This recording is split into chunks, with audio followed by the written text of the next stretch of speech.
Chapter 266. Amandina clasped her hands in front of her chest and watched as more and more people walked into the forest. Ever since the month of frost, even though there was still some time before Erwin's first snowfall, the temperature at night was already very low. Everyone exhaled a thin layer of white air in the cold air, forming a cloud over the lumber mill. The soldiers behind the parapet rubbed their hands together to resist the cold. Under the cold night sky, there was a hint of tension. Almost all of the mercenaries were on the wooden walls, and there was no backup. Even though Yuta and Cornelius were against it, Brando personally told her that there was no need for it, and that was the truth for her.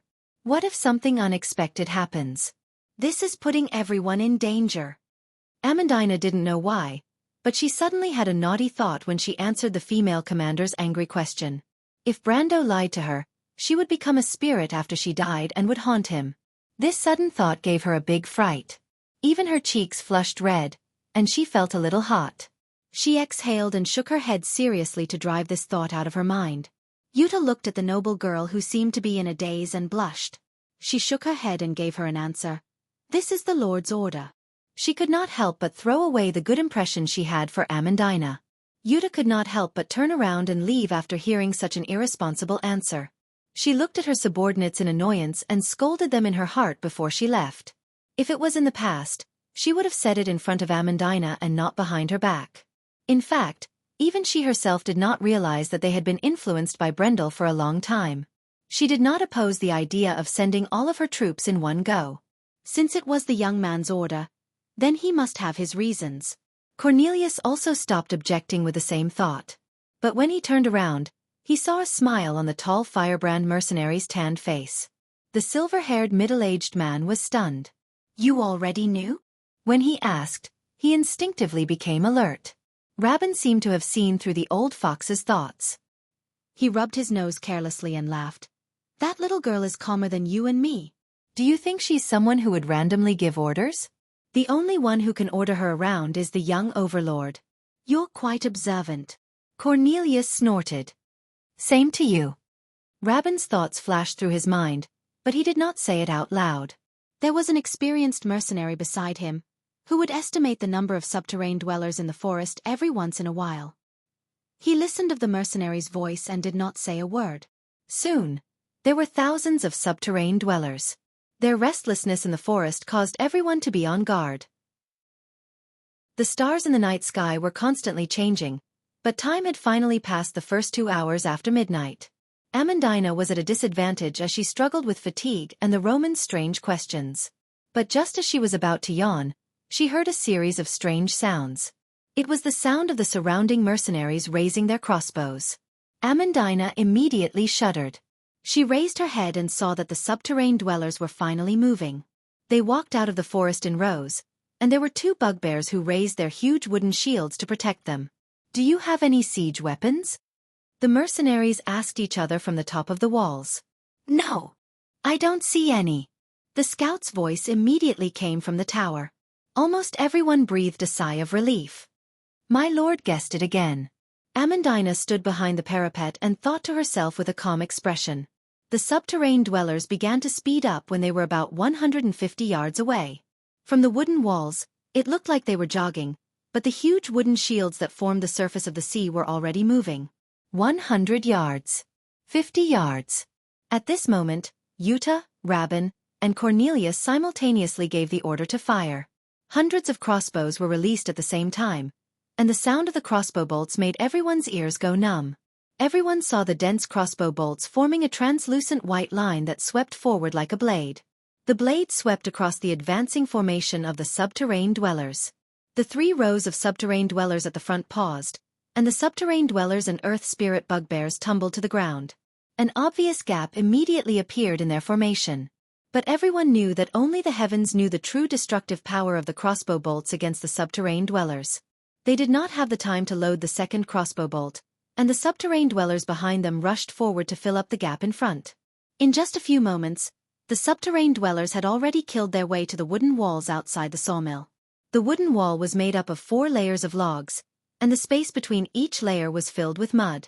For a lumberyard, the 3 commanders thought that the subterranean dwellers were simply wasting their raw materials by building such a fortification. However, When the bugbears raised their wooden shields and rammed into the wall, they began to regret this thought. The heavy subterranean dwellers took huge steps forward, and the weight of the wooden shields in their hands caused the wooden walls to creak. Some of the logs even began to tilt backwards. One had to know that the logs had been driven deep into the ground for nearly a third of their length. Everyone could hear the creaking of the wooden walls under their feet, and it was simply terrifying. In comparison, the subterranean dwellers who stepped on the wooden shields and used their powerful hind legs to leap up the walls were completely harmless. The mercenaries did not hesitate to chase the uninvited guests down the wooden walls, but the subterranean dwellers' attack was not over yet. Soon the mercenaries on the walls screamed, "They're digging a tunnel!" The night-song tiger ordered Amandina to retreat a little, and the captain of the mercenaries of Lopez placed his hands on the parapet wall and looked down. Under the cover of the wooden shields raised by the bugbears, the subterranean dwellers were digging rapidly. Their speed was astonishing, and they lived up to their name as the subterranean dwellers. However, there was no kerosene in the sawmill, and even stones were pitifully scarce. The mercenaries tried to throw logs down, but the logs were useless against the bugbears. Fortunately, they had a backup plan. A portion of the mercenaries immediately followed the original plan and retreated to the trenches that they dug in the afternoon. The trenches were specially dug to deal with the subterranean dwellers' tunnels. According to Brando's instructions, each of the trenches was several meters deep. Thus, when the subterranean dwellers dug the first tunnel in half an hour, the ones at the front were immediately pushed to the bottom of the trench by the subterranean dwellers behind. The subterranean dwellers were all dizzy from the fall. They subconsciously looked up to see what was going on, but what awaited them was the spears of the humans. Even though the subterranean dwellers had outstanding individual strength, when faced with more than 10 spears, they could only end up being pierced like hedgehogs. After losing dozens of men, the subterranean dwellers realized that this path was impassable. Thus, they had no choice but to retreat and use a more direct and violent method. The mercenaries on the walls quickly realized that the subterranean dwellers were using the subterranean dwellers. The subterranean dwellers were building a human ladder. It was an effective method, but the only flaw was that they had to abandon the bugbears. The bugbears squatted at the bottom of the human ladder and raised their wooden shields to form a platform for the subterranean dwellers to reach the outer walls of the wooden fort. Net. Amandina raised her eyebrows and immediately shouted when she saw the situation. Cornelius and Rabin, who were by her side, immediately passed down the order. In an instant, the wooden walls outside the lumber mill were filled with the sound of orders. In the next moment, the mercenaries erected a large net made of wooden frames and extended it out of the walls. It was like a giant bat that covered the subterranean dwellers. The net was made of simple oil ropes that were used to form the frame of the net. These ropes and the wooden frames that formed the net were made from local materials and could be found everywhere in the lumber mill. These simple nets might seem laughably crude in a battle between humans, but they were effective against the subterranean dwellers who were not proficient in sieges. While the subterranean dwellers were climbing up the walls and dealing with the nets, the mercenaries were able to take advantage of the high ground and wait for the subterranean dwellers to exhaust themselves. The subterranean dwellers quickly suffered heavy losses. Yuta and the other two could not help but click their tongues in amazement when they saw this scene. It was simple but effective. It was different from the tactics of the regular army. It did not seem like a method that a noble or a knight would come up with, but it was more like an emergency plan that the experienced mercenaries would come up with. However, this was the defensive strategy that the young lord had instructed them to use. It made them feel a little surprised, but they did not know that the players in the game had invented many of these tricks. Relying on the simple nets, the mercenaries repelled the subterranean dwellers several times in a row. However, the battle had unavoidably reached a climax. The large net made of oil ropes was not unbreakable. As more and more subterranean dwellers broke through the net, the battle on the wooden walls finally began to draw blood. For the first time, the humans suffered losses, and the number of casualties was rapidly increasing. In a direct battle, the subterranean dwellers' advantage in single combat was gradually revealed. The mercenaries retreated step by step. As more and more subterranean dwellers surged up the walls, they realized that their previous advantage no longer existed. In fact, many of the defenders were chased away, and the subterranean dwellers from Georgandy Ridge were about to break through the walls. Even though they were not proficient in sieges, their advantage in numbers made up for their shortcomings. Cornelius and Rabin, who were sweating profusely, looked at Amandina. They knew that the only way to turn the situation around was with this noble girl. Of course, if she did not take action, then they would have to use their own methods to end the battle. The two leaders made the same decision in their hearts at the same time. If you want to know what will happen next, please go to www.chidian.com. There are more chapters. Support the author and support the original reading. Translator. Endless Fantasy Translation Editor. Endless Fantasy Translation. Chapter 267. In the valley, the battle seemed to have stopped all of a sudden, and it became quiet. The sound of wings flapping in the wind broke the silence, but Tajiv's reaction was quick. In the dark underground of Jianghu Ridge, there were creatures with the ability to fly, such as harpies and some dragon-like creatures. Among the spells passed down from generation to generation, there were some that were specifically used to deal with the enemy's aerial forces. For example, a large number of anti-flight spells, just like what the subterranean dweller witch doctor was doing. It raised 3 fingers, with its index and middle fingers pointing forward, forming a triangle with its thumb. Tasda. Domain of Stagnation. Tajiv accurately read out the 2 runes with its sharp voice. The anti-flight spell used by the witch doctor was a type of rune spell. Legend had it that the 2 runes were once in the hands of the witch Northwind, but they were lost in the land. Since then, the runes had been widely spread and were used by mortal spellcasters. In short, Brando understood that the 2 runes were meant to seize control of the air from the Northwind's spell. Depending on the power of the spellcaster, the area of restriction would be different. For a low-level witch doctor like Tajiv, he could not deprive more than 10 units of the ability to fly. Moreover, it was unlikely that he could cast a second spell. Brendel raised his head and saw that the space in front of the goat's head had stagnated. The 2 archangels seemed to have been locked down by some kind of invisible spell. After stopping in their tracks, they fell from the sky dozens of feet away and crashed heavily onto the ground like meteors. He saw a cloud of dust 100 meters away. Ah! Scarlet's eyes reflected the same scene, and she couldn't help but cry out in shock. She was distracted for a moment, and the earth spirit bear in front of her hit her with its flail. Don't be distracted. It's fine over there. Brando supported Scarlet, who was staggering back, and his expression showed that he was not too worried about the angels he summoned. He retracted his gaze from that direction and asked, "How are your injuries?" Scarlet shook her head.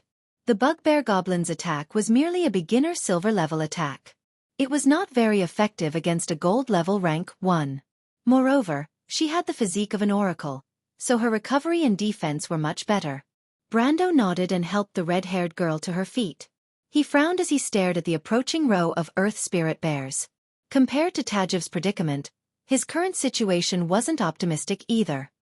He looked at the encirclement and ordered in a low voice, "Retreat." Retreat? Scarlet was taken aback. It had not been easy for them to carve a bloody path out of the tens of thousands of soldiers to get here. They were less than 100 meters away from the flag of the subterranean dweller leader. If they retreated now, wouldn't all their efforts be in vain? She could not help but look at the 2 angels suspiciously. Did the Lord trust them that much? After all, their goal was not as simple as killing Tajiv. However, after losing the ability to fly, she found it hard to believe that they could still accomplish their goal. "Sir Lord, listen to my orders," Brando said in a deep voice. Scarlet was slightly startled, and after hesitating for a moment, she had no choice but to nod. On the other side, just as Brando expected, Tajiv was also in trouble. As a subterranean dweller, it was a tribal leader and had seen many things. However, its knowledge was limited to the underground of Jianghu Ridge. Just like how it faced the harpies from the dark swamp, there were no other creatures in the underground of Jianghu Ridge other than the harpies. However, it was proud of the fact that it not only knew about the harpies, but it also knew about the feathered serpents and a legendary large bird on the surface. Giant Eagle. The giant eagle of the Wind Elves. There were records of this creature in the history of Tajiv's ancestors. It was a record of a war on the surface world. Although Tajiv didn't know why his ancestors would come to the surface world like it did, in that oral history, the creature that could fly higher, bigger, and more ferocious than the harpy had left a deep impression on Tajiv. Therefore, when the sound of the wings rang out, it immediately had such a conditioned reflex in its heart. It knew that whether it was the giant eagle, the feathered serpent, the harpies, or the dragon-like creatures in the underground world, they all had one thing in common. Once they lost their ability to fly, they would have a hard time moving on the ground. Tajiv even went one step further. It subconsciously thought that all creatures with the ability to fly would become clumsy once they lost their ability to move. It was just like how a subterranean dweller would still stumble in the air even if it had the ability to fly. This was a simple and easy-to-understand principle. However, Tajiv did not expect that there would be angels, griffins, and other amphibious creatures in this world, not to mention the dragons, which it had only heard of in legends. This mistake was fatal from the start, and it could not be undone. Tajiv thought that it had missed the best time to withdraw the bugbears from the front lines to protect it. While it was waiting for the two humans to fall into a desperate situation, it soon heard a discordant sound. The two giant eagles that had been shot down actually began to dash towards it at a speed that was beyond its imagination. Tajiv finally realized that it was in danger. However, it only had a few subterranean dwellers that it could use. These motley crew were powerless in front of the two silver-ranked angels. As expected, it soon heard the sound of its own personal guards being defeated. Then, it felt two cold blades on its neck. The fact that they could use weapons meant that they were humanoid creatures with intelligence. They were obviously not giant eagles. Tajiv seemed to have understood their intentions, but it raised its head and tried to block their next words with the pride of a tribal leader. "I won't surrender." This was a stuttering crew's language that it had learned from interacting with Groudon's envoys. However, the two angels did not say a word. When Tajiv said those words, the battlefield paused for a moment. The subterranean dweller's hearing was extremely sensitive. Even though it was just a conversation at the center of the battlefield, it was transmitted to almost the entire battlefield. Brando felt the change in the battlefield. He raised his head and saw the giant eagle fall to the ground. However, the subterranean dweller's change did not affect the bugbear's hearing. Scarlet, who was in charge of protecting him, was sweating profusely and kept retreating. Brendel grabbed the girl's collar and pulled her behind him without a word, then swung his sword forward. He carefully controlled his strength so that he would not collapse from exhaustion, and at the same time, he used the wind generated by the sword to force back the large creatures. However, after this sword strike, even he could not help but feel a wave of dizziness. "My lord!" Scarlet was shocked when she felt her collar being grabbed, but she did not resist when she realized that it was Brando who did it. Instead, she asked curiously, "We're here." Brando replied. Scarlet turned around and realized that they had returned to the edge of the battlefield. "What do we do now?" She panted and asked doubtfully. Even though she saw the giant eagle fall, it did not mean anything. Even if Tajiv died, the subterranean dwellers on the other side of the forest would continue to attack Amandina. The current situation was different from their original plan. Brando shook his head and pulled Scarlet back as he snapped his fingers. Soon, the two of them saw a flash of silver charging out from the dark forest. It was their silver warhorse. Amandina finally nodded when she saw Cornelius and Rabin looking at her. "Inform the acolytes to prepare their spells." Even though the nearest subterranean dweller was dozens of feet away from her, Amandina calmly stared at the direction of the wooden wall where the mercenaries were engaged in a tug-of-war with the subterranean dwellers. She replied in the same calm tone. "Wait!" Yuta's voice came from behind everyone. They turned around and saw her cutting down a subterranean dweller with her sword and killing her way out from the other side. At the start of the battle, Amandina was left behind on the southern wall when she went to check on her subordinates. It took her a lot of effort to kill her way back to them. As soon as she appeared, she called out to the few people present. Almost all of the spellcasters present were from her party, and she was well aware of the important role her people had to play in this battle. However, Jana was afraid that these people did not understand the situation, because not everyone among the mercenaries had the opportunity to use spellcasters on a large scale. Only a few spellcasters know how to use silence. If the others want to form a formation to amplify the effect of the spell, it will consume their own strength. Yuta took a deep breath and said, "What I want to say is that we only have one chance to use silence on such a large scale. I know it's effective, but are you sure you want to use it now?" "We don't have any other choice." Cornelius answered, "If we give up on the wall, we won't be able to fight this battle. Seize the opportunity to chase them down and buy us more time," Rabin said. Yuta turned around and looked at Amandina. "What happens after that?" she asked seriously. "After that?" Amandina raised her head to look at the stars in the sky. It was already the latter half of the night, and she calmly replied, There's no more after that. The only thing left for us to do is to wait for the news of our lord's victory. Amandina's answer left everyone stunned. To be continued. If you want to know what will happen next, please go to www.chidian.com to read more chapters. Support the author, support the original reading. Chapter 268. They've retreated. Yuta's face was covered in blood as she sat opposite Amandina. She gasped for breath as she looked at Amandina. On the other hand, Amandina's face was only stained with a few drops of blood. Her black eyes were still filled with fear from the previous battle, but she forced herself to calm down. Amandina nodded. The silence spell was not as effective as they had imagined. They thought that it was a panacea, but in the end, they realized that its effects were limited. Because the battle had reached its climax when Roland cast his spells, command and tactics had become secondary factors. The subterranean dwellers were simply charging forward one after another, relying on their momentum to break through the humans' defense line. When the mercenaries discovered this, they almost missed the best opportunity. If it wasn't for Vern leading his men at the most critical moment and using their slight advantage to forcefully sweep the enemy off the wall, the consequences would have been unimaginable. The fiercest wave of attacks had been repelled. The subterranean dwellers who suffered heavy losses finally realized that the casualties were unbearable. They retreated, but the danger from before left a lingering fear in everyone's hearts. The battlefield quieted down, and only the heavy breathing of the mercenaries behind the wooden walls could be heard. No one counted the casualties because it was unnecessary for the time being. Everyone understood that if there was no miracle before the next attack was launched, their chances were slim. They will come again. Rabin sat on the other side, his body aching. He looked up at the moon in the sky and said calmly, "The next attack will be before dawn at the latest. It depends on when the second wave of subterranean dwellers arrives." "What should we do?"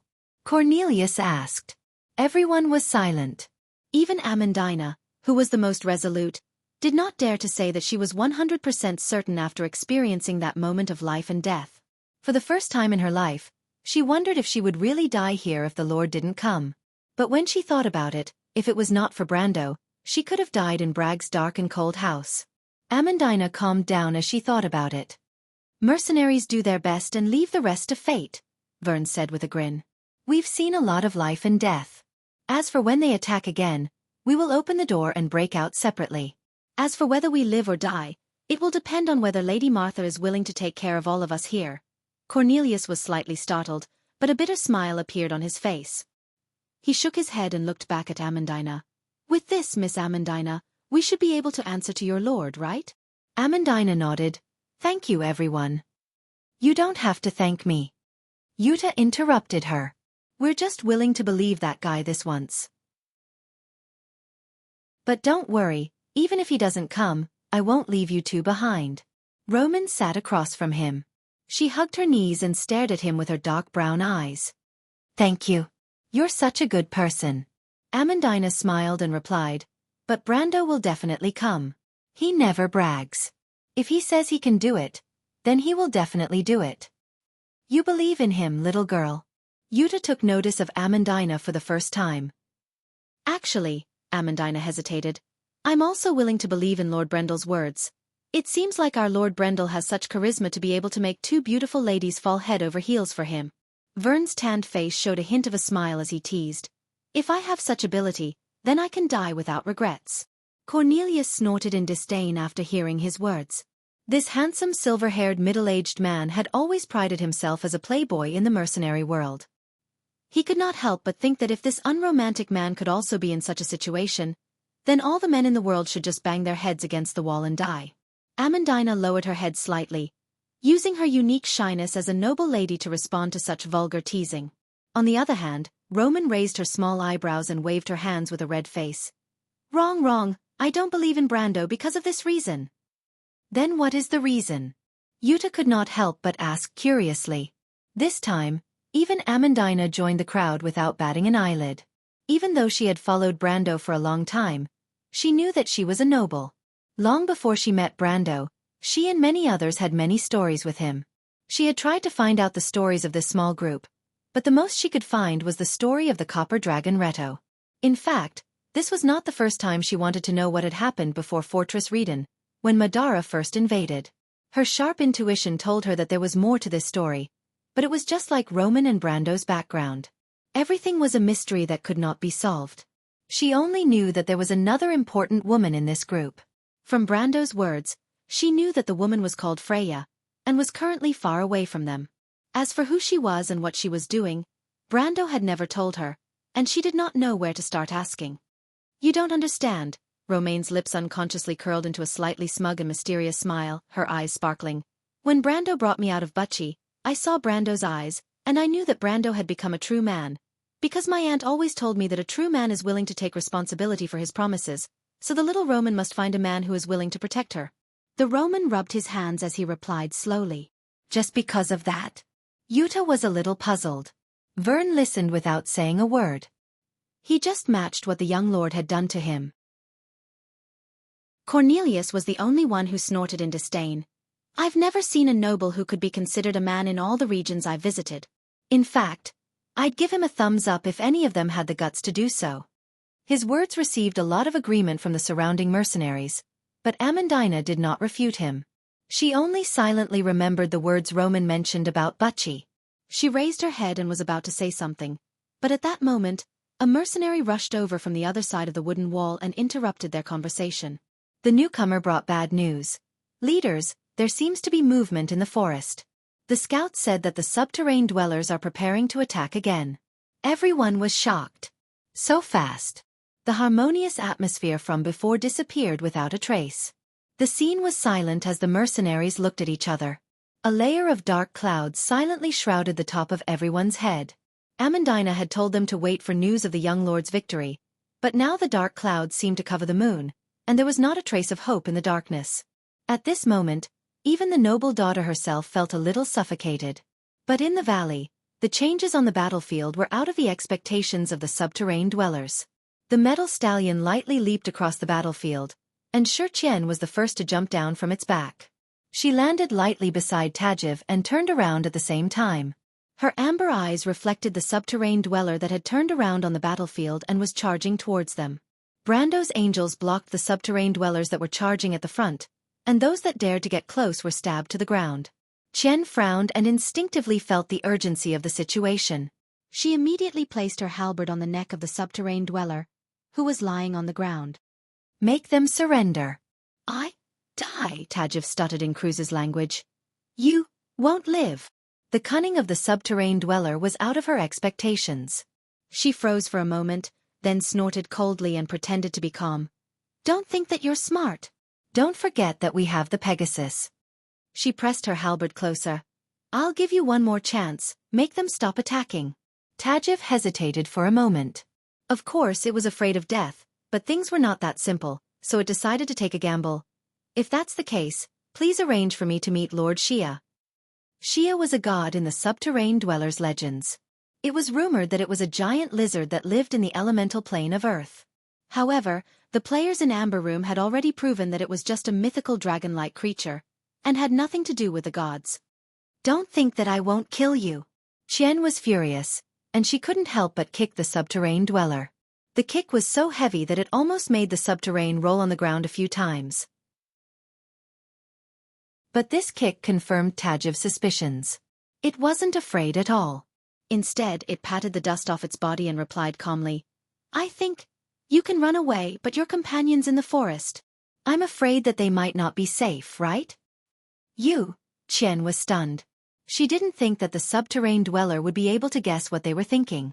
But of course, she couldn't admit it. Which power do you belong to? Brando asked.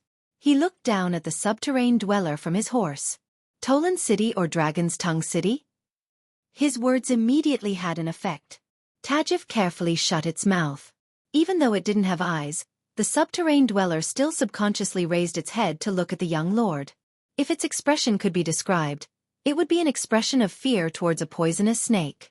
Tolan City and Dragon's Tongue City weren't famous in the underworld of Jorgandi Ridge, but they were the archenemies of the subterranean dweller that Tajiv once belonged to.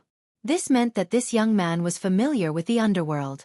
Tajiv suddenly realized that its advantage had disappeared, as if a faint sense of superiority had been sucked out of its body.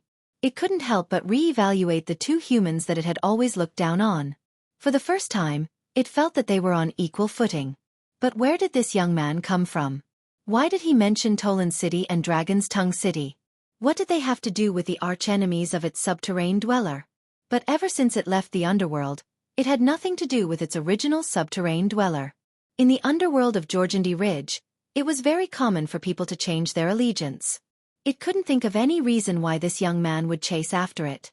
To be continued. If you want to know what will happen next, please go to www.chidian.com. There are more chapters. Support the author, support the original reading. Chapter 269. The more Tajiv thought about it, the more it was in line with Brando's expectations. In fact, Brendel only wanted to scare the subterranean dweller to prevent it from getting too arrogant. Su Land and Dragon's Tongue City were near Tonagel's underground passage.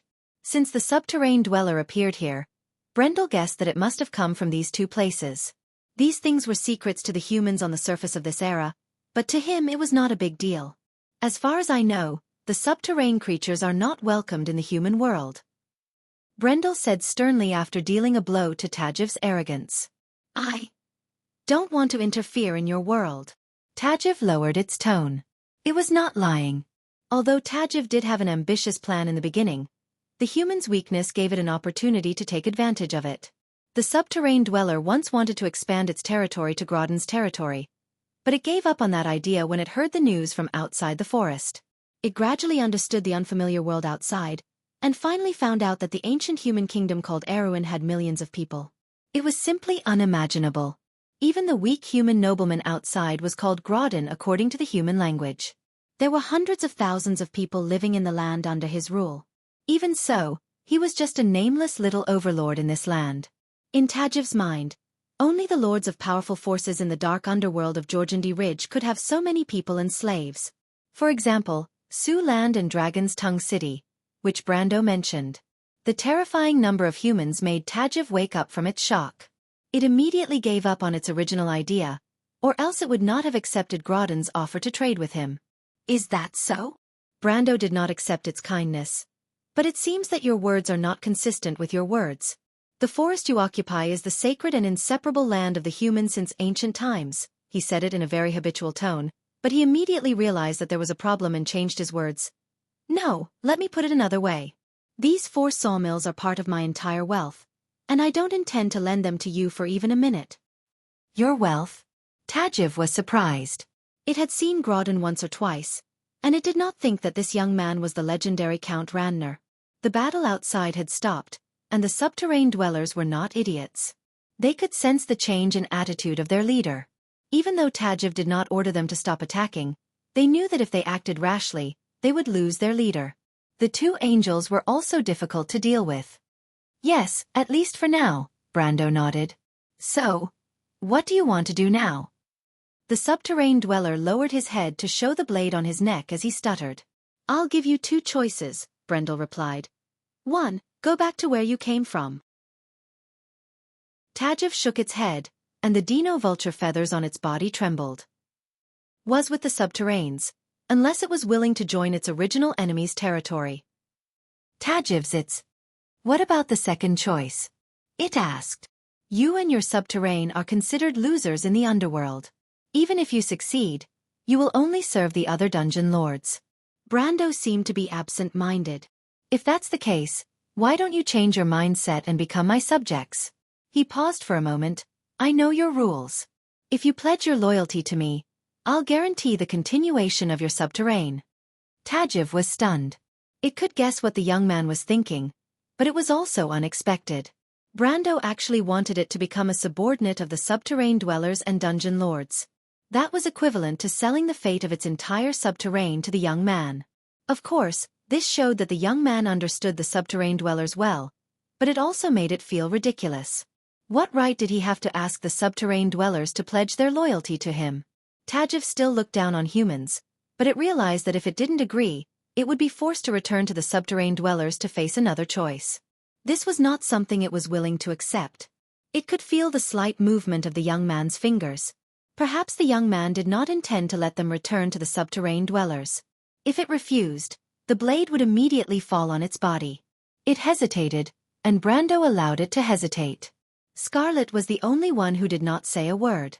She looked at the subterranean dweller that was covered in strange feathers, and then looked at her lord who was riding on his horse. Compared to the two of them, she was more worried. She was worried that if the subterranean dwellers refused, then what would her lord do? She knew better than anyone else that if Tajiv refused, Brando would not be able to stop the subterranean dwellers from attacking Amandina and the others. Even if they killed it would not be of any use. She did not think that Amandina and the mercenaries could last until dawn. Moreover, Brando said that they could last until dawn at most. Scarlet could not help but take a deep breath. She became a little nervous.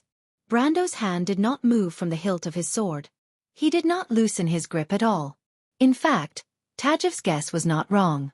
If it refused, then what awaited it was an unimaginable fate. He did not have as many worries as Scarlet because he had already planned this from the start. He had already prepared 100 wealth points in his treasury.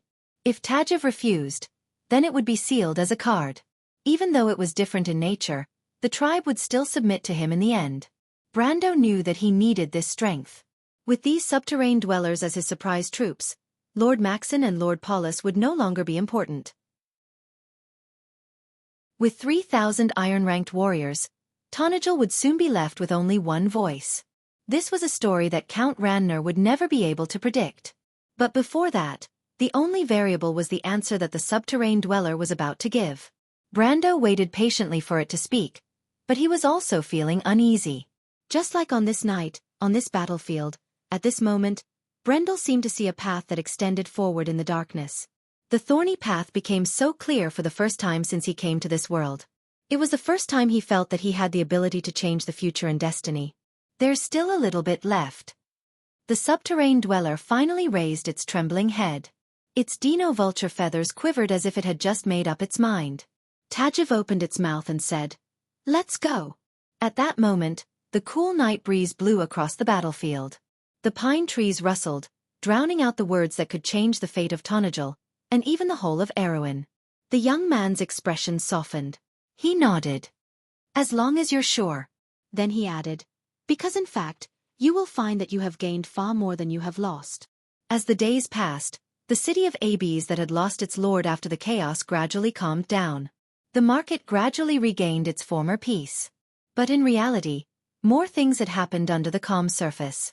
For example, the mercenaries who participated in the battle for the lumber mill.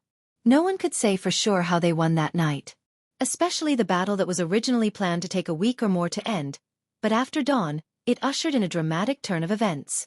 The subterranean dwellers not only retreated when they had the absolute advantage in terms of numbers and situation, but they also withdrew from the sawmill that they occupied and handed over their own territory to the subterranean dwellers. The only thing that changed about such a miraculous outcome was the impression that all the mercenaries had of the subterranean dwellers. After this battle, Brando became a mysterious and omnipotent figure in the hearts of the mercenaries. As for the other leaders, although they had their own doubts, they all expressed their unconditional allegiance to Brendel. But Brendel did not immediately split them up and reorganize them.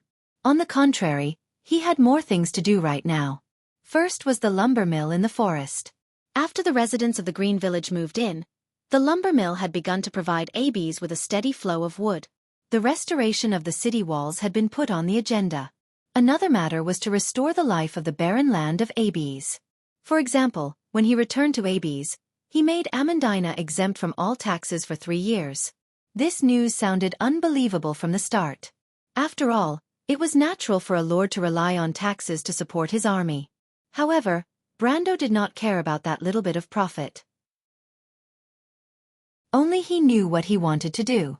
It was not a problem for him to leisurely be a rich lord, but it was like a cup of water on a burning cart of firewood for the greater scheme. Rather than that, it was better to use it to pacify the people. Brando was aware of the hidden undercurrents in his territory. Before the battle with Grodon's 2 retainers, he was afraid that every citizen here would doubt how long he could stay here. He could not help but smile at the thought of it. He lifted his head from his desk. The desk was naturally Grodon's property, but the former lord spent a lot of time on it every month to deal with Tonajal's affairs. Perhaps only the heavens would know. At this moment, Brando heard a commotion outside the window. To be continued. If you want to know what will happen next, please go to www.chidian.com to read more chapters. Support the author, support the original reading. Chapter 270. The weather was slightly brighter in the morning, but the air was still chilly from the previous night. When the horses and men breathed, their mouths and noses were covered in a layer of frost. At this time of the year, one could already feel the presence of winter in Tonajil. The group of men and horses passed through a valley between two mountains. The forest around them was a cold black, as if it was an ink painting. Further away, the mountains behind the clouds were verdant. There were more than 30 people in the group, all of them fully armored and armed. They were all soldiers who had been released from their jobs, but they were not Erewhon's professional soldiers. They were mercenaries. In Tonajil, professional soldiers could only be seen near the Paulus region. Grodon's most elite knight were gathered at the Grey Har Mountain Pass, which extended to the north. After passing through the valley, the small group of men and horses entered a small clearing surrounded by forests. There was another group of men there, and they were currently escorting a few young men who were sitting on the ground with their heads hung low. When the young men heard the noise, they raised their heads and saw the stern face of the middle-aged noble leading the group. Most of their faces were filled with fear and trepidation. Only the young man in the middle of the group remained calm, though he was a little annoyed. The middle-aged noble was riding on his favorite horse, Black Fox. It was tall and had a black mane as smooth as silk. It was one of the purest horses from the north. When he was young, this horse had accompanied him through life and death.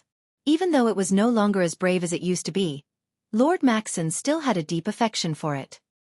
He lowered his head and looked at the young men without saying a word. This man was Lord Maxon, and these men were his men. Lord Maxon had received news of the rebellion in Baron Abi's territory a few days ago, but he did not immediately take action. In Erewhon, if a retainer led an army into the Lord's territory without the Lord's orders, it was considered a rebellion. Lord Maxon only ordered his knight to set out after confirming that the news was reliable. The Menta region bordered the barony of Ferber, and the army left in the morning and arrived in the evening. He gathered his men overnight, and by the next morning, they had already left the hilly region of Menta and entered the flat valley along the Gus River. Gillis Ferry was right in front of them. Earlier, the scouts had reported that the ferry was not occupied by the rioters. Many people in the town did not even know what had happened in Abis. On the other hand, the cavalry had already gone 10 miles into the coastal area, but they still didn't find any traces of the rioters. Lord Maxon wasn't too surprised. From the information he'd received, the ones involved in the riot in Abis were just a few mercenaries. These people were lawless to begin with, and could do anything. These fellows, who were no different from bandits in his eyes, had most likely dispersed after a round of looting. As for further control of the ferry, they wouldn't do it unless they wanted to take over Abis territory. Lord Maxon felt that he was overthinking things. The rioters were just a bunch of mercenaries who were obsessed with money. They wouldn't wait to be exterminated. He was originally worried that Madara was behind this since the undead army was still entrenched in the south. But now the situation was clear. This was just a riot. This was a relief to Ser Menta. However, his good mood didn't last long. A piece of news that annoyed him reached his ears through the mouths of his trusted aides. This was also the reason why he had brought more than 30 men with him to this forest. The young man in the middle of the crowd, clad in a light brown coat, with a sword at his hip, and sitting cross-legged on the ground, looking at him, resembling the knight himself, was one of his youngest sons. This youngest son was his favorite out of his 3 sons. He was quick-witted and showed signs of talent from a young age. Lord Maxon had invested a lot of effort into him, but the latter didn't appreciate it. In his early years, he idled around and didn't want to do anything serious. Later on, he was sent to Brother Mahalu's territory to train in the hope that he would restrain his personality. But not only did his wish not come true, he even had some strange ideas after gaining some experience outside. The trusted aide had told him the whole story. When the rioters caught up to them, the young master planned to run away with his servants and attendants. Lord Maxon didn't know the exact reason, but when he saw the young men on the ground, he couldn't help but feel angry. "Speak," he asked from his horse, looking down at the young man. "What's the situation?" The young man sitting on the ground didn't seem to care about his prestige and raised his chin. It's too boring, father. Humph, Lord Maxon said in a low voice. Didn't you want to experience war? I'll let you experience it once. But what's the situation now? You better explain it to me. War. It's just a bunch of rioters. What kind of war is this? The young man smiled and said with disdain. But then he raised his head and said seriously, Father, did you know? It's rumored that Princess Griffine has returned to her territory and is gathering her knight. Lord Maxon was stunned. Even though he was a noble, his status was pitifully small. He had heard of the rumors in the north, but that was a banquet for important people. It had nothing to do with someone like him who couldn't even be considered a chess piece. What does that have to do with you? He asked. Of course it does, the young man said excitedly. The next battle will decide the fate of this country. I've already decided to throw myself into this magnificent history and follow Her Highness. Lord Maxon didn't expect his son to have such thoughts. He paused for a moment before saying, You're dreaming. You've never left your home before, so how do you know where Her Highness is? What's the situation outside? I have my ways, the young man said confidently. Lord Maxon was helpless. He knew that the young man was smart since he was young, and he might be able to find a way. But he shook his head and said, I don't care if you have a way or not, but you better think of a way to convince me first. Father, the young man quickly stood up and said, You can't keep me here either. Why don't you let me go out and make a name for myself? Staying in Tonajil and guarding the family's property for the rest of my life is the responsibility of your generation. As for me, a true knight should be able to make contributions in war. War. Have you ever seen a war? Lord Maxon couldn't help but mock. When he was young, he was also a knight who followed Grodin. Even though he hadn't personally fought in a war for many years, he still retained his vigilance even after many years. He didn't care about the war that the young man kept talking about as if it had a romantic tint to it. But he suddenly stopped talking. When he was training with Brother Mahalu, his youngest son had followed Lord Paulus to learn the art of war. Lord Paulus wasn't famous in Erewhon, but he could be considered a first-rate veteran in Tonajil. Lord Paulus commanded Grodin's most elite knights in the fortress at the northern edge of Mount Garahar. On one hand, they had to guard against attacks from other nobles, and on the other, they had to fight against the natives of the southern border of Tonajil. Compared to the professional bandits, the bandits in Tonajil were as docile as lambs. That was why Lord Paulus was the first person who appeared in everyone's mind. Lord Maxon remembered that his son had also participated in the war between the natives and the natives. His son's experience in battle wasn't much less than his own. He shook his head and said, All right, I'll give you a chance to convince me. What chance? The young man's interest was piqued. Be my assistant and let me see your performance. If you can do this job well, I'll naturally let you go. Lord Maxon obviously didn't have such intentions. It was just a stalling tactic. He didn't have time to tangle with the young man now, and he would have time to slowly deal with him after this war. Since this young man likes to fight, I'll just throw him into the hands of that fellow. Lord Maxon naturally thought of Lord Paulus. Even though it was rumored that Grodin's two most capable knights didn't have a good relationship with each other, Lord Maxon actually had a good personal relationship with them. However, the young man understood his father's thoughts. He rolled his blue eyes and smiled. Father, they're just a bunch of rioters. Don't you think you're making a mountain out of a molehill by doing this? Humph. Didn't you learn the art of war from Jormat for a long time? Lord Maxon suddenly realized that this was a good idea. He wanted to find something to let the young man waste his excess energy. He thought of a piece of unreliable news he received recently and decided to add fuel to the fire. I heard that there's a young leader among the rioters. He's about the same age as you, but he's already a general of an army. On the other hand, you're always bragging about yourself, but you don't seem to have any amazing achievements. Now that I'm giving you this chance, don't you want to give it a try? Lord Maxon received news that there was indeed a young leader among the rioters, but he didn't know how old he was or what kind of abilities he had. He didn't care who was the leader of the rioters. After all, they were just a bunch of rioters. He only said that to stall for time. Goading him won't work on a knight, father, the young man said, but the look of interest on his face betrayed him. But all right. In the end, he nodded. I agree. I'll go and see who this person is. Lord Maxon's face was expressionless, but he was laughing in his heart. The older the wiser. No matter how smart you are, you'll still be played by me in the end.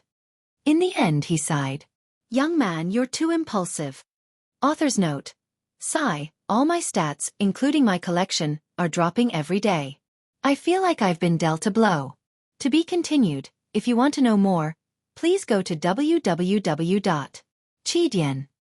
Support the author, support the legal reading.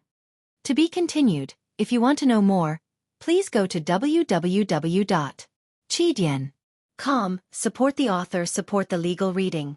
To be continued. If you want to know more, please go to www.Chidian.com. Support the author, support the legal reading. Chapter 271. Lord Maxon naturally had to return to the army to command his subordinates after dealing with the sudden situation on his side with much difficulty.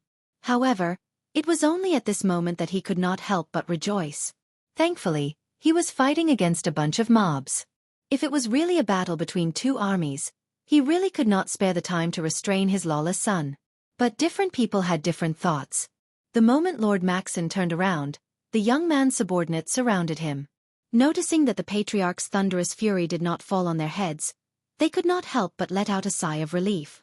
However, with a curiosity unique to youths of their age, they asked softly, "Young master, are we going to war?" The young man nodded and smiled nonchalantly. "Of course we're going to war. They're just a bunch of rioters. How can they be more powerful than the natives? Remember, our future enemies may be the true elites of this kingdom. As for these rioters, let them be the first stepping stones on our path forward. But from what my lord said, they seem to be very powerful. Don't worry, even the most outstanding commoners have limited knowledge." The young man snorted. "Besides, I still don't know my father's intentions. He's just stalling for time. Does he think I can't see through it? Even if he says they're powerful, they might not be powerful. But it doesn't matter. Let's see what else he can say after I've shut him up." He looked at Lord Maxon's disappearing figure and couldn't help but smile slyly. The light in the room became brighter. But the argument outside the window grew louder and louder. Brando furrowed his brows and stood up. He walked around the walnut desk and came to the window to see what was going on in the courtyard. Through the white window, he saw Bosley, Amandina, and his three subordinates arguing about something. The silver elf princess stood at the side and seemed to be mediating. On the other side, Scarlet leaned on her halberd under a black pine tree. She bit on a blade of grass as she looked over, seemingly uninterested in what was going on. What's going on? Brando did not understand why these people were arguing, but after hesitating for a moment, he decided to go down and see what was going on. After all, it was not a good thing for his own corps members to quarrel. But just as he opened the door, a black shadow crashed into him. If not for Brando's quick reaction, the two of them would have collided. He took a step back and saw that it was Falerne. She also took a step back. "My lord." She sorted out her emotions and handed over a piece of paper. "What's the matter?" Brando was surprised. "What day is it today?" "Things are happening one after another." He took the paper and closed the door as he walked out. He lowered his head and looked at the paper in surprise. "Samuel's troops have already passed Gree Ferry?" The Samuel he spoke of course was Lord Maxon. Long before the battle with the subterranean dwellers, the mercenaries had already spread out along the banks of Gree River. After taking back the sawmill, Brando, who withdrew his hand, had his eyes and ears spread out between Abes and Gree Ferry. That was why the moment Lord Maxon crossed Gree River, the news had already reached him. Falerne followed behind him and nodded. "Yes, my lord." "Then shouldn't they have mobilized since yesterday? This is much earlier than the Shire expected. This guy isn't simple." Brando couldn't help but sigh. Of all the reliable people around him, the one who was most familiar with the nobles of Aween and the art of war was none other than Seal. According to the young wizard's judgment, Lord Maxon would not move too early. The rules of the game between the nobles of Aween were set in stone, and normal people would not be able to overstep them. Of course, Brando was an outsider who didn't know anything about the game. If it can't be early, then it can only be late. Judging from the indecisiveness and cowardice of the nobles in Aween, Seal had set Menta's troops to be deployed 2 days later. But now, It seems that this knight's ability is above the average of the lower nobles in Aween. How many people are there? Brando asked. A few hundred, but not more than 1,000. Falerne replied expressionlessly. But Cornelius's scouts didn't dare to go too deep into Gree River. I don't know if there are any follow-up. Don't worry, there aren't any, Brando shook his head. Samuel is just a retainer. How many people can he have? It's just a few hundred, he couldn't help but smile bitterly. They look down on us. Compared to my lord's strange way of thinking, I'd rather everyone look down on us. Falerne looked at him and took the initiative to speak. Brando smiled and let go of the topic, but he suddenly remembered something. By the way, he asked, I thought I mentioned that there were several fords on the forested side of the river from the crossing of the Giles to the Greyhill Hill, east of here? It's a little troublesome to cross the river, but Cornelius's scouts shouldn't have any problems crossing the river, right? Yes, but who would want to die? That's why mercenaries are inferior to professional soldiers, Brando shook his head. Of course, I'm not talking about you. The mercenaries of Lopez are about the same. Falerne replied. Even though mercenaries were known to make a living in war, they didn't follow orders like real soldiers. In fact, they saw war as a business, and would only do as much as the buyer paid them. Most mercenaries were used for a single mission in a war, and their employers were well aware of this fact. Most of them used mercenaries to make up for a temporary lack of military strength.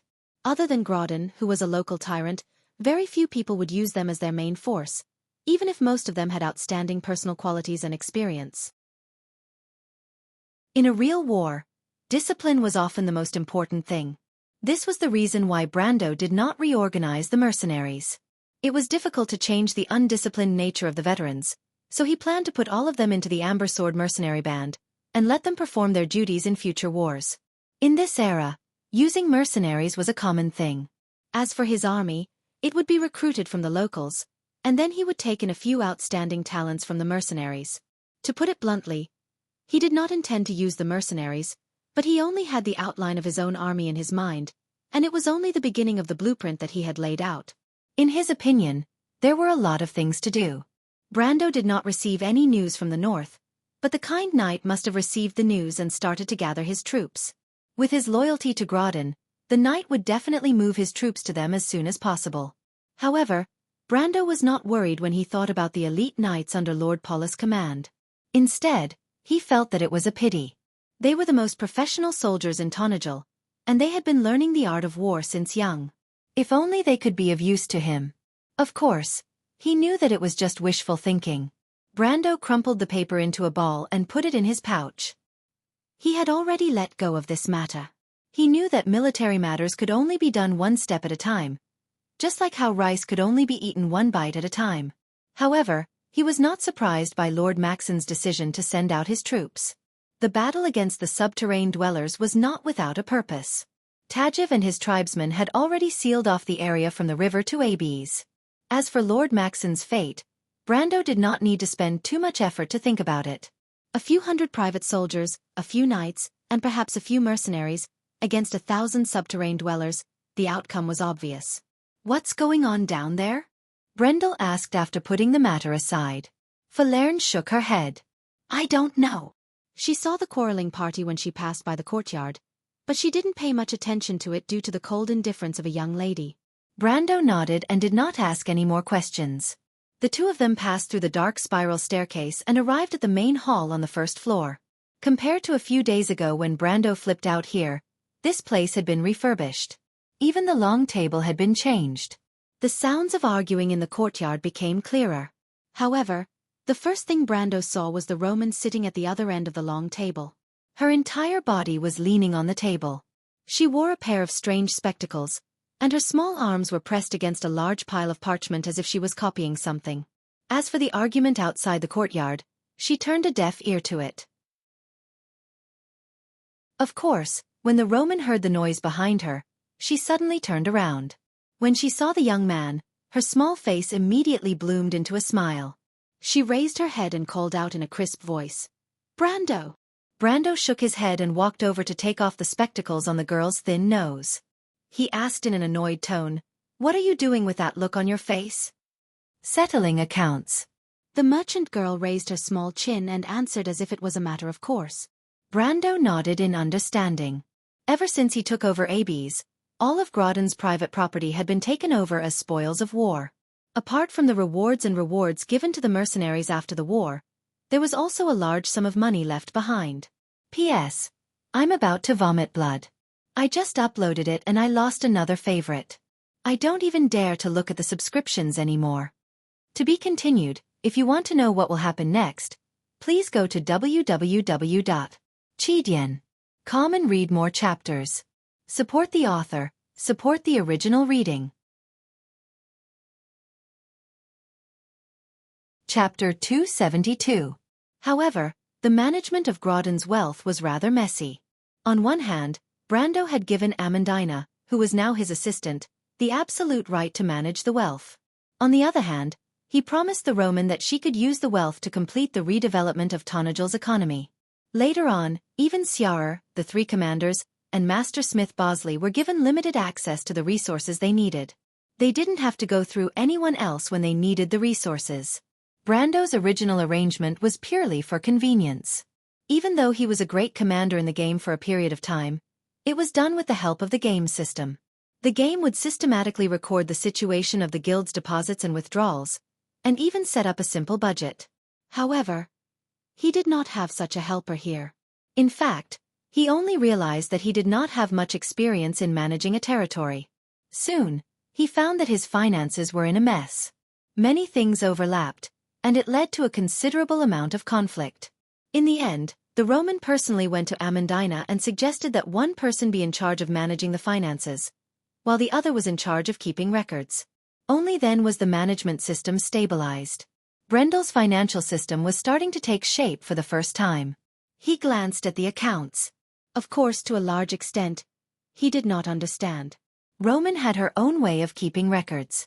According to her, this method was taught to her by her aunt. According to the Shire, the symbols were probably a code between the witches. However, Brando did not mind. If there were anyone he could rely on, it would be Roman and Freya. After a brief glance, he raised his head again to look outside. The sounds of quarreling could be heard from outside, and it had been going on for quite some time.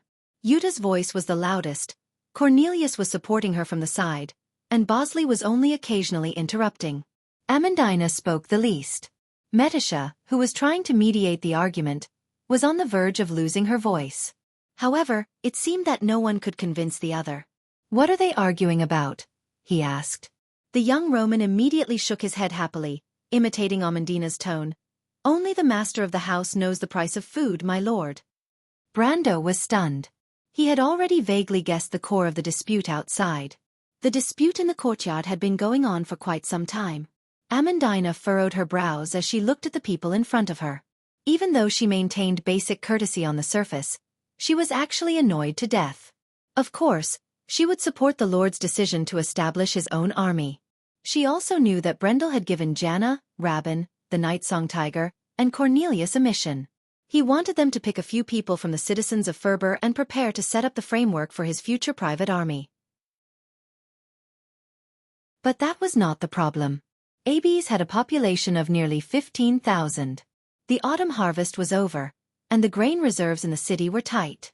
It was just enough to last them until the next month of thunder. In other words, the extra mercenaries' rations could not be guaranteed. They had to rely on trade. On the other hand, Tanajal was going to face a large number of battles.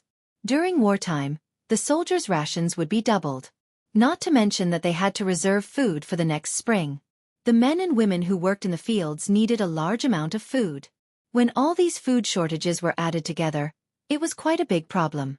The subterranean dwellers in the forest also needed food. Grodon did not care about how many people starved to death in his territory, but the subterranean dwellers could not. Moreover, if he wanted to further control Ab's territory, the food shortage would be even more inconceivable. Amandina now knew that in the year of blooming flowers and summer leaves, the crops in the south of Aween were generally failing. One reason was because of the weather, and the other was because of Madara's invasion. Thus, they had to face another problem if they wanted to purchase food. This was because everyone knew that the war in the south had just ended, and the war in the north was about to break out. Erewhon's sky could be said to be filled with dark clouds. The consequences of the war was that the price of food would become more stable than precious metals. In other words, the price of food would rise. And it would not be just a little. As Erewhon's largest free trade port, the merchants of Ampere Seal would not be unaware of the current situation. These unscrupulous merchants would not slow down even a little bit out of pity. They would only take the opportunity to drive up prices. Thus, the future of purchasing food was bleak. Amandina had rubbed her forehead many times because of this, but she still could not come up with a good solution. She had considered the silver mines in Schaflund, but as an assistant, she could only make suggestions when it came to military matters. If Brando rejected this suggestion, then she could only consider the problem from the perspective of the resources in her hands. Furthermore, she knew that Lord Maxon and Lord Paulus's army was right in front of her, and her lord would not be able to free himself for a while. In fact, even the Roman lady who always did things her own way had obediently delayed her own plans. But at this time, Yuta came to her to arrange for the recruitment of a private army. First of all, recruiting soldiers required money, especially at this time of the year. Secondly, the soldiers would also need rations, and if they had to train, then the shortage of rations would be even greater. Amandina could not imagine the consequences of that. It took her a lot of effort to convince the female mercenary commander to delay the recruitment of a private army until the people in the territory settled down. Just then, Grandmaster Blacksmith Bosley arrived and asked for money. Brando originally wanted him to build a workshop as soon as possible, but whether or not the workshop was to make enchanted armor, it would first require a lot of manpower and resources. Not to mention that Tonajul did not produce iron. Even the training of blacksmiths required a lot of money. Bosley, as a master blacksmith, did not need to worry about material things, so when he lacked these things, the first thought that came to his mind was, of course, he wanted it. Cornelius had yet to calm down, but Cornelius had appeared out of nowhere. Of course, he wanted money as well. However, he did not come for the recruitment of soldiers, but for the funds of the mercenaries. Everyone knew that there would be losses in war. At this moment, the mercenary groups under the mercenary leaders in Ferber City could be said to be under the tree that was Brendel. They were mercenaries in name, but in reality, they were a different kind of private army. Without a regular source of income, the task of replenishing their equipment fell on Brando's shoulders.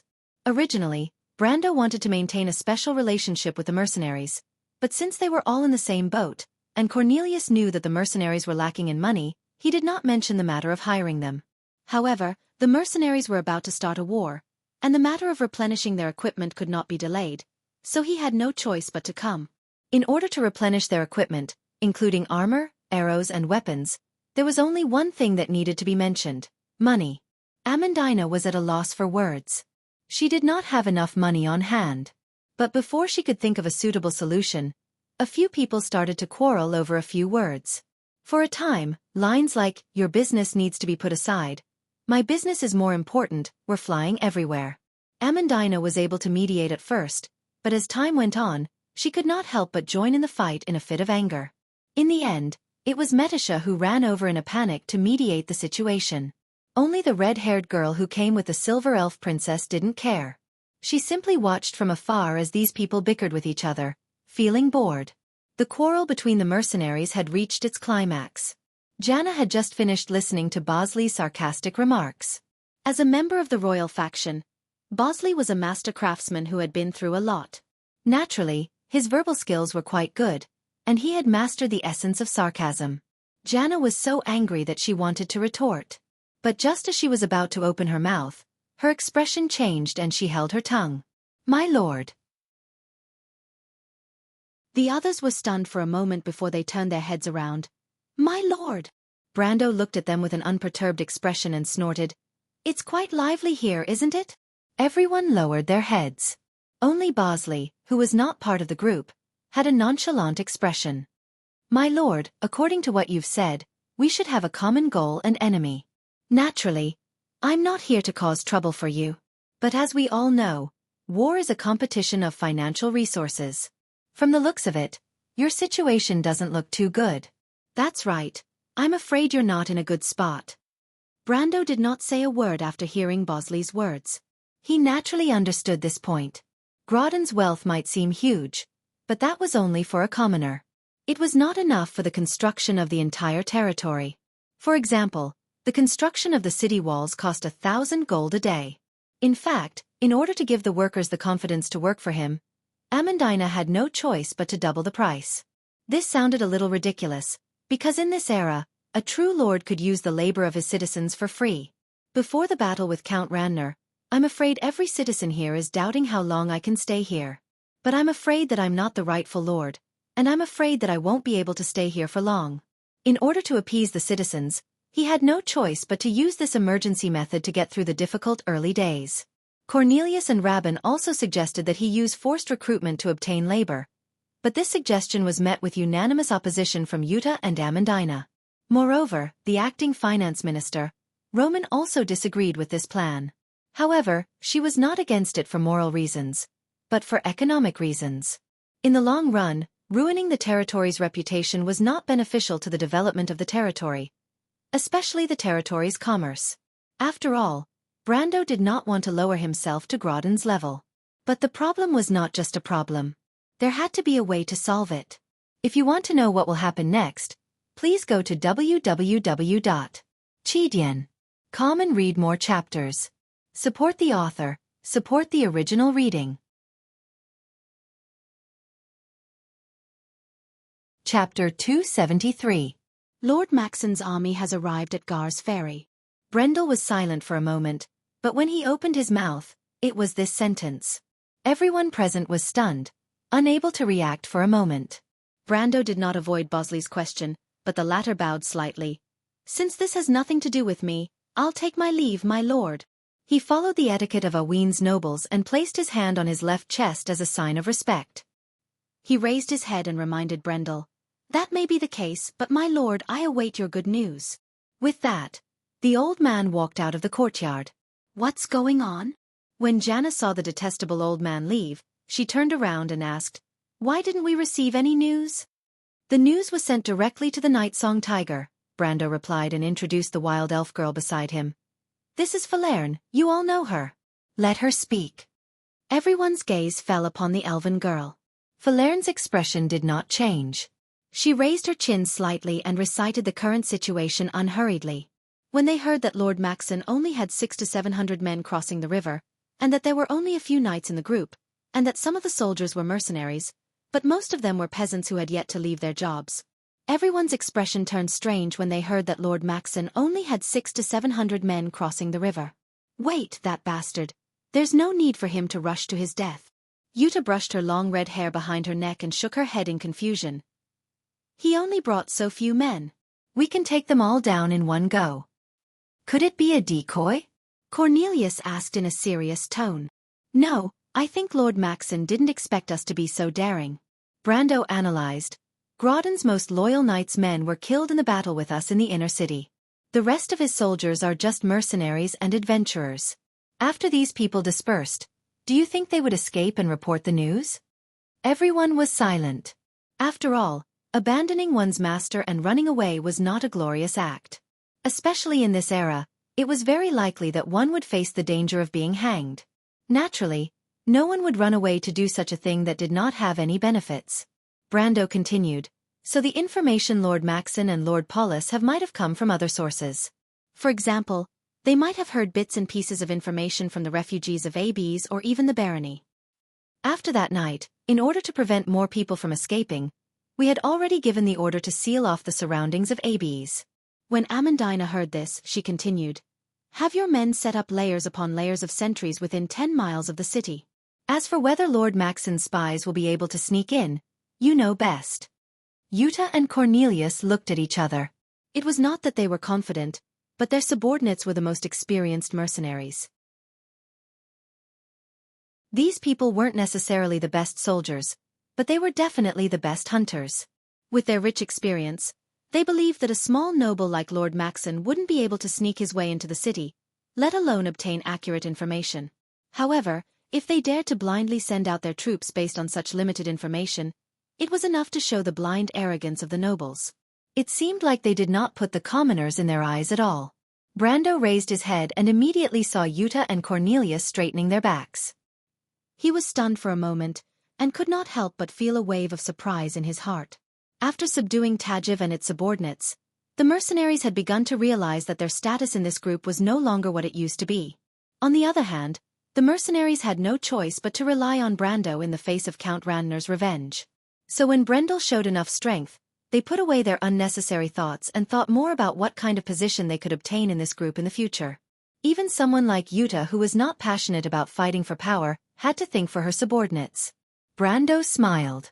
There must be another reason for this. When they heard that Lord Maxon only had 600 to 700 men under his command, and that there were thousands of subterranean dwellers hiding in the forest, it meant that they had already obtained the merit. Naturally, everyone was willing to fight for it. He first looked at Yuta, then at Cornelius. In fact, Vern and his men were still at the front line, and the former Karsuk cavalry captain was the first of the 3 regimental commanders to submit to him. Before the battle at the sawmill, Vern had secretly talked to him and promised to let him command all his men. But Brendel knew that trusting one person too much would make the 2 commanders suspicious. He thought for a moment and said, "Yes, sir." He thought for a moment and said, "Mr. Cornelius, make your preparations to support Rabin. Find a way to bypass the main battlefield and cut off Lord Maxon's escape route. Capture as many captives as you can. It would be best if you can capture Samuel himself, but don't kill him. I still have some use for him." He paused for a moment. "Of course you have to judge the situation yourself." "Accept my orders." The silver-haired middle-aged man's eyes lit up, and his entire body seemed lighter. He looked at Yuta, who was beside him, and replied in a low voice, "As you wish, my lord." After saying that, Cornelius straightened his sword like a true knight and bowed before leaving the courtyard. Only the sound of his footsteps could be heard as he walked back to the courtyard with a satisfied thump, thump, thump. Only Yuta was left in the courtyard. She could not help but frown, but she did not say anything in the end. Medisha sighed in relief when she saw that the people who were arguing had left. She bowed slightly to Brando with the elven etiquette. "My lord." Brando nodded and looked at her. The noble lady on the side was obviously relieved. The few fellows who came to ask for money were all sent away by the lord with just a few words. This made her feel as if a heavy burden had been lifted off her shoulders. But it was just a misconception. She did not feel relieved at all because the problem would not be solved by itself. Dragging it out was not a solution. "My lord, are we not going to the front lines?" She thought for a moment and asked while hugging the documents. "What's there to see?" Brando shook his head. He did not see any suspense in this battle. Moreover, the Night Song Tiger, Rabin, and Cornelius were veterans, and it was much more effective than him going up alone. He knew that he was more suited to lead people into traps. That was his old profession, and he did not want to be a commander. Brando felt that being a lord was enough of a headache for him. As for other things, he would be lazy if he could. If he had the time, it would be better to solve more pressing problems. He turned around and asked, "How much money do we have?" "About 3.5 million Tor coins, and that's after taking into account Grodden's collection and the precious metals in his treasury." Amandina paused for a moment before she quickly replied. "But considering the time, it's not worth that much. In fact, we only have less than a third of this amount in cash." "And my lord," Amandina said with a serious tone, "the problem of food is urgent. As far as I know, Tonagel's annual output is only equal to its consumption. In other words, we do not have a single extra person, and we have to think of a way to feed them." As if she was afraid that Brando did not expect this, she reminded him, "Mr. Reto is leading thousands of refugees in Port Gris." Brando did not forget this point and nodded. Amandina continued, "Speaking of food, it is not a simple matter. First, we do not have a ship. There should be a ship in Port Gris, right?" Metisha reminded in a low voice. Even though she was not familiar with the human world, she had recently studied Tonagel's geography in order to prepare for the war in the future. "Let's not talk about the fact that we don't have full control over Port Gris, and it's just a fishing port." Amandina shook her head. "There might be some merchant ships docked there, but if we want to rent them, it'll cost us a lot of money. Secondly, we cannot use all the money in our hands on one thing, and that is to delay everything that can be delayed. But at least half of it will be used for the upcoming war. To be honest, I do not know how long this situation will last, and Count Randner will definitely not let us have an easy time." Amandina sighed as she spoke. "Not to mention that even though we control ABs in name, Most of the barony of Abes is not under our control.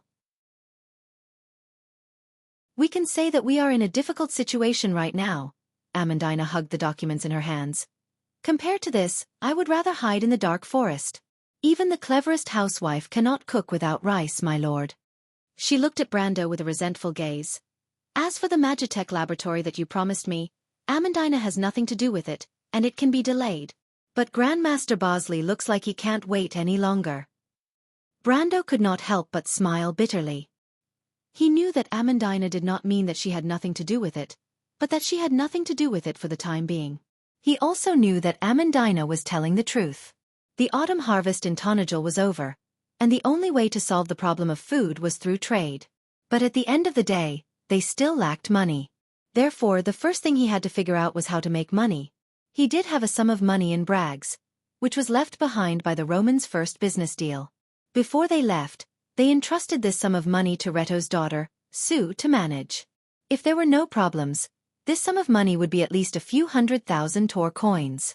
But with Count Ranner's territory between Trentheim and Grinoires, I can't count on this money. I have to think of another way to solve this problem.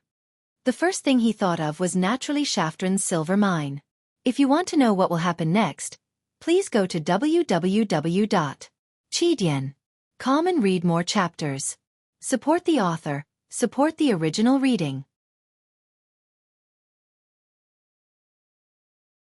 Chapter 274. Shaflan's silver mine came from the rich silver reserves under Mount Greyhar. This mine extended from the Kalanga Mountains to Tonajul. It was only a small part of the Black Forest, but it was enough to benefit Erwin greatly. In fact, the real silver mine was in Tobadlin Castle, east of Mount Greyhar, on the southern shore of Green Lake. As for Shaflan's silver mine, it was only at the end of this vein. Tonajul's backwater was not just for show. Amandina, tell me about Shaflan's situation. Brando asked. Amandina's eyes lit up. My lord wants to make a move on the silver mine? She immediately replied, My lord, Shafland has always been one of the most important sources of income in Tonajul. During the year of the cave beasts, the previous lord built a fort here to mine and transport silver. But after that, the town of Shafland slowly became what it is today. The year of the cave beasts? Brando calculated in his mind. That was almost 30 years ago. Amandina nodded. Currently, the highest authority in this town is an adjutant and a clerk. But I found out that these two people do not report to Grodin. They are directly appointed by Count Ranner. Therefore, although this silver mine produces nearly 15 tons of silver every year, our Lord Baron doesn't really get much of it. Grodin is a really useless lord. Brando could not help but sympathize with the pitiful creature. So you're asking me to touch Count Ranner's cheese, Amandina? He smiled faintly. Amandina smiled back. Didn't you already touch it, my lord? Brando turned his head and saw Yuta looking at him. He noticed that even though she still maintained a reserved expression, there was a hint of anxiety in her green eyes. Seeing that Rabin and Cornelius had been appointed, Yuta did not want her people to be betrayed in the end. Even though the young lord seemed amiable, she had dealt with many nobles, both big and small. In her heart, she maintained the necessary disdain and suspicion for these fellows. Even if it was just a little, she knew how despicable these people could be when they turned hostile. Yuta pleaded with a hoarse voice. My lord, please let me take over Shafland. I know the situation there. There are only 100 soldiers stationed in the mine. She pressed her hand against her chest. My men and I have more than enough to take over this place. But Brando said, but Shafland is too close to Paulus. I'm afraid that our other knight is eyeing it. Even if we attack it, we will not be able to control it in a short amount of time. Amandina was speechless. Can't we think of a way? Even the subterranean dwellers can't use it? Amandina asked, or do you not trust them? It's not that I don't trust them, Brando thought. He had sworn an oath to Tajiv, and the subterranean dwellers would not dare to go against it. But the purpose of taking over Shafland was to open up the mine. If Paulus harassed them from time to time, no one would be able to stand it. How big is the shortage of food?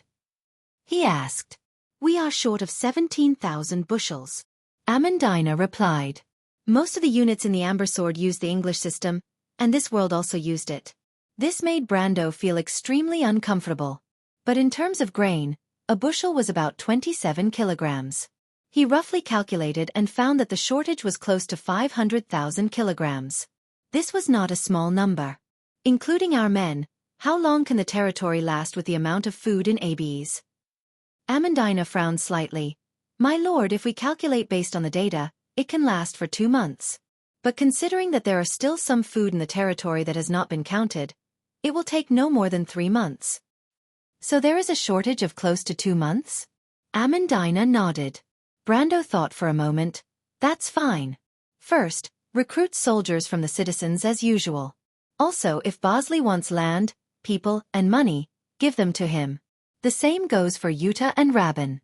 But the Magicite workshop will have to be delayed. Amandina nodded again. She was just bringing it up.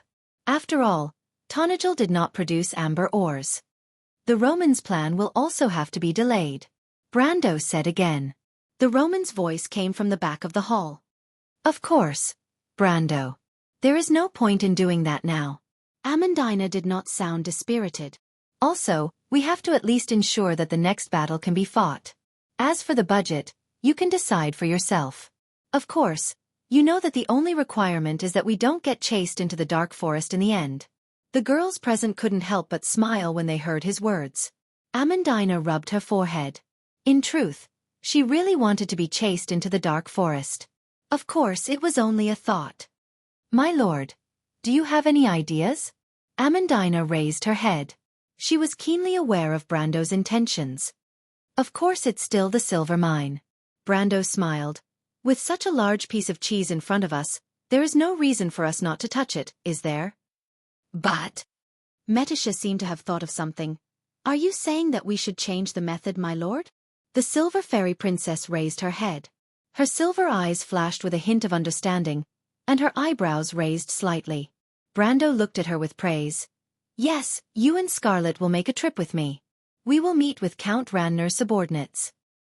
He turned to Yuta and said, Miss Yuta, you should come as well. Yuta was startled, but she immediately reacted. Do we need to bring people? Of course, but we don't need too many. Brando thought for a moment. 20 to 30 people should be enough. Amandina nodded silently, but then she felt a little strange. Brendel was clearly much younger than her, but his words made her feel as if she was a head shorter than him. It was not just because of their status, but also because he had a special aura that allowed him to maintain a natural advantage in front of anyone. She was a little uncertain, but she subconsciously thought that this young man would be the same even if he met the king. Even though this thought was a little ridiculous, Yuta subconsciously told herself that it was right. But that was not important. Brando's appointment allowed her to breathe a sigh of relief. She immediately took action. She bid farewell to Brando and went to gather her men. Amandina watched as the woman left. Do I have to go with you? Amandina turned her head and asked. She was obviously a little unwilling. After all, it was not easy for her to settle down, and she was not a person who liked to run around. You can stay. Brando saw her reluctance and replied, Help me organize a plan while you're at it. What plan? The plan to rebuild ABs. Amandina's eyes widened. Brando knew that she would be surprised, but this was one of his original plans. In his plan, he would not allow the tragedy of history to repeat itself. But if Princess Grafine did not marry Duke Arek, then the royal faction's army would face defeat in the rewritten history. At that time, the northern dukes and the prince's army would be swept away. Brando hoped that at that time, the newly built city of Abes would be able to become the final fortress that could stop this terrifying army. It would protect Erewhon's remaining territory south of Abes territory, especially Valhalla, which was his hope of turning the situation around in the future. Other than this reason, Abes' location was also very good. It was close to the sea to the west, and connected to the Schaflund silver mine to the east. In the future, it would also become the center of Tonajal and Valhalla. The importance of the location was self-evident. But because of the existence of Valhalla, Abes was not the ideal location for the capital. In Brando's plan, Erewhon's future capital would definitely be Valhalla. But this place was more than enough to be the last solid barrier for Valhalla to connect to the outside world. In Brando's mind, Abes had to be built into a fortress, but it was not possible here. He had to choose another location. He had already ordered Tajiv and the subterranean dwellers to head north to find a suitable location to build a fortress. The ideal location not only had to be large enough to accommodate the future fortress, but it also had to be easy to defend and difficult to attack. North of the Gus River was a large area of hills, and Brando thought that it would not be a problem for the subterranean dwellers to find a suitable location. These subterranean dwellers were not good at sieges, but that did not stop them from becoming the best builders in Georgandy Ridge. He looked at Amandina's puzzled eyes and replied, "Don't be so surprised. This matter will not be done overnight. We have 1 to 2 years, and this is just a long-term plan." Building a fortress in 1 or 2 years sounded inconceivable in the real world. But it was not impossible in Woned. With the help of magic, some things were easier than expected. Of course, building a complete city in 1 or 2 years was difficult, but it was more than enough if it was just a prototype. What do I need to do? Amandina took a deep breath when she heard the news. Building a fortress was not a small matter. There were too many things involved, and this was the first time she doubted whether she could do it well. It's fine. You can observe ABs for a while, and think back to everything you saw in Bragg's. Look at how our predecessors did it, and then think about what we need. Brando emphasized that the new ABs would be a fortress, and he continued, "Also, the Shire should be able to help you. Even though he's a wizard, most wizards come from books, and simple engineering knowledge should not be a problem for him. P.S. Happy Dragon Boat Festival, =____, equals grade 12 students will definitely win the college entrance examination." To be continued. If you want to know the future, please go to www.chidian.com. There are more chapters. Support the author, support the original reading.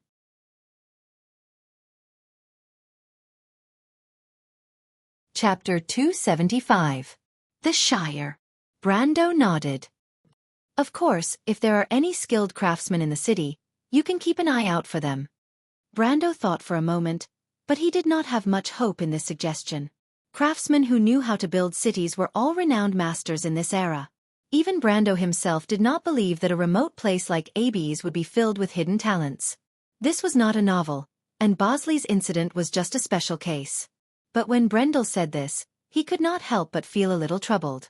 That was true. Building a fortress, especially a large one, was not like playing a game. No matter how much resources were consumed, the system would directly deduct them from the inventory. Then, with a beep, the system would place a fortress in the middle of a dense forest. In this place, clay and stone would not automatically flow up to the walls. Even a brick would have to be burned out of the kiln before it could be sent to the construction site. The labor force was not just a number. If you just put people together, they would be nothing more than a black hole that consumed a lot of food day after day. How to arrange and coordinate manpower was a very professional skill. Although simply put, it was how to let 100 people exert the strength of 100 people instead of 50 or even less people. It was very difficult to do. Brando had experience in managing a small number of people, but once the number of people rose to thousands or even tens of thousands, there was nothing he could do. After all, this was not a war. First, he had to know what these people were supposed to do. He had some of the best candidates in mind, the craftsmen of Buga, the mountain dwarves of Roland, or the gnomes of Georgandy Ridge. They were all the best craftsmen in the world of Vaunt. But the best were not necessarily the most suitable. First of all, other than the craftsmen of Buga, Brando had no idea where to find the dwarves or goblins. The dwarves of Roland lived in the north, which was even further north than Saint-Tassol. The mountains there were covered in snow all year round. In Erewhon in the south, there was no sign of this tribe. As for the dwarves, there were quite a few of them, but their distant relatives were wine connoisseurs and had nothing to do with building cities. As for the goblins, there was no need to mention them. The earth goblins were a noble race under Georgandy Ridge. Not only were they masters of city construction, but they were also one of the races with the best fighting skills. They did not need to come to the barren surface world to suffer like Tajiv. The only ones he could find were the craftsmen of Buga, the white-bearded old men of the Silver Alliance. Brando did not expect them to take a liking to him. Those old men were not like these country bumpkins, according to the Buga wizards, who did not know much. Brando suspected that these silver folk might have guessed his identity as a transmigrator in a few words. Brando did not have any other ideas at the moment. He could only take one step at a time. Although there was no way he could come up with a solution in a short time, as time passed and his strength increased, he might be able to find an alternative. In the end he could only add, "Go ahead and do it. I believe in your ability." It was this sentence that made the noble lady's eyes light up, and she nodded seriously. But at this moment, a young man's voice came from outside. "I think I heard you call me my lord?" Not far away, Scarlet, who was leaning against the black pine, turned her head subconsciously and saw the Shire in a black robe coming in from outside. In fact, the young archmage rarely appeared in front of outsiders after the chaos that night. It was as if he plunged into the small room in the castle arranged for him, and did not care about the outside world. Of course, according to the Shire's explanation to Brando, he was familiarizing himself with spells. After all, an apprentice would need a buffer time to become a wizard mentor overnight. Now it seemed that this guy was doing well these days. When Brando saw him, the young wizard's face was relaxed and even a little excited. It seemed that the outside world was indeed more interesting than the graveyard. Even if he stayed in a small room all day, it was no exception. "Why are you here?" Brando asked, but he immediately saw that the Shire did not come alone. There was a young man behind him. Brando recognized the young man. He was the only lucky or unlucky person left from the group of adventurers they met when they first entered Ab's. He was an apprentice who was a string magician. But this young man had been staying in the group ever since they killed Grodin, which puzzled Brando. According to what he knew, this young man and his companions were from noble families. Even though they did not have much power, they were at least descendants of nobles. With such a background, there was no need for them to fool around with these mercenaries. According to Amandina's words, this group of mercenaries were rebels, but to put it bluntly, they were not far off from bandits who occupied a mountain. It could only be said that the real bandit group lacked people like him and the noble lady who understood the rules of the game between nobles. The Shire smiled and walked in front of them. He respectfully bowed to Brando. If an outsider saw a magus bowing to a noble in such a manner, their jaws would probably drop to the ground. But the young magus still greeted him meticulously. "My lord." In fact, his actions had already surprised the young man behind him. The young man who was habitually wearing a green-gray robe finally showed a strange expression and looked at the master and servant. Even though Brando was a gold-ranked swordsman, the Shire was not to be outdone. He was also a gold-ranked magus, but his status was much higher than a mere swordsman. It was the same even if Brando was a noble. Amandina, who was hugging the documents beside Brando, did not find it strange. She shook her head and acted as if she did not see anything. As for Metisha and Scarlet, one did not understand the etiquette of the humans in this era, and the other grew up in a mercenary group. Naturally, they did not have any knowledge in this area, so they were much calmer than the young man. "Actually, I'm here to ask for money," the Shire replied with a smile. He even scratched his head. You can imagine a magus scratching his head helplessly. This time the corner of Scarlet's eye twitched. "But first, I'm here to give you money." "Give you money?" Brando was stunned. "Let's talk about money first, because I know my lord is always interested in bad news." The Shire immediately answered, "The thing you asked me last time, I thought about it, and it should be fine." Brando immediately reacted. Originally, he wanted this guy to form a spellcaster council similar to the Tower of Stars and Moons. After all, the Shire was now the leader of all the spellcasters in his territory. It was not impossible for him to integrate the uneven number of apprentices in the mercenary group. Even though it was a little unbearable to look at now, the future was still very promising. Even if they could not compete with the Silver Alliance in the future, at least they would not be inferior to the Black Tower Magi. The only problem was that he did not know if the Shire, as the successor of the Black Tower Magi, had any relevant taboos. When the Black Tower split from the Silver Alliance, it almost led to a war. Brendel knew how strict the wizards were in keeping their knowledge of the world a secret. When the Black Tower wizards split from the Silver Alliance, it almost led to war. Of course, this was a digression. Brando only mentioned it at that time, but he did not expect to receive an answer today. But putting this matter aside, the Shire's line of "giving you money" really surprised him. What kind of trick was this guy playing? That was the first thing he thought. "Let's talk about the second thing," Brando replied. The Shire reminded him with a smile. "My lord, did you forget about the thing that I temporarily stored with me?" "What thing?" Brando was puzzled, but the Shire took out a painting from his multi-dimensional bag. Oh my God, Martha! The painting of Princess Twilight. Amandina's eyes widened, and the document in her hand slipped to the ground. She could not help but shout in a low voice. She immediately showed a look of suspicion. This can't be a fake, right? She looked at the Shire, and then looked at Brando. She thought to herself that with her lord and this mage's nature, it was not impossible. But Brando shook his head. This is the real thing. He remembered that this was the stolen item that they took in Fortress Reden.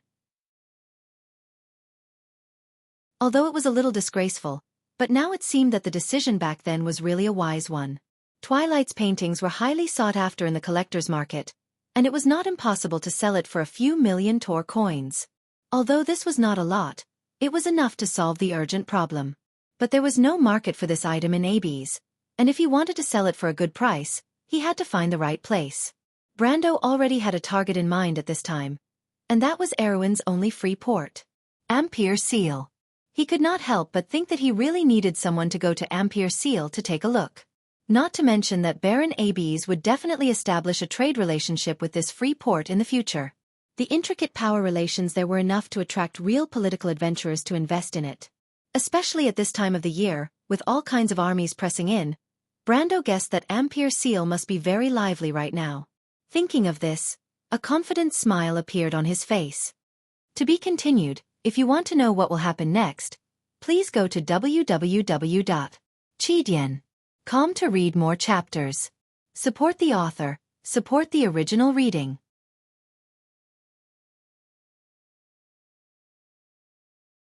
Chapter 276. Ampere Seal? The girl sitting on the bench looked at her best friend in shock. She was the half-fairy princess, with her long silver hair hanging loosely over her princess dress. Her body as slender as a doll, and her silver eyes filled with calmness. However, this seemingly weak girl was known for her strong character in the circle of nobles. She always carried a silver dagger inlaid with emeralds. It looked like a dagger used by noble ladies for self-defense, but Magadal did not doubt that she could easily subdue a grown man with that dagger. Of course, this was still not the right way to put it. This princess was famous for her swordsmanship in the royal family. Even an official knight of the kingdom would not be her match. The girl pressed her hands on her knees, and could not help but feel envious. She was also a princess from the dukedom of Manticore. She had known Griffine since young, and the two had always been close friends. However, she was envious of Griffine's ability to naturally show her strength. Even the smallest details in her movements showed the princess's extremely independent character. In comparison, she had grown up learning strict aristocratic etiquette. Although she was well-educated and knowledgeable, outsiders had always seen her as a gentle, quiet, and elegant young lady. It could even be said that she was the role model of most noble ladies in Wonde. However, Magadal did not like such praise. She wanted to be free to pursue the life she wanted. However, she did not know what kind of life she wanted. Furthermore, her serious character forced her to take responsibility for her own destiny. The dukedom of Manticore was just a small country in the north of Erwin. For a girl like her, her future was already set in stone. Why do you suddenly want me to go to Ampere Seal, Griffine? Is it because of the war? The half-fairy princess nodded her head. Suddenly, there was a loud commotion outside the balcony. Knights were sparring in the square outside. However, the commotion quickly subsided, and it did not affect the conversation between the two in the room. Has the situation become so tense? Magadal asked softly. What do you think, Teeny? My brother's actions are faster than I thought. The dukes have already formed an alliance. Although that old fox Arek is still hesitating, I think he will make a decision soon. The silver-haired girl explained unhurriedly, as if she was talking about something that had nothing to do with her. Maybe there is still a chance, Griffine. Magadal could not help but say. It's not that simple, Teeny. Arek has always been ambitious. He wants to stand with my dear brother, or stand with us. The half-fairy princess paused for a moment and said faintly, I don't mind the marriage, but I am worried that it will harm Haruz. Thus, the young girl sitting opposite her no longer spoke, but looked at her calmly. The two of them were close friends, and understood that the other would not be stumped by this little difficulty. Griffine would not be Erwin's princess if she did. Actually, my main concern is Count Randner, the silver-haired girl lowered her voice. If Dukarek is like a dark cloud in the northern sky that can bring a storm at any time, then as long as the wind is blowing in the right direction, he may not necessarily be our enemy. He can also be our ally. But I suspect that Count Randner will draw his dagger at us from behind at any time. Magadal's brown eyes flashed with interest, and she suddenly said, I heard something that you might be interested in, Griffine. Go ahead, Teeny. The princess of the Manticore dukedom leaned closer to Griffine. I have a friend who just sent me a magic letter from Count Randner. He said that Count Randner seems to be in some trouble, and there are some rebellions in his territory. I think he might not have the time to care about things outside of his territory for the time being. Is it a friend from the Holy Cathedral? The half-fairy princess asked seriously. Magadal nodded slightly. The silver-haired girl looked at her close friend seriously. Even though she did not have any elven blood, her beauty was not inferior to her own. However, they were completely different. Her soft golden hair seemed to be plated with a layer of holy radiance under the soft light, setting off her quiet and gentle face. It wasn't without reason that this young girl was called the Frowning Angel, although such beauty was extremely rare among humans. Griffine could not help but think of an ancient human kingdom's queen. But the queen's fate was too tragic, and this made her frown slightly as she shook her head and threw the thought out of her mind. Magadal herself was an extremely devout believer, and she was very close to the Holy Cathedral of Fire. At the same time, she also maintained a very good personal relationship with many of the priests in the Holy Cathedral.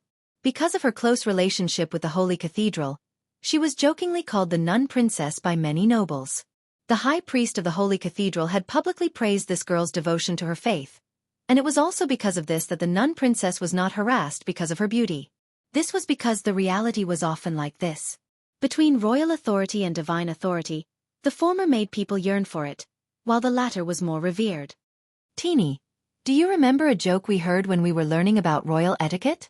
The half-fairy princess suddenly asked. In Erewhon, there is no lord who does not deal with a rebellion or two. Otherwise, he is not a true lord. Magadal smiled slightly, most likely because Griffine's words reminded her of the carefree days of the past. It's actually the same everywhere, Griffine. Yes, the silver-haired girl nodded. So don't put your hopes on others. Let's just hope that Count Randner will be flustered for a while. But we still have to do what we have to do. Then what can I do, Griffine? I hope that you can use your relationship with the Holy Cathedral to persuade the merchants of Ampere Seal to reject the Alliance's request. The half-fairy princess replied, Teeny, the free port is under the protection of the Holy Cathedral. They have the ability to do so, but I'm worried that the merchants will be tempted by the benefits. I know the presiding priest of Ampere Seal, I can give it a try. Magadal thought for a moment and asked, But when do I have to leave, Griffine? There's no need to rush, Griffine said.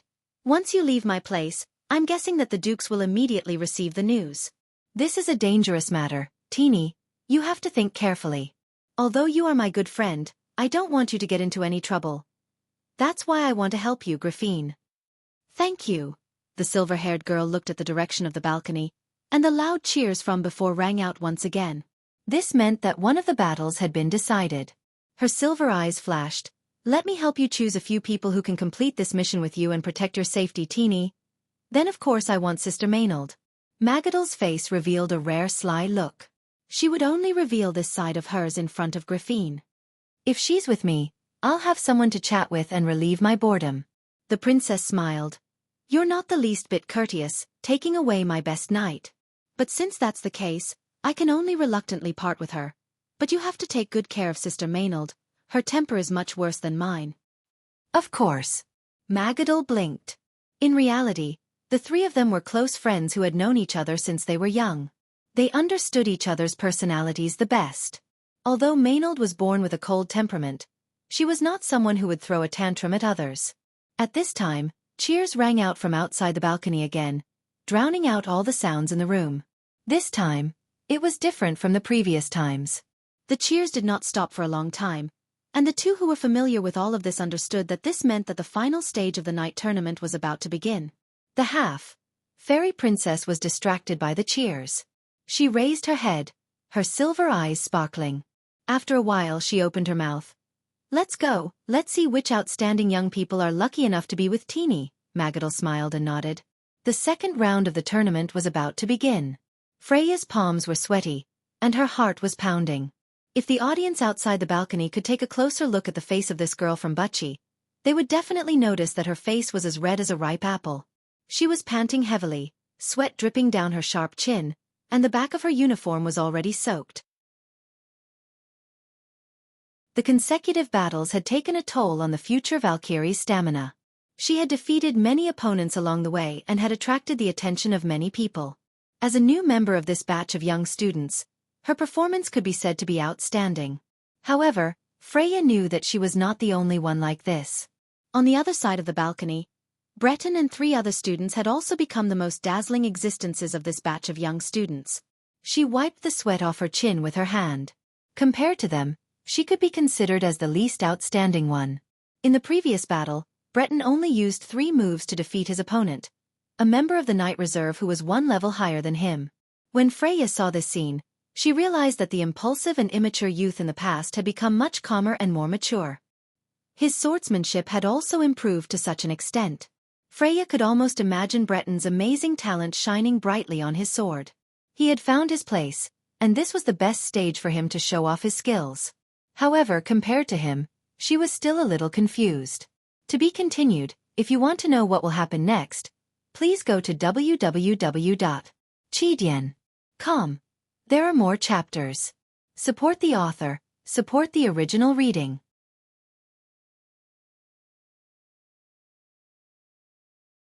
Chapter 277. Freya knew that she did not have that kind of talent. Ever since she was in Wuxia, she used her unyielding personality to make up for the difference. She put in a lot more effort than others, and slowly made up for the difference between people. But things were not as simple as she thought. As time passed, Freya gradually realized that the difference between people was not something that could be made up with hard work. Just like in this academy, there were too many capable people, and she was simply insignificant in this crowd. She was like a tiny firefly under the bright moon, and the little bit of pride she had in Wuxia had completely disappeared. In front of her was a knight student from the upper year. He had the strength of a middle silver-ranked knight, and was on par with Breton. In fact, if this competition did not limit the strength of the participants to the peak of iron-ranked, she would have already fallen to the ground. But even so, she could feel her hands trembling as she gripped her sword. The upper-year student who was frowning was also carefully circling around her. Freya's tenacious fighting style had caused him to suffer quite a bit. The annual championship competition of the Royal Cavalry Academy had a rule that everyone complained about. There was no time to rest between matches, and everyone had to pay the price for wasting too much energy in the previous battle. It was said that the founder of the academy set this rule to let the students understand that no enemy would give them reasonable rules on the battlefield. They had to learn to conserve their energy, and only then would they be able to survive longer on the battlefield. The original intention of the Royal Cavalry Academy was to send the best military talents to this ancient kingdom. In times of peace, the students who graduated from the academy were all trained as middle and high-ranking officers. Those who graduated with excellent results were even selected to enter the Royal Knights Regiment the moment they stepped out of the academy's gates. Thus, there were many people who reached the heavens in a single bound. Just like this annual championship competition, the Knights competition was carried out using a point system. Students of different years would be able to obtain a corresponding amount of points by fighting, and a cruel elimination system was implemented. Only the person who stood at the end would receive the highest honor of the academy, the title of Champion Knight. And after the Champion Knight was decided, the best knight of each year would be selected based on the points. Basically, these people could be branded with the mark of nobility.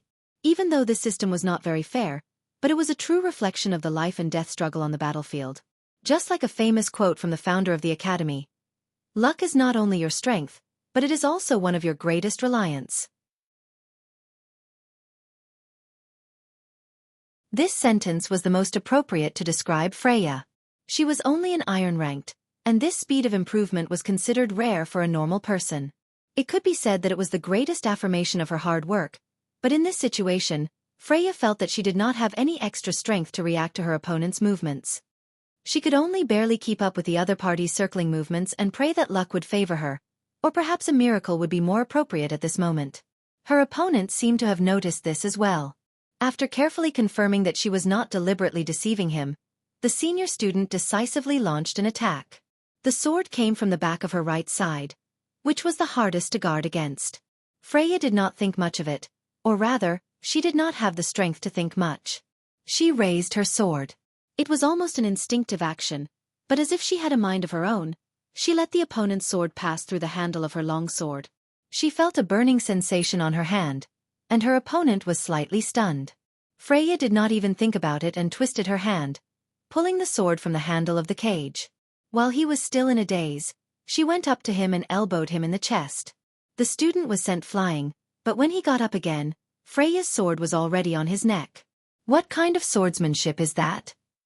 the student asked as he got up. He saw the bright red blood dripping down from the girl's hand, and it was somewhat dazzling. Freya did not answer. In fact, she was a little confused.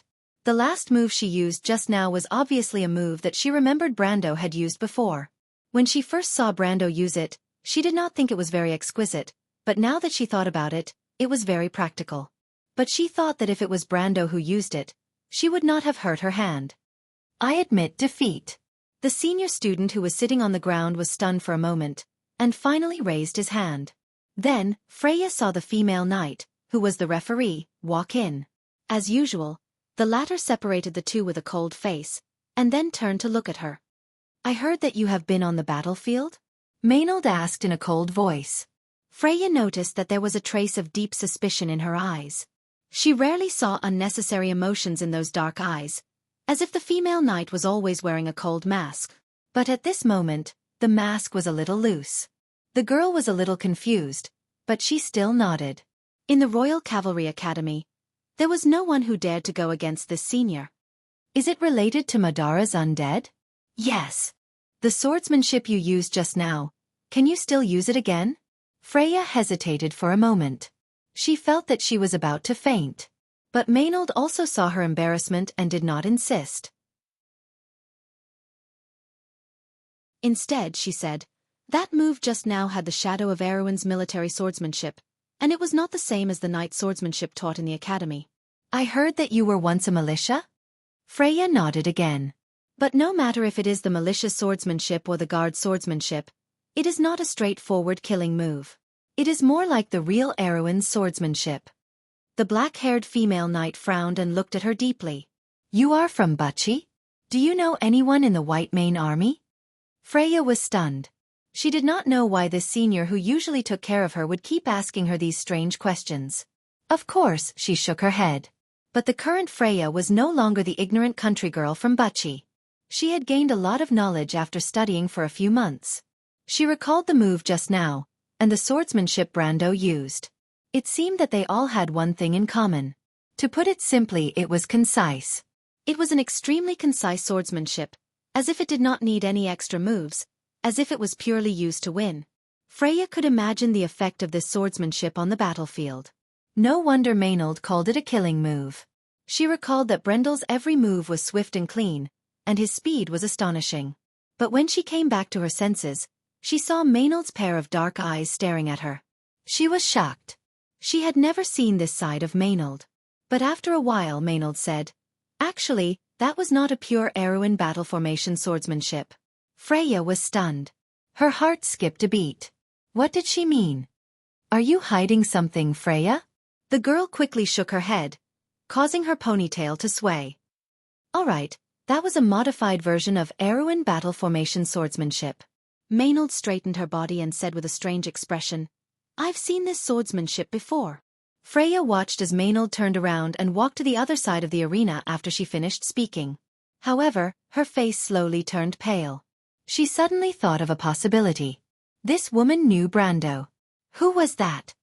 The half-fairy princess turned around. "Who?" "The student who won just now." Magadal looked at the crowd below and said, "I saw Maynard talking to her for a while. She seemed to be a girl." Griffin followed Magadal's gaze and understood. "That's Everton's daughter." The silver-haired girl sighed.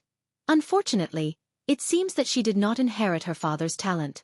Although she is already very good, she is not the best in this batch of students. Compared to her father, she is still far behind." "Griffin, that's because the quality of this batch of students is too good." Although the nun princess was not an expert in swordsmanship, Her wisdom and experience made up for the gap. That young man called Breton, and the other two people, I've heard you mention them more than once. The silver-haired girl smiled. Yes, Lady Martha is still protecting Erewhon. She continued, I'm going to pick out the best students from the upper and lower grades to go with you to Ampere Seal, Teeny. Both Oberway, and I think it's necessary to train the students in this cohort. Let them leave Ampere Seal and train. That's my idea. So you have your eyes on that Breton, Griffine? Magadal turned her head and asked. He is indeed a very calm young man. There are very few people like him among the nobles. Not necessarily, Tinny, the silver-haired girl's eyes flashed. I know there is one more. He let me know that the blood of Erewhon's ancestors has not dried up, so there is still hope for this ancient kingdom. It's rare to hear you praise someone like that, Griffine. The half-fairy princess did not answer her friend's question. She was thinking about the young man that Oberway mentioned. She had already confirmed that he did not come here with Freya. What a mysterious guy. She did not know where he was and what he was doing, but she had a faint premonition that he would not be willing to be left alone. He would soon appear in front of everyone again. As for how he would appear, the silver-haired girl smiled in her heart and threw away this strange thought. To be continued, if you want to know what will happen next, please go to www.chidian.com to read more chapters. Support the author, support the original reading.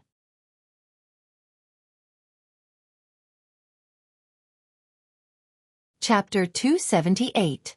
Along the banks of the Gree River, the sky was gradually brightening. In the forest, Rabin and the night-song tiger were hiding under the bushes, silently watching the nobles' army pass through the forest noisily. This was not surprising, as even the regular army of the kingdom could not achieve such a high level of discipline. Of course, mercenaries were much better. At least they had the awareness of being ambushers. Hundreds of mercenaries were holding their breaths and hiding along the banks of the Gree River, waiting for the last noble soldier to enter the predetermined battlefield. Hundreds of crossbows, long and short bows, were about to aim at the prey that was entering their shooting range. Although these guys don't seem to be very strong, the night-song tiger said as he looked out of the forest. But these scouts are still very experienced, they just lack some combat experience. The leader of the Fireground Corps glanced at the man beside him. He knew that this man did not have a name, only a nickname. He had never heard of the night songbird before. You only lack a little combat experience? You're the only one who dares to say that. Rabin couldn't help but think. As a former captain of Karsuk's cavalry, Rabin was much more knowledgeable than the average person. He was well aware that Maxon's scouts were top-notch even in the regular army. However, this man and his mercenaries were too powerful. He saw with his own eyes how the mercenaries of Lopez killed a group of noble scouts. They leaped up, mounted their horses, killed them, and threw away the corpses in one go. The corpses of the noble scouts were still lying in the forest, with only their body temperature left. However, the dead could not stand up and complain about the words of the mercenary leader. The former captain of the cavalry could not help but feel a chill run down his spine. That level of courage and tacit cooperation made him wonder if these guys were really mercenaries. And this guy was only the young lord's servant. He probably wasn't even a knight. Of course, Rabin could not guess who Brando was, but that did not stop him from making a judgment. As a veteran captain of the cavalry, he was more observant than most people when it came to details. When Brando captured Grodin, he already knew that this young man was extraordinary before Yuta and Cornelius. At the same time, he was also the first to suspect Brando's intentions. A noble like Brando did not need to come to such a remote place, right? So what was his purpose? Rabin might seem like a careless person, but he was keenly aware of Brando's ambitions, which was why he sided with him from the start. After leaving Karsuk's cavalry, he worked tirelessly to establish this mercenary group. Of course, he was not someone who was willing to be ordinary. Rabin had been looking for someone to serve among the nobles for a long time, but most of the time, the people he looked up to would look down on him. Most of the people who looked up to him were people like Grodin, who was despised by the nobles. That was until Brando presented him with this opportunity. The two of them hit it off immediately. While Rabin was lost in his thoughts, the nobles' army slowly entered the forest. After crossing the Gree River, Lord Menta slowed down. Although it seemed like the rioters did not stay behind, he was a cautious person. There was nothing wrong with being careful. However, this cautiousness did not come from his innate sensitivity towards war and military matters, but from his personality. That was why when his youngest son caught up to him, Lord Maxon still had his mercenaries and private soldiers move forward through the forest by the riverside. The noises made by the soldiers along the way annoyed him. However, there was no point in restraining them. At most, he could only control them for a while. Instead, he looked at the knights around him and felt a little satisfied.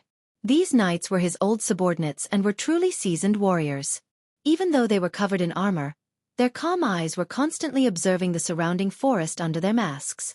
They always held their swords and maintained the necessary vigilance. A true knight was a professional soldier who had practiced the art of war for a long time. Naturally, they were different from others.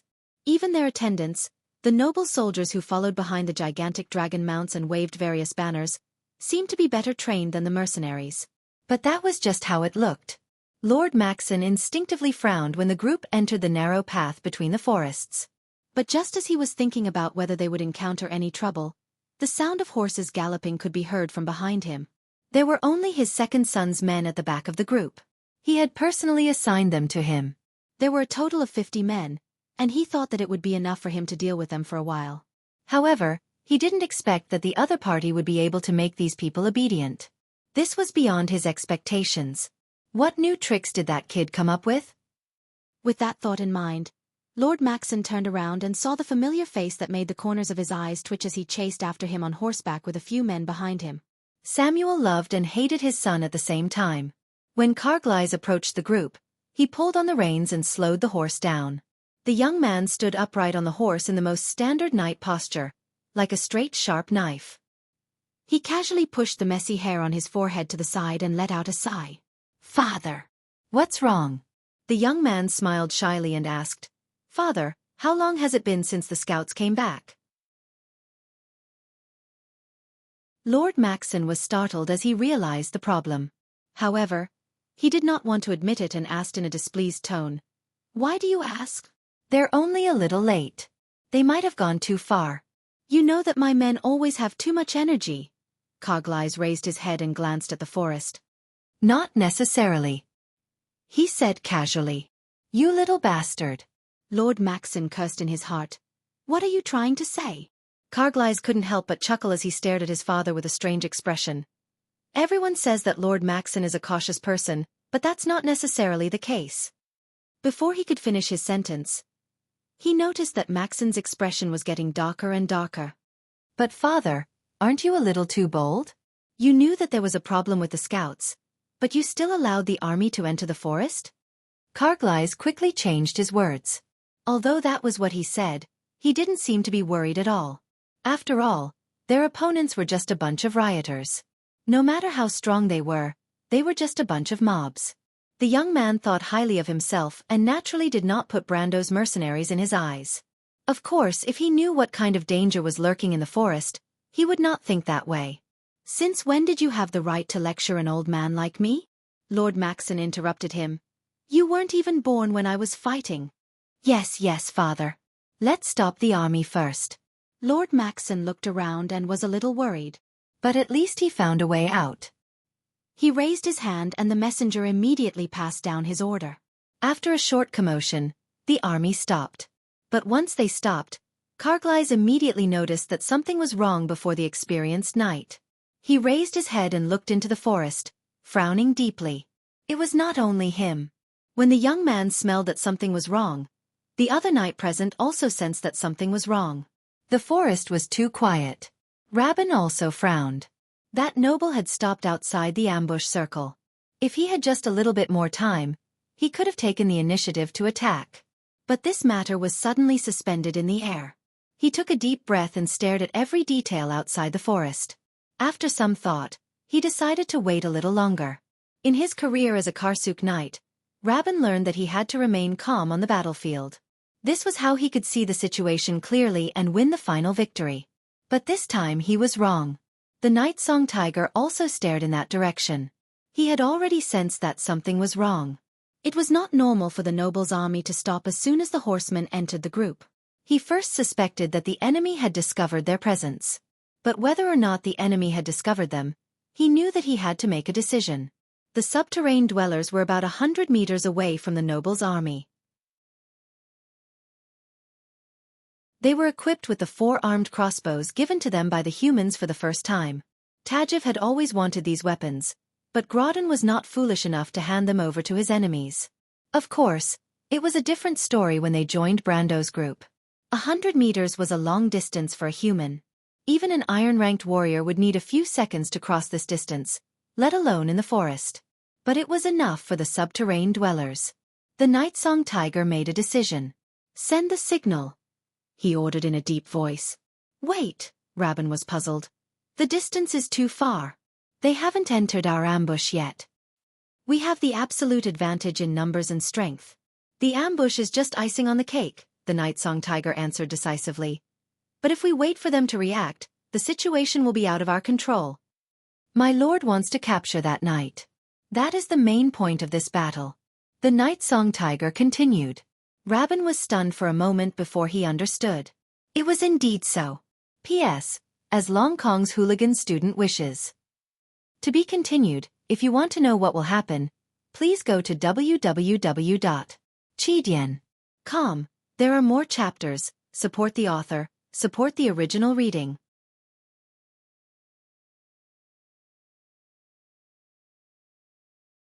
Chapter 279. Retreat. Karglai stared into the forest, his expression turning serious. What? Lord Maxon could not believe his ears. His youngest son actually wanted him to retreat. Even though it was fine to be cautious, wasn't this making a mountain out of a molehill? What would happen to his father's reputation? "Brat, this old man isn't dead yet. It's not your turn to command." Lord Maxon coughed sternly and reprimanded Karglais. "My lord, I'm afraid the young master is right." At this moment, the knight beside him spoke with a grave expression. "It's best if we retreat." "What's going on?" Lord Maxon was stunned. His old subordinates would not joke about him. This time, even he started to panic. But just as he finished speaking, everyone heard a shrill cry coming from the forest. The young man subconsciously raised his head and saw a conspicuous magic signal slowly rising in the air. Good heavens, are they really rioters? This was the only thought in Karglai's mind. A day and a night had passed since they left Abies. Beyond the blue-black peaks, the party stood on the summit, and the view extended in all directions with the earth. The fields formed a green checkered rag, which stretched away through the winding valleys. Brando did not expect Mount Greyhaw to have such a scenery and could not help but be startled. "That's Schaflund." Jana looked down the mountain path. Red roofs dotted the forest like stars in the sky. They gradually became denser, forming a settlement. The small town was sleeping peacefully in the mountains. It was close to noon, but they had already arrived. Although Seal's words before he left opened up a whole new line of thought for Brendel. As a free trade port, Ampere Seal was a place full of gold, and he didn't only have Ramona in his hands.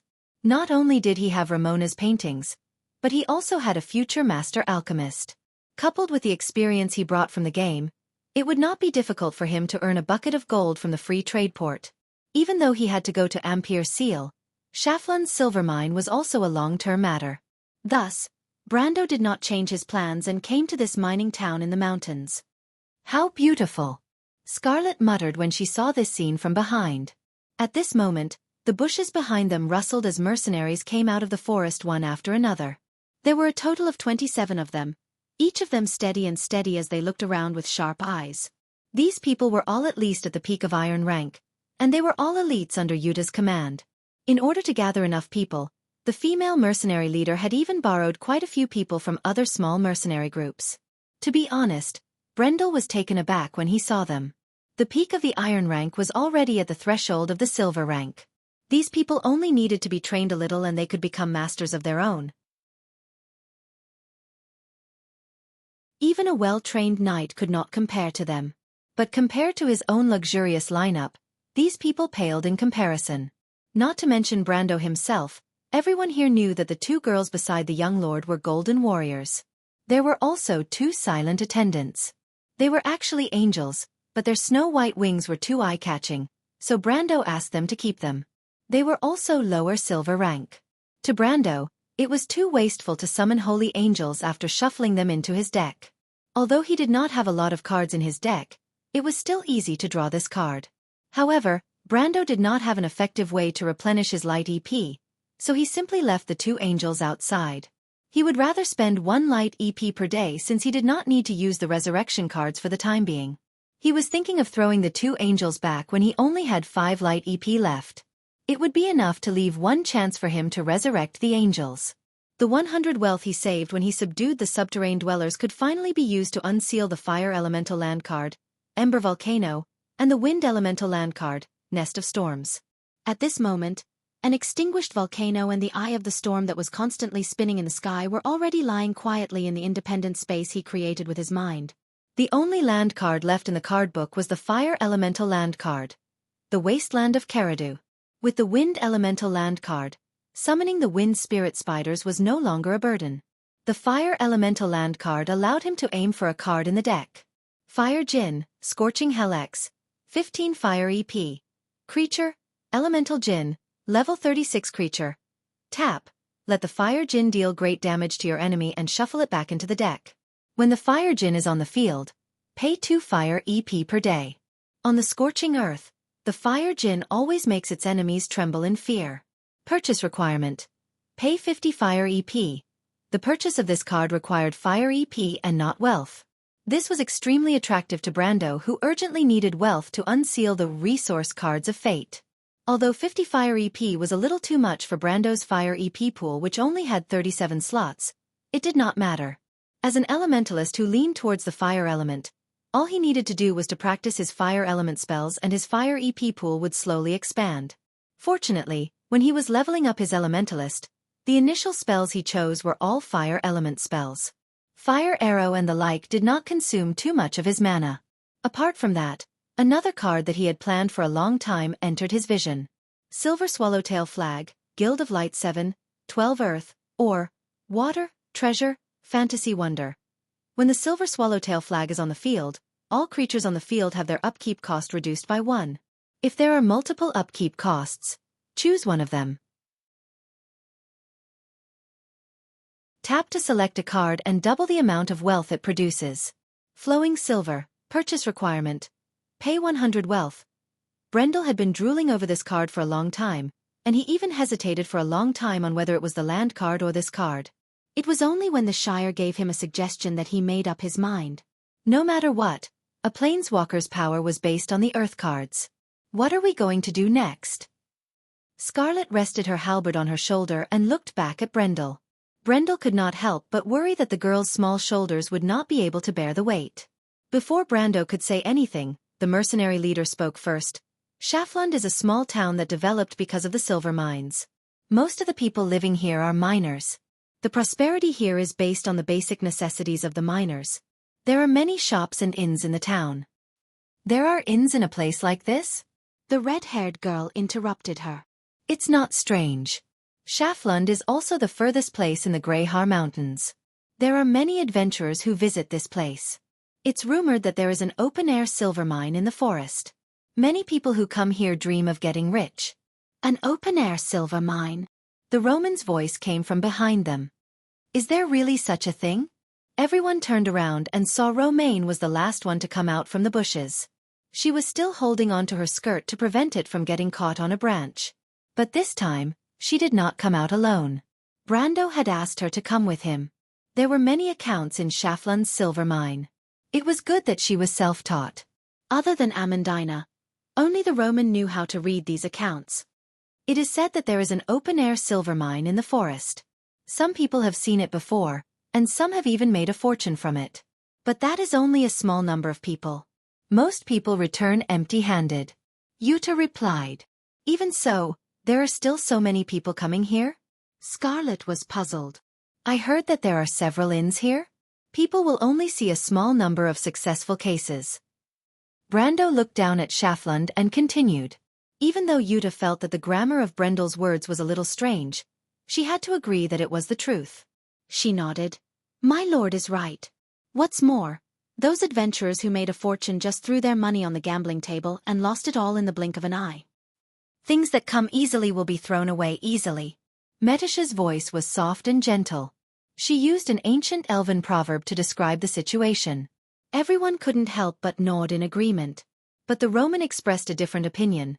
If there are people who made a fortune from this, then it must be real, right? She seemed to be unable to forget about the open-air silver mine. My aunt always said that a man's wealth is his own ruin. This kind of thing will definitely attract the attention of the nobles, right? Even Count Ranner's subordinates would be tempted by the open-air silver mine.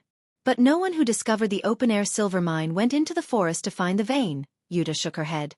This is also the mysterious part of the forest. The Roman's eyes widened. It was obvious that she was extremely curious about this matter. Scarlet swung her flame-like ponytail and pouted. Gods and ghosts, most of them are fake. Those who made a fortune might not necessarily have discovered the open-air silver mine. Maybe it's just a rumor. That's a possibility. Brando thought of another possibility, but he intended to return to the main topic. But let's talk about our plan first. Yuta, you're the most familiar with this place. Tell me what you think. My lord, 2 miles northeast of Schaflund is the mining area. Every morning, the workers will go through a specially opened mountain path to enter the mining area. There are many towers along this path, and there are also light cavalry patrolling the area. It's impossible for us to walk in openly. Is that the only way? Brando asked. With our skills, how likely is it that we can sneak in through the mountains? It's not impossible, Yuta thought for a moment. But I heard that the guard captain of the mining area is a gold-rank swordsman. Brando nodded. It would be strange if there's no expert in this place. After all, the highest defense officer in the mining area is a sword saint who has awakened his elemental energy. That's good, he replied. Compared to the heavily guarded mining area, entering Schaflund isn't a difficult task. There are quite a lot of people here, so we won't attract too much attention if we split up and enter separately. Everyone, remember to bring your own funds and check in at the inn. Brando looked at the sky. We'll gather again in the evening. Have you memorized the marks we agreed on? Everyone nodded in agreement. Then let's move out. To be continued, if you want to know what will happen next, please go to www.chidian.com to read more chapters. Support the author, support the original reading.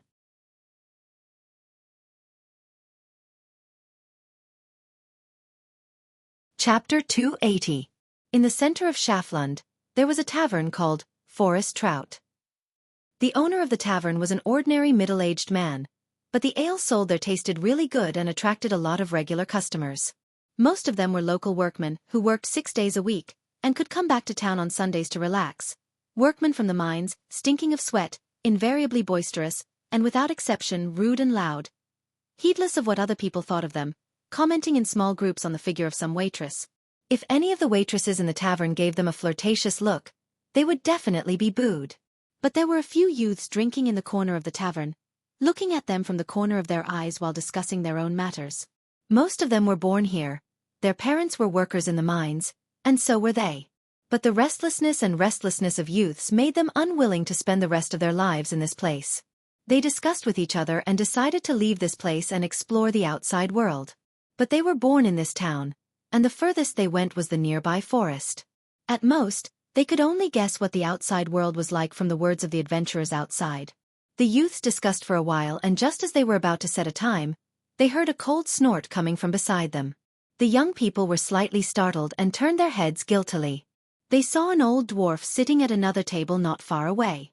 Just like in most fantasy stories, this old dwarf had a conspicuous big nose and a long beard that reached below his waist. His hair was braided and tied with an iron ring, and his arms and legs were very thick and strong. But his skin wasn't the healthy reddish-brown of the hill dwarves. Instead, it was a light gray color. The young man's expression changed when he saw the dwarf. This old man was called Odom, and they didn't know where he came from. However, it was said that he was very capable and had gotten a job as a steward for the chief of this place. But his temper was really bad. He was stubborn and inflexible, and he never gave anyone a good face. His situation wasn't very good either. He was often seen drinking alone. Even though dwarves loved to drink, they rarely drank alone. Unlike this old dwarf, his temper would get worse after drinking, and he would keep a straight face and ignore everyone. Furthermore, This fellow was extremely arrogant and looked down on everyone. Someone had once heard him speak ill of the scribe. However, this old dwarf was so angry that he even dared to scold the king, so this matter didn't attract much attention. When the young man saw that it was him, he couldn't help but feel that something was wrong. "Old Odom, so you're here," one of the more quick-witted ones quickly said in a friendly tone. The old dwarf glanced at the young people and asked, "What's wrong? Are we bothering you?" No. The person who reacted quickly immediately said, "How could that be? We want to treat you to a drink, but—" The old dwarf snorted and said, "Who cares about your stupid business? But let me remind you, young man, the outside world is not so simple. Be careful not to bump your head and come back bleeding." The few youngsters immediately felt as if they had been granted amnesty. They stammered in response, and then went to pay the bill in a hustle and bustle, and hurriedly left through the front door. When they left, they couldn't help but curse their bad luck. Why did they meet this old man? Fortunately, he didn't have a good relationship with most of the people in town, or else he would have run over and told their parents, and they would probably be beaten up badly. The old dwarf shook his head as he watched the young people leave. The outside world was not that easy to explore, but the young people were hot-blooded, so he did not care about these things. Just as the old dwarf was about to lower his head and drink some wine, he was startled. He saw 3 men and 4 women walking in from outside the inn. In fact, when Brando opened the door and entered, everyone's eyes lit up. What a beautiful girl! Metisha was a pure-blooded silver elf royalty, and her beauty was self-evident. Although her body hadn't fully matured, and she had a delicate temperament, she attracted the attention of others. Roman and Scarlet were not to be outdone either. The merchant girl always had a unique temperament that made people want to take a second look at her, and her pair of dark eyes played an important role. Moreover, her hands were placed on the leather bag in front of her chest, and the way she looked around made people have a good impression of her. Scarlet's amber eyes were like burning flames that attracted people's attention. When the girl entered the bar, she couldn't help but frown slightly. The tip of her eyebrows raised, and there was a dangerous aura about her that kept people away. The lightning spear was disassembled into 3 parts and tied to her back. The girl raised her head slightly, letting her long red ponytail hang behind her back. She looked around with a vigilant expression. However, the one who caused a commotion among the guests was Yuta, who didn't stand out as much in terms of appearance. The female mercenary group leader's tall and voluptuous figure caused everyone to subconsciously whistle when she entered the hall. A few gazes even landed on the group leader's towering chest. Yuta didn't mind and only snorted coldly. Brando couldn't help but chuckle. He had often seen such a scene in fantastical stories. It could even be said that the various inns were one of the most important places in such stories.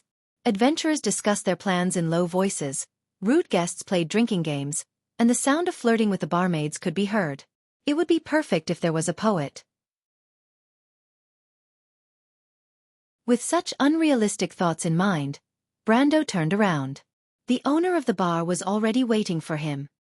He was just an ordinary middle-aged man, but from the looks of it, he could already see the hierarchy of the group. When the men, whose lower body dictated their thoughts, looked at the women, the middle-aged man paid more attention to the details of the temperament that exuded from Brando's group. Although the 2 angelic attendants behind the young men had picturesque features, the middle-aged man's gaze didn't linger on them for long. As the owner of this crowded bar, he had long been trained to see people differently from the average person, especially the confidence of a modern person in Brando. He was very similar to the descendants of nobles who were born in prominent families and had received good education since young. Therefore, the middle-aged man could tell the young man apart from the others at a glance.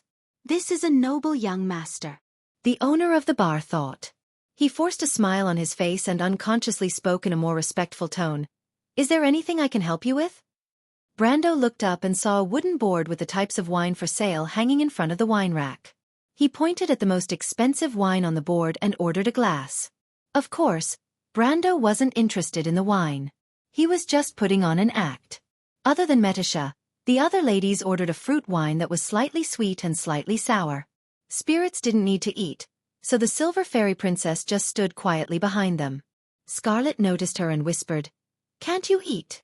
Metisha was taken aback and shook her head. "It's just not necessary." "Then let's try it." The girl fiddled with her long ponytail. "If we don't order anything here, we'll be too conspicuous." No, Roman's voice cut in and said seriously. A real lady won't eat anything in a messy place like this.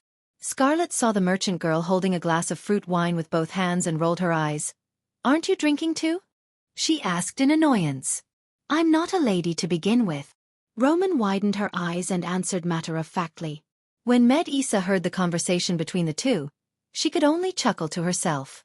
As for the two angelic attendants, they ignored the chatter of the girls and followed behind Brando expressionlessly. This allowed the middle-aged man to confirm who was the female companion and who was the attendant. He looked at the few of them and asked with the keen eyes of a businessman, "Are you from the outside?" Scarlet stopped and raised her eyebrows alertly. Brando knew that there was nothing to hide. Although these people were not local, they had seen a lot of people in the town. They might know all the locals in the town, so deliberately hiding it would only make them suspicious. He simply nodded. Let's try our luck. Brando didn't tell the truth. The middle-aged man thought that they might be the children of a noble who left home to play. This kind of person was not uncommon in Erewhon, but they were usually the descendants of nobles with a certain amount of family background. So you're going into the forest, do you need a guide? He thought for a moment and asked. The service is very good. Brando thought that the glass of the most expensive wine in his hand was effective. A place like this was a place where information was circulated, and the owner often sold information on the side. However, most of the information was based on hearsay, and there was no way to determine whether it was true or false. The only good thing was that the price was also included in the cost of the wine. I won't charge you an extra cent. Brando ordered the most expensive wine in the restaurant, and the middle-aged man was naturally very attentive. However, Brando still shook his head. I don't need a guide, but I want to ask what's the situation in the forest. The town's surroundings are not dangerous, but you will encounter wild beasts and possibly monsters if you go deep into the forest. The middle-aged man replied. Also, there's a mining area to the north. If you go that way, you might encounter patrols from the mining area. It won't be good if you're caught as someone with bad intentions. As if afraid that the young man would not know the immensity of heaven and earth, he hurriedly added, although this is Tonagel's territory, the owner of the mining area is actually Count Randner. Oh, Brendel said. He lowered his head and took a sip of the wine. The spicy taste went straight from his tongue to his throat, and then back into his nose. The young man almost coughed violently. Brando frowned. He was not a good drinker, and it was not a wise choice to pretend to be like this. With great difficulty, he suppressed the taste in his mouth. He had already made up his mind not to touch this thing in the slightest. At the same time, he raised his head and asked in a roundabout manner, since that's the case, what places should I avoid? Don't go north, the innkeeper replied. As long as you don't go north, there won't be any trouble. But if I don't go north, how will I find the legendary open-air silver mine? Brando purposely frowned. The middle-aged man glanced at him and thought, as expected, he's here for this. Translator, Endless Fantasy Translation Editor. Endless Fantasy Translation, P.S. Recently, there have been doomsday cult followers roaming the book review section again.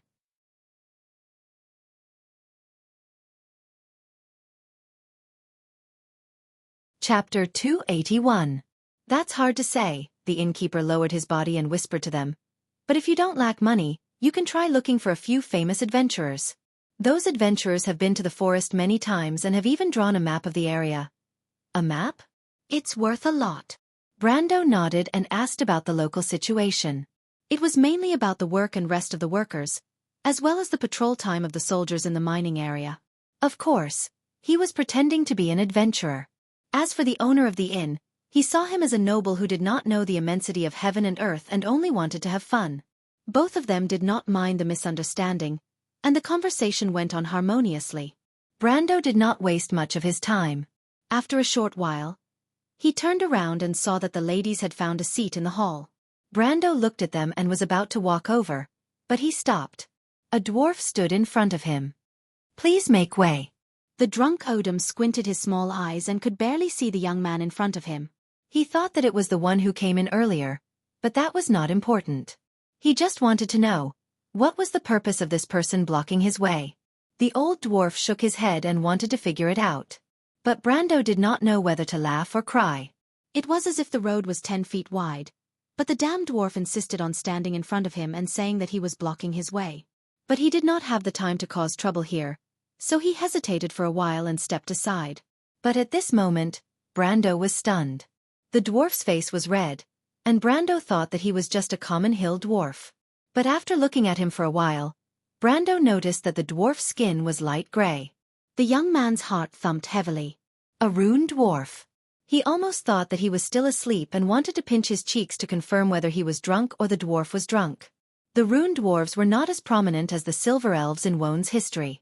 They came from the underground of Jorgendy Ridge, just like the cavemen. But they were different from the ordinary people of the underground. They were the silver folk that had disappeared long ago. Legend has it that the rune dwarves were wiped out in the war before the end of the Age of Chaos. Another legend said that the rune dwarves had a city on the other side of the Mercury Sea. But no matter which one it was, Brando did not expect to see a living rune dwarf here.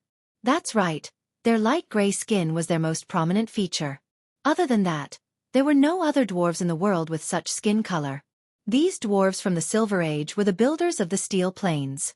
Their architectural skills were on par with the craftsmen of Buga during the Age of Chaos. However, the rune dwarves were not satisfied with this evaluation. It was just that one of their creations was on the ground, while the other was in the sky. They had never had the chance to compete. But Brando calmed down after a short moment of shock. Brando knew that no matter what the characteristics were, there would always be some adventurous and wandering tribes. However, most of these descendants had more or less inherited the similarities in their bloodline. As for how much of their cultural heritage was left, only the heavens knew. There were actually quite a number of ancient descendants in Vaunt, but many of them did not even know their own origins. For example, if Brando had not seen the description of the rune dwarf, he would not have recognized the drunken dwarf. But just as he was thinking about it, Odom had already shakily brushed past him. Brendel turned around and saw the old dwarf parting the crowd and walking away, leaving only his back view. Brando thought for a while and did not immediately follow him. There was nothing to talk about with a drunken dwarf. Moreover, the dwarf seemed to be a worker here, so he would not disappear from the face of the earth any time soon. His goal was to take control of the silver mine, and it would be much better to interact with the dwarf then. But even so, he still turned around and asked the middle-aged man, "Who is that?" "An old man. I think his name is Odom. He's been here for a while now." The middle-aged man did not know why the young noble was interested in the unkempt dwarf. "He's a miner in the mine." "What does he do?" "Overseer." "Have you heard of his specialty? For example, construction?" Brando asked further. The middle-aged man was stunned and shook his head. "I have not heard of him." "Oh, I thought the dwarves were all experts in construction." Brando laughed and purposely said so. "That must be the mountain dwarves from the north, my guest." Brando nodded and put the matter aside. He then turned around and walked back to the table where the ladies were. When he approached, the Roman and Metisha were chatting about something, but they stopped at the same time and looked at the young lord. "What's wrong?" Yuta asked. "Nothing," Brando shook his head. "But I have asked around and the situation is not good." "What happened?" Yuta's eyes flashed with a hint of worry. Other than Brando, she was the only one who cared about the success or failure of this matter. "We thought that the workers would go in and out of the mine every day, but I just heard that is not the case," Brando said in a low voice. "In fact, the workers are only in town for 1 day a week. Every Monday morning, they will return to the mine and will only leave after Saturday. The other party is very strict with the management of the workers. Yes, the chances of us fishing in troubled waters is small." Brando said. "What's the problem?" Scarlet asked, puzzled. 2 points. It is not difficult to take control of the mine. We just need to kill the intermediate gold-ranked swordsmen. The remaining 100 or so people will not be enough. However, it is a little troublesome to do it quietly and not attract the attention of Lord Paulus. But me, my lord, and Princess Metisha, will there be any problem for the three of us to deal with intermediate gold-ranked swordsmen? The red-haired girl frowned and asked. "Of course not, but you should know how big the commotion caused by a fight between gold-ranked swordsmen is." Brando replied. "As long as one person knows that the mine is under attack, the news will spread like wildfire. In a few days, Lord Paulus will know more about this matter than we do. We can seal the news. Roman suggested. Lord Paulus is not a fool. If there is no news from Shaftalin for a long time, he will be suspicious. The only thing we can do is to control this place and make it work as usual, and secretly send silver to Ferber. Brendel shook his head. Brando did not finish his sentence, but everyone knew what was going to happen next. The silver would be secretly sent to the mint and made into private coins. This was a secret that the local lords did not need to disclose. In fact, before they left, Brando had already asked the county to search for a secret mint that Grodin might be hiding in a manor outside Abbey's. In fact, these were all things that could lead to the gallows, but as Brando often said, a death row criminal would not care if there was 1 or 2 nooses around his neck. Scarlet was startled for a moment, then slowly nodded in understanding. Can't we lure him out? Or take action when he is outside? That human can't stay in the mine forever, right? The Silver Fairy Princess suggested in a soft voice. We can, but if he doesn't come out once a month, won't we have to wait here for a month? Brando shook his head. That's why we have to take the initiative and sneak into the mine to find out his movements. Besides, if we want to control the mine, our men will have to infiltrate it sooner or later. Metisha nodded in agreement. Then what should we do, my lord? Yuta asked softly. Shoo, don't call me my lord here, Brando looked around and said. Actually, I've not only heard bad news but also 2 good news. This time, no one interrupted, as if they were waiting for him to continue. The first news is that the adventurers in the vicinity might have secretly made a map of the mine. I think this news is very likely to be true. From what I know, adventurers often do this kind of thing. Yes, young master, the mercenary leader saw Brando's gaze and hurriedly corrected herself. Sometimes, the adventurers would even work together with the local bandits. The nobles usually turn a blind eye to this kind of thing since they won't do anything anyway. And the second news? Romaine asked curiously. I heard that the adventurers here would occasionally work in the mines for a period of time. You should know that adventurers don't always have the means to support themselves. Yuta was startled when she heard the news. The nobles are willing to let these troublemakers into the mines. Why wouldn't they? The mines need labor. They're not allowed to bring weapons into the mines, and they're not allowed to leave with even a piece of ore. The mines are used to exchange ores for money and food. What can these adventurers do? Besides, this is Count Ranner's territory. Other than us, who else would cause trouble? Brando asked in a low voice. Then can't we sneak in? Romaine's eyes lit up. You can't, but I can. There are others who can too, Brando shook his head. The mines don't take in women, or else the world will be in chaos. They looked at each other and saw the feasibility of the plan in each other's eyes. If they could sneak into the mines as workers, then it would be easy to find out the movements of the guards. But how should they do it? To be continued. If you want to know what will happen next, please go to www.chidian.com to read more chapters. Support the author, support the original reading.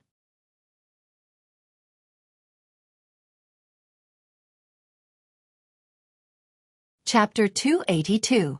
The entrance to the mine was bustling with activity. Be it workers or adventurers, all of them entered the mine in an orderly manner under the watchful eyes of a group of cavalrymen. In order to speed up the process, the crowd formed 3 columns. Brando glanced at the map in his hand and silently memorized the terrain and markings on it. He then folded the parchment and kept it in his bosom. He raised his head and looked at the group in front of him. More than 20 mercenaries had successfully infiltrated the mine, and the cavalrymen patrolling the entrance were not very vigilant. This was probably because Schaflund had been peaceful for too long. Even if there were bandits harassing Tonagel, these outlaws rarely dared to enter the mine. On one hand, they were afraid of Count Ranner's reputation, and on the other hand, the losses outweighed the gains. Brando's gaze landed on the lush forest. Scarlet, Metisha, and Yuta might have already infiltrated the mine. Even the weakest of them was at least a silver-ranked warrior, and it would not be difficult for them to avoid the attention of the soldiers on the tower. The Roman was left behind in Schaflund, and there were 2 holy angels protecting him. At the very least, he would not be too worried. Then, Brando heard the cavalryman in front of him shouting, "Next!" The cavalryman's voice carried a strong local accent, and he knew it was his turn. They hurriedly lowered their heads and walked forward. At first, They thought that the other party would at least make a show of searching them, but they didn't expect that the cavalrymen wearing bright silver-pointed helmets would let them pass after sweeping their gaze over their heads and seeing that no one was carrying any weapons. If I knew this would happen, maybe Yuta and the others could have disguised themselves as men and sneaked in. Brando shook his head and thought to himself. But it seems like the silver-ranked swordsman's vigilance is not that high. This is good news. After passing the sentry post, the surveillance became more relaxed. Brando looked around and quickly identified the mercenaries in disguise. Of course, the so-called disguise meant that they did not bring any weapons. Of course, he did not immediately rush forward to meet up with his men. Although it wasn't that adventurers didn't travel in groups, their group of more than 20 people was enough to arouse suspicion. Moreover, everyone had left a way to contact each other, so there was no rush. Brando had completed all sorts of quests in the Amber Sword, but he had never gone deep into enemy territory in disguise. For a moment, he couldn't help but feel a little nervous and inexplicably excited. But when he remembered that he was a gold-ranked level 1 player, he subconsciously calmed down a little. Yes, although in the past game, it was a wound where gold was as plentiful as dogs and elements were everywhere. But now, it was only the end of the year of flowers and summer leaves. The War of the Black Roses, which had begun and ended in a hurry this year, had just ignited the flames of war on the land. In this year, there were probably only a few who had the strength of a gold ranker before the age of 20. Brando looked to the side, silently observing the surrounding terrain, as if he was admiring the scenery.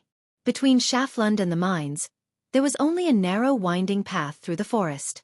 Occasionally, one could see the rolling hills of Greyhill Hill towards Trentheim, beyond the trees halfway up the hill. It was as if a watercolor had been drawn out on a green canvas, and the trees were like mottled ink dots, sprinkled over the mountain range. It was very pleasing to the eye. He raised his hand again, and looked at the unfamiliar patterns growing on his palm. For a moment, he couldn't help but feel a little absent-minded.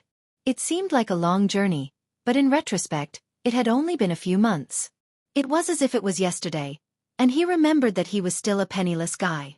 But in these few short months, he had companions, power that he could rely on, subordinates, and even his own territory.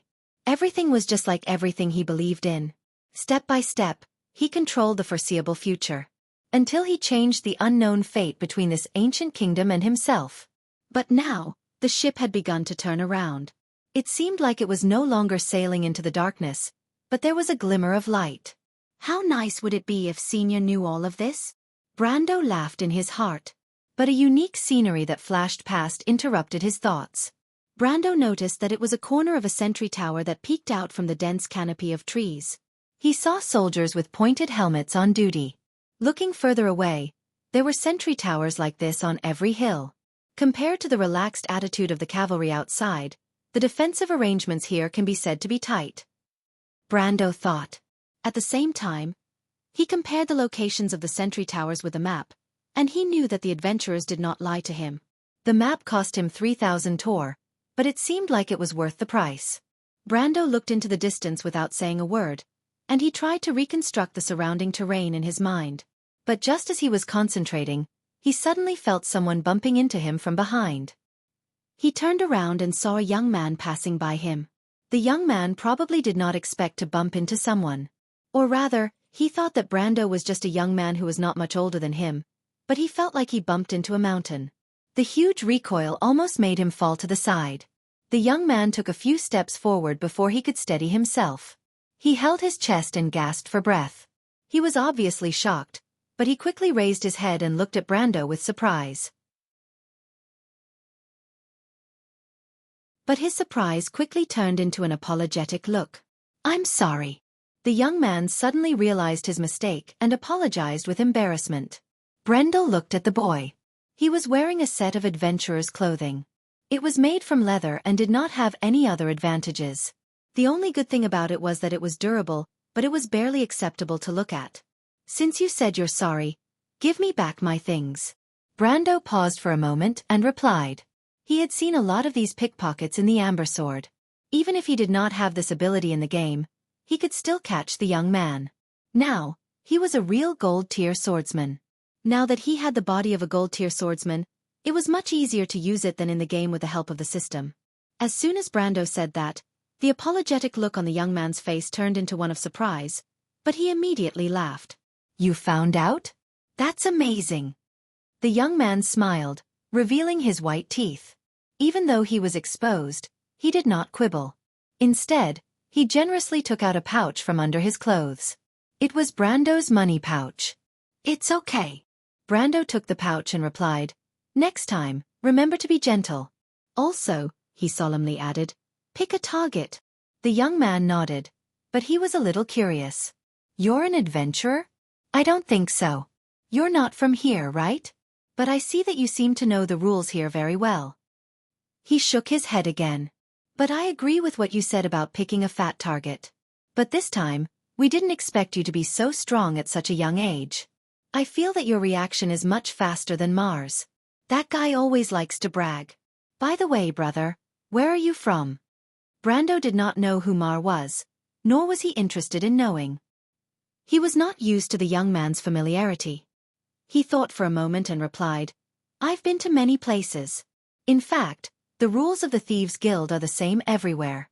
But since you've returned the money, I don't want to make a big deal out of it. No one wants to offend a bunch of people for no reason. What he said was all based on his experience.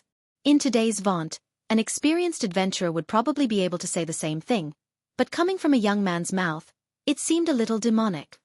Besides, people like you are very difficult to deal with. Brando concluded. The young man did not mind. In fact, he was happy as if Brando was praising him. After hearing Brando's words, he showed a curious expression. You said you've been to many places. That's impossible. You're so young. Brando shook his head and smiled. But it was because of this that the young man showed interest. He followed Brando and said, I'm Joka. What about you? Brando did not reply to his question, but the young man did not seem to mind. He put his hands behind his head and asked with interest, Are you telling the truth? You said we're like a thieves' guild. What's a thieves' guild like? Brendel glanced at him and replied, What they did is similar to what you did. The young man raised an eyebrow. I heard there's going to be a war soon. Is that true? Brendel felt a little depressed. Do you really think I'm a jack of all trades? He thought for a moment and replied, You're from here? Why are you so interested in the outside world? He could tell from the young man's accent that he was a local. But this time the young man smiled mysteriously and replied, Nothing. I just wanted to ask. Then I won't disturb you anymore. Let's talk when we have time. With these words, he fell a step behind, then turned around and disappeared into the crowd. But Brendel's eyes were sharp, and he saw the boy running into the crowd and gathering with another group of people who were about the same age as him. He thought for a moment and decided to listen to what they were talking about. I failed. That guy is very strong. The young man who spoke first said. How strong can a guy that young be? I can even steal a few coins from the adventurers in town. Don't tell me you're too incompetent, Joka. Another voice chuckled and mocked. You can try, Mar. The young man retorted. If you don't ask for support, it looks like no one will support you. To be continued, if you want to know what will happen next, please go to www.chidian.com. There are more chapters. Support the author, support the original reading.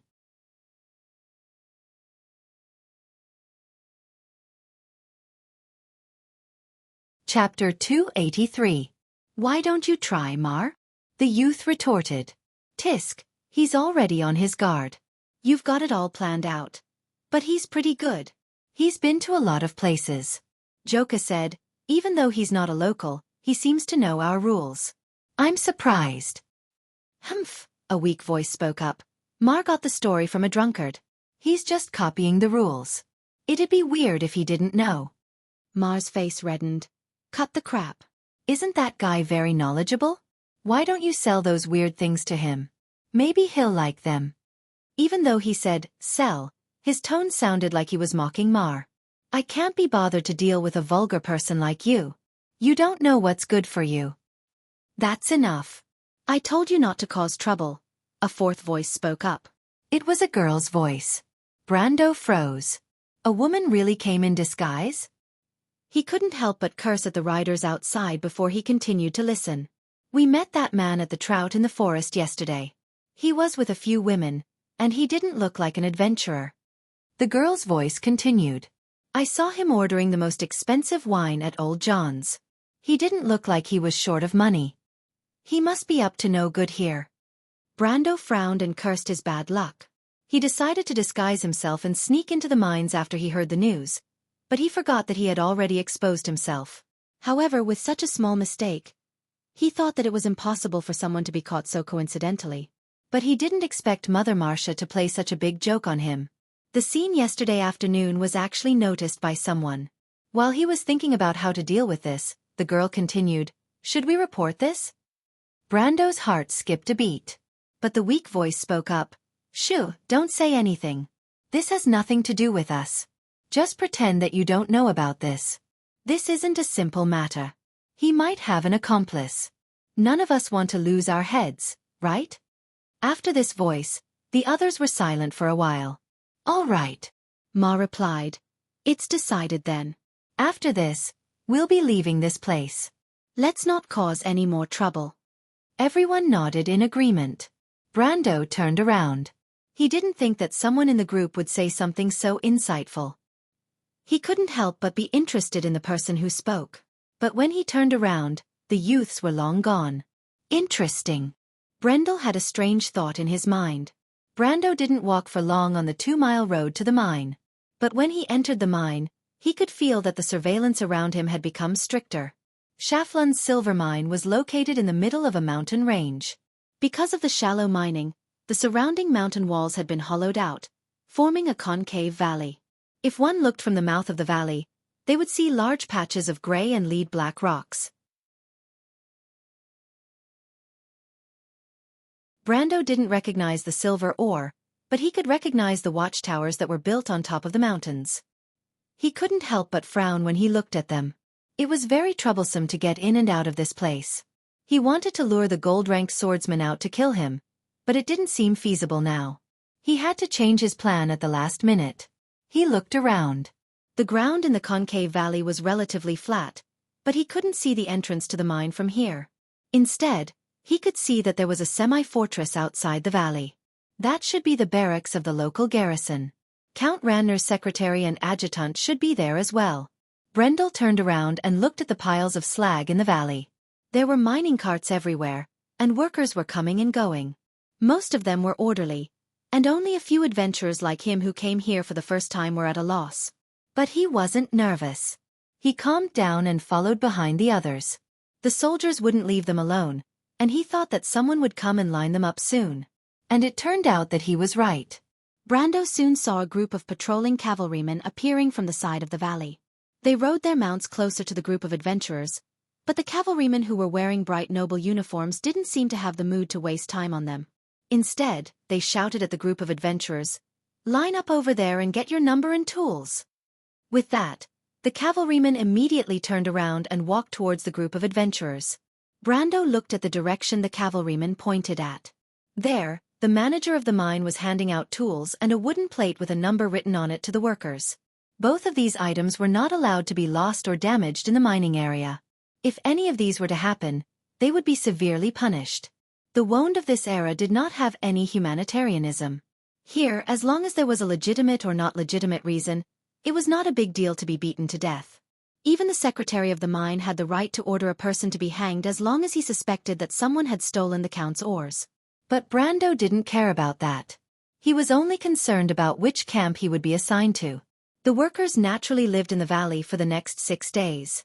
Thus, no matter how stingy the mine officials were, they had no choice but to build a crude camp for the workers. Naturally, the main building of the camp was a thatched hut. It was filled with all sorts of unbearable smells for a modern person. If not for the fact that Brando's body was much stronger than that of an ordinary person after entering the Golden Realm, he was worried that he would faint from the stench when he entered the dimly lit hut.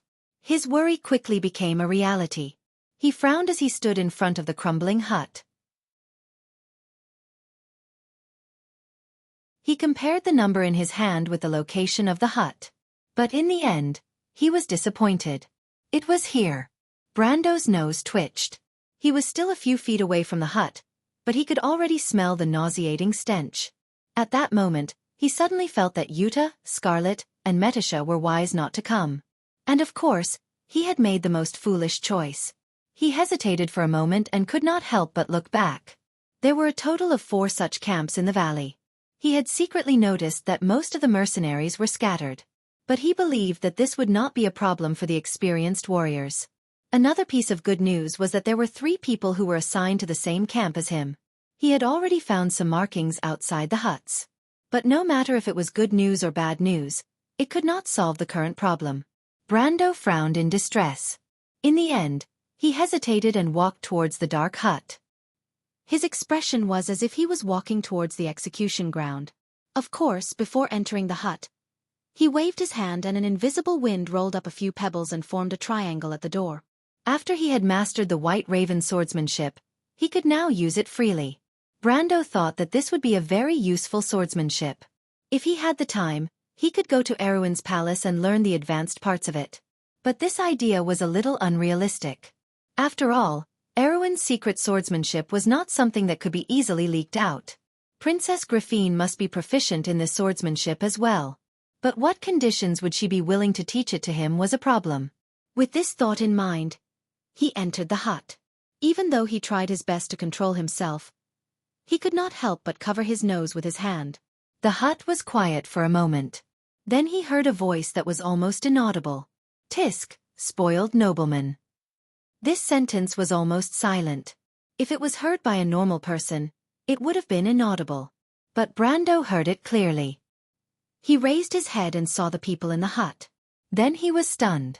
This was too much of a coincidence.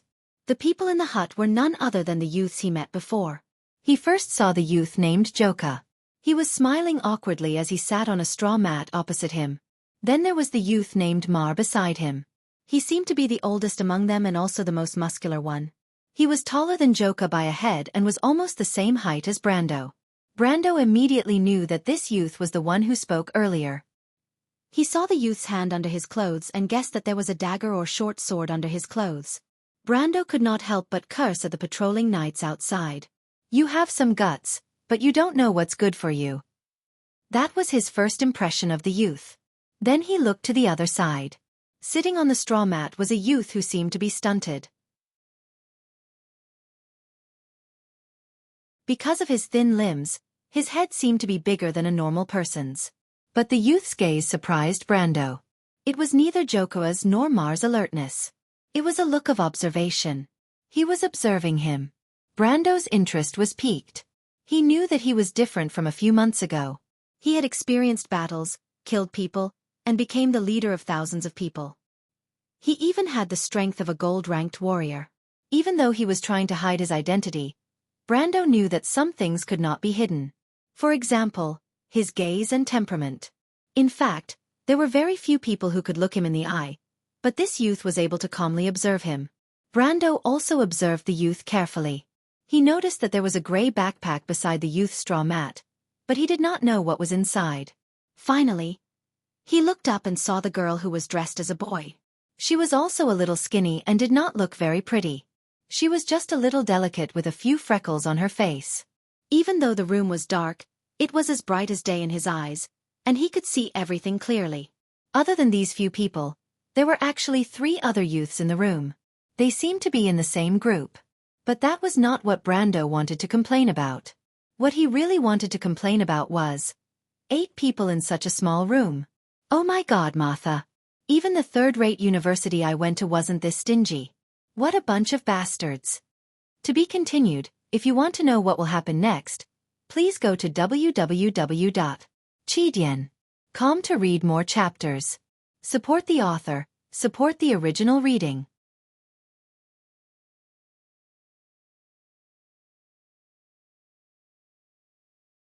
Chapter 284. After Brando arrived, the room became silent. However, Brando did not care. He walked into the shed and sat down on the only empty straw mat. Everyone's eyes followed his movements and focused on him, especially the boy named Mar. He was almost frowning as he stared at him without moving an inch. Brando could not help but shake his head. Was he that scary? He did not do anything on the surface, but as a gold ranker, he knew everyone's movements like the back of his hand.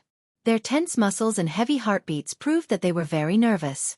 However, he did not try to dispel their nervousness. He thought that it was better this way. Although these guys would not reveal his secret for the time being, who would know? It would be good if he could monitor their every move. Because of his presence, the strange intense atmosphere in the room lasted until the evening. To be exact, it was after dinner. Most of the workers arrived at the mine on Sunday night. The silver mine usually started work the next morning. Brando had a lot of time to familiarize himself with the situation here. However, he did not try the terrible dinner. He could not tell what was cooking in the pot. It was green and sticky, like a witch's potion. It even had a rancid smell. Just one look was enough to make him lose his appetite, let alone eat it. He was only glad that he had brought enough food with him under Jana's reminder. At the same time, he suspected that the female mercenary leader had done similar work before. Otherwise, how could she be so experienced?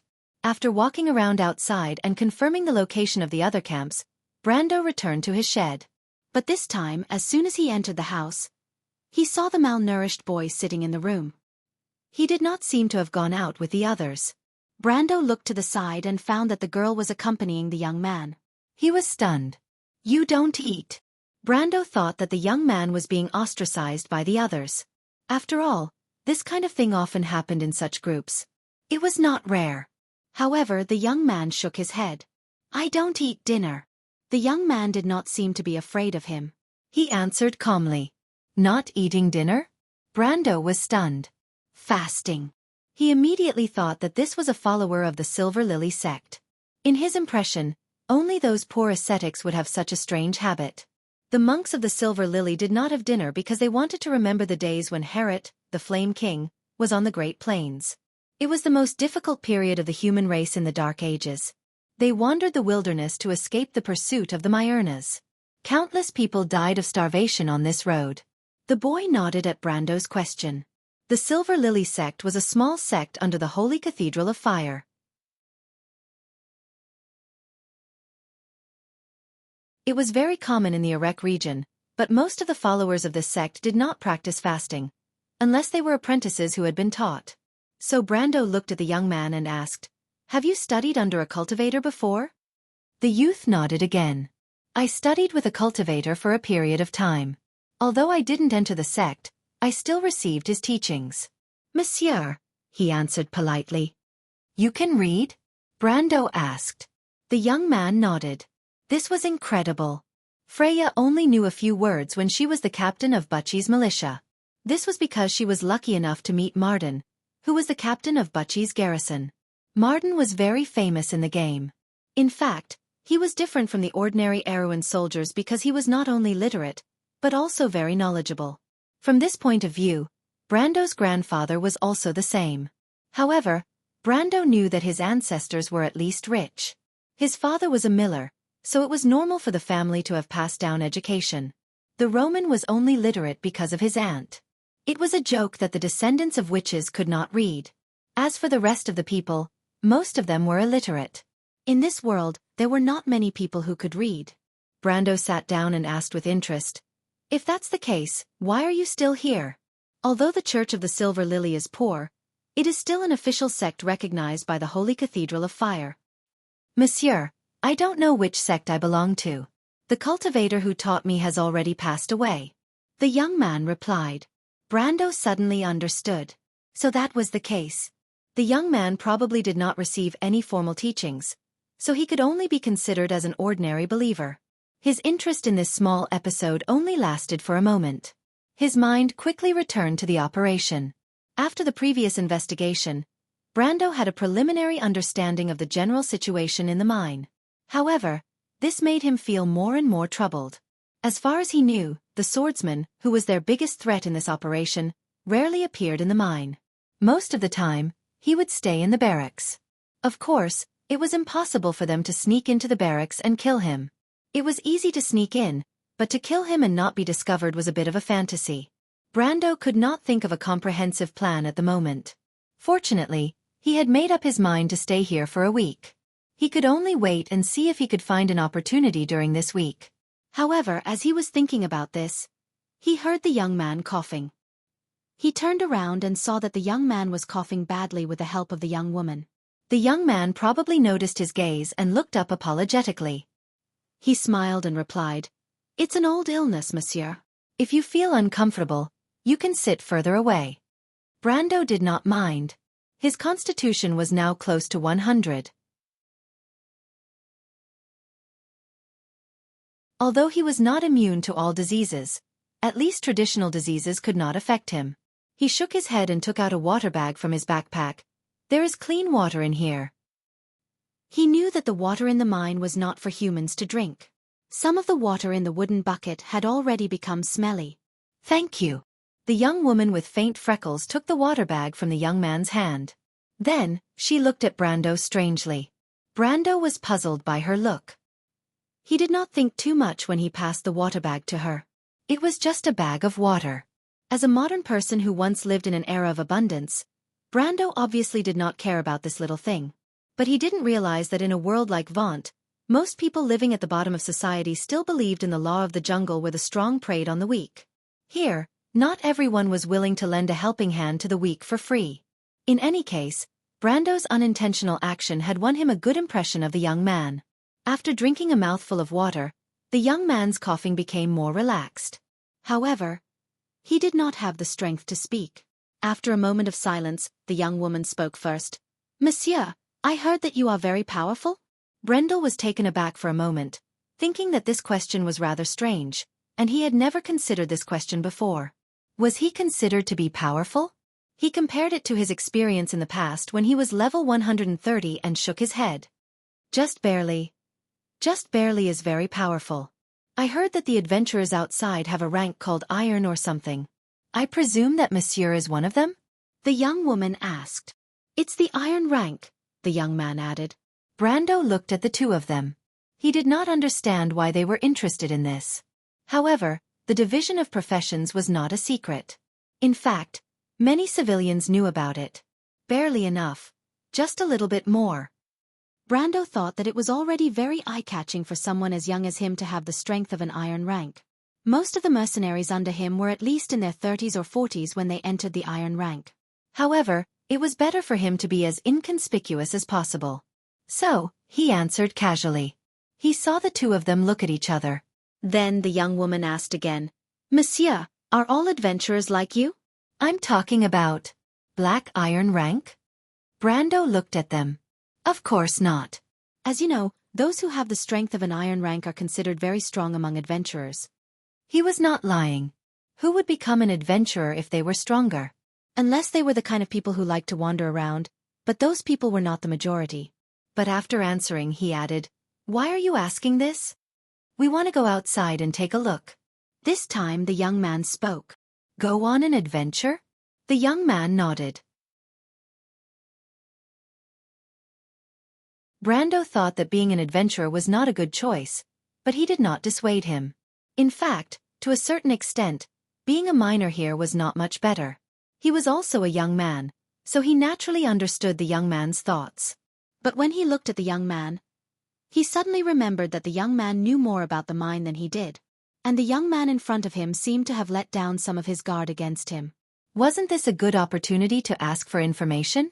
So he thought for a moment and asked, "I heard that some of the tunnels in Schaflun's silver mine are connected to the underground world of Georgandy Ridge. Is that right?" "Sir, I don't know what you mean by Georgandy Ridge." The young man shook his head. "But there are some tunnels that lead to the underground world. Legend has it that no one has ever reached the end of the tunnel. Some people have even gone missing because of it." Brando thought that Tajiv's information was indeed correct. He suddenly had a vague idea in his mind. That sounds interesting. Are there any legends related to it? The young man exchanged glances with the girl beside him, but this small movement did not escape Brando's eyes. In fact, they already knew that Brando came here with ulterior motives, and now it seemed that he came for the strange legends in the mines. This was indeed fitting of an adventurer. Of course. The young man nodded slowly. "Do you want to hear it, sir?" "Of course." Brando replied, "If you tell me the details, I can give you a reward." He probably sensed that the other party had misunderstood and was happy to keep the misunderstanding going. P.S. I forgot the time when I was drawing today, so I uploaded a hand-drawn drawing of Freya to the public. If you like it, you can go and take a look. If you want to know what will happen next, please go to www.chidian.com. There are more chapters. Support the author, support the original reading.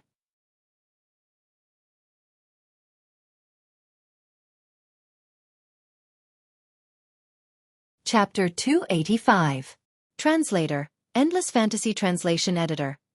Endless Fantasy Translation. Early morning on Mount Greyhar was lit by a faint line of light purple and blue in the sky. As the stars gradually faded into the white, the forest on the top of the mountain formed a unique silhouette under the faint light. But it was even earlier in the mining area. The sky was still dark, but the sound of wooden whistles could be heard. The flickering light of the oil lamp cast a deep shadow on the ground. Brando was called out of the camp like the others. Before dawn, the air in the forest was a little chilly. He looked at the thing in his hand, not knowing what to do. It was a pickaxe. Its rough wooden handle was nearly 4 feet long.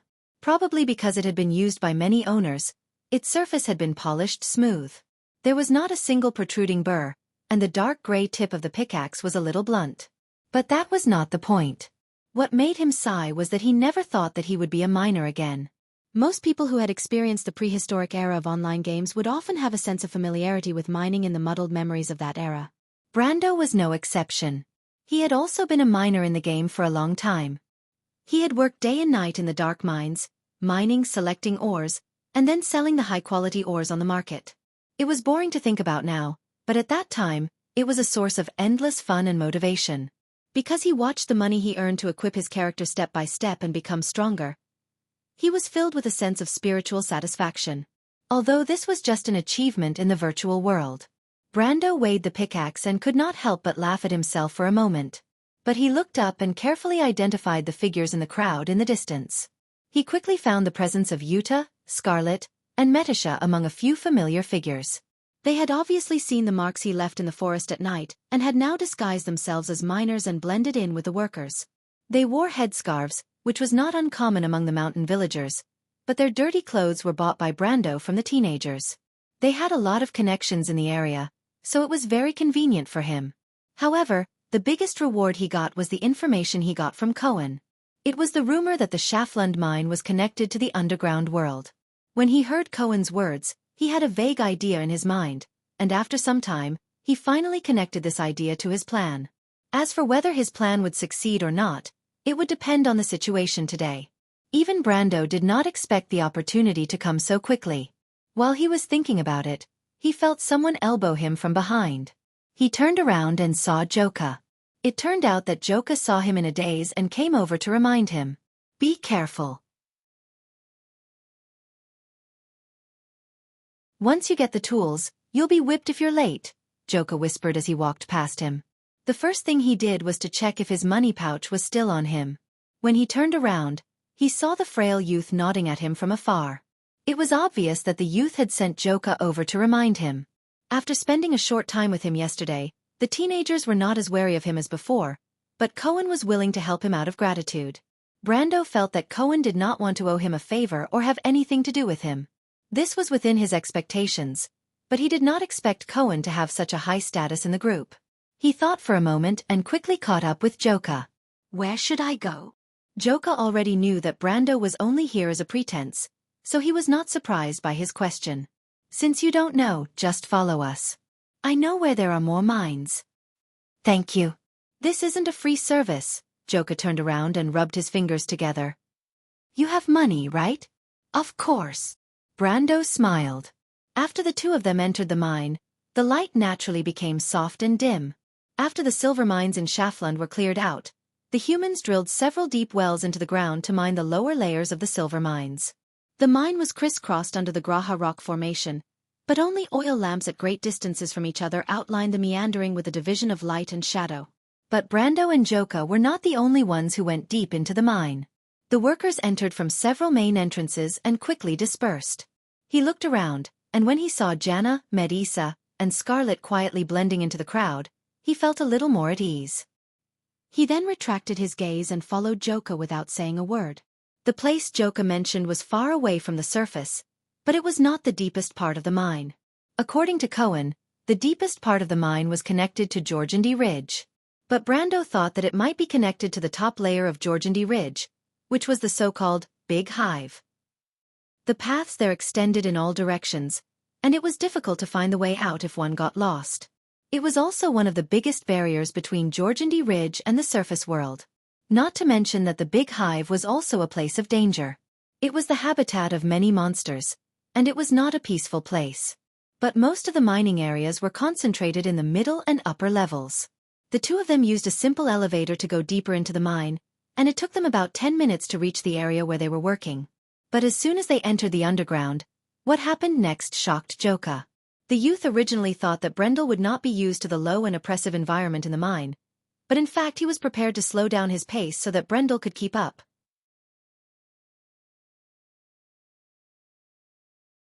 The underground tunnel was not as spacious as the upper levels, and if he was not careful, he would hit his head and bleed.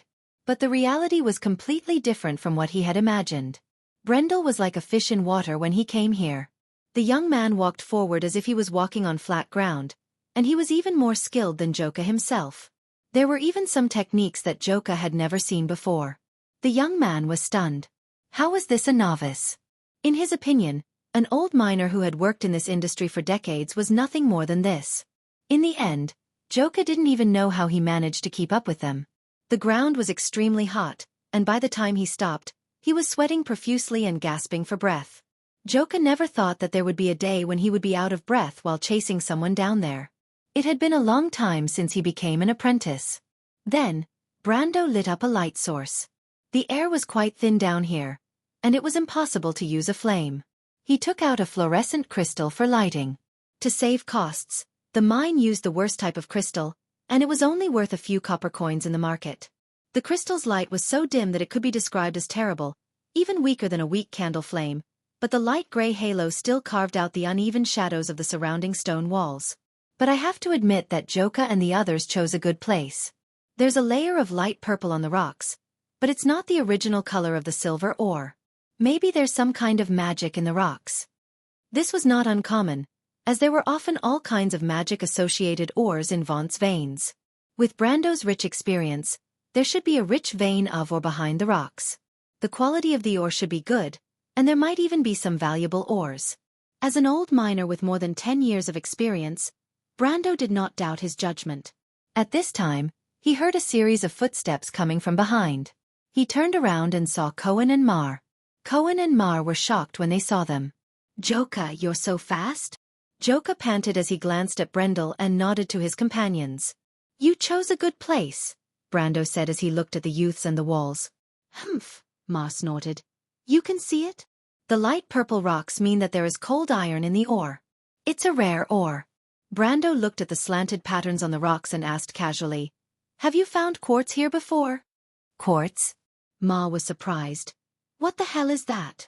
"It's also called light blue crystal," Brando replied. "Isn't that a fake crystal?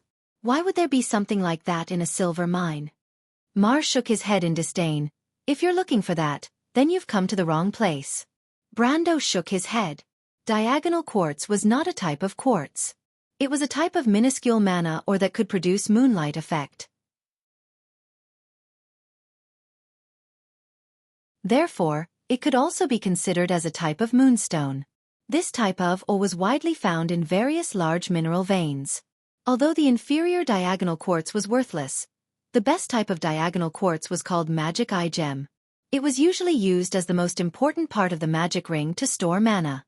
Quartz in silver mines was usually of low quality, but it was an ore associated with cold iron. Brando looked at the glowing walls and said, "Then you're digging in the wrong direction. If you keep digging in this direction, you might find some cold iron ore." Mar and the other youths looked at each other.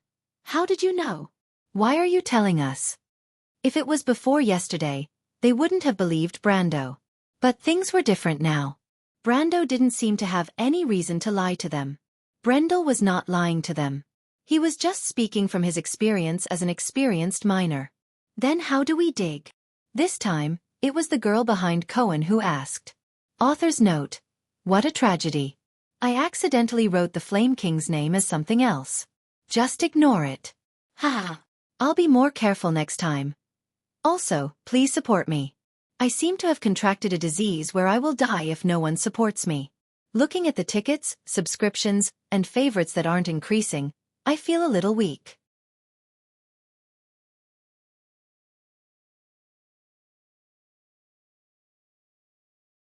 Chapter 286. Frost iron ore was an extremely valuable mineral.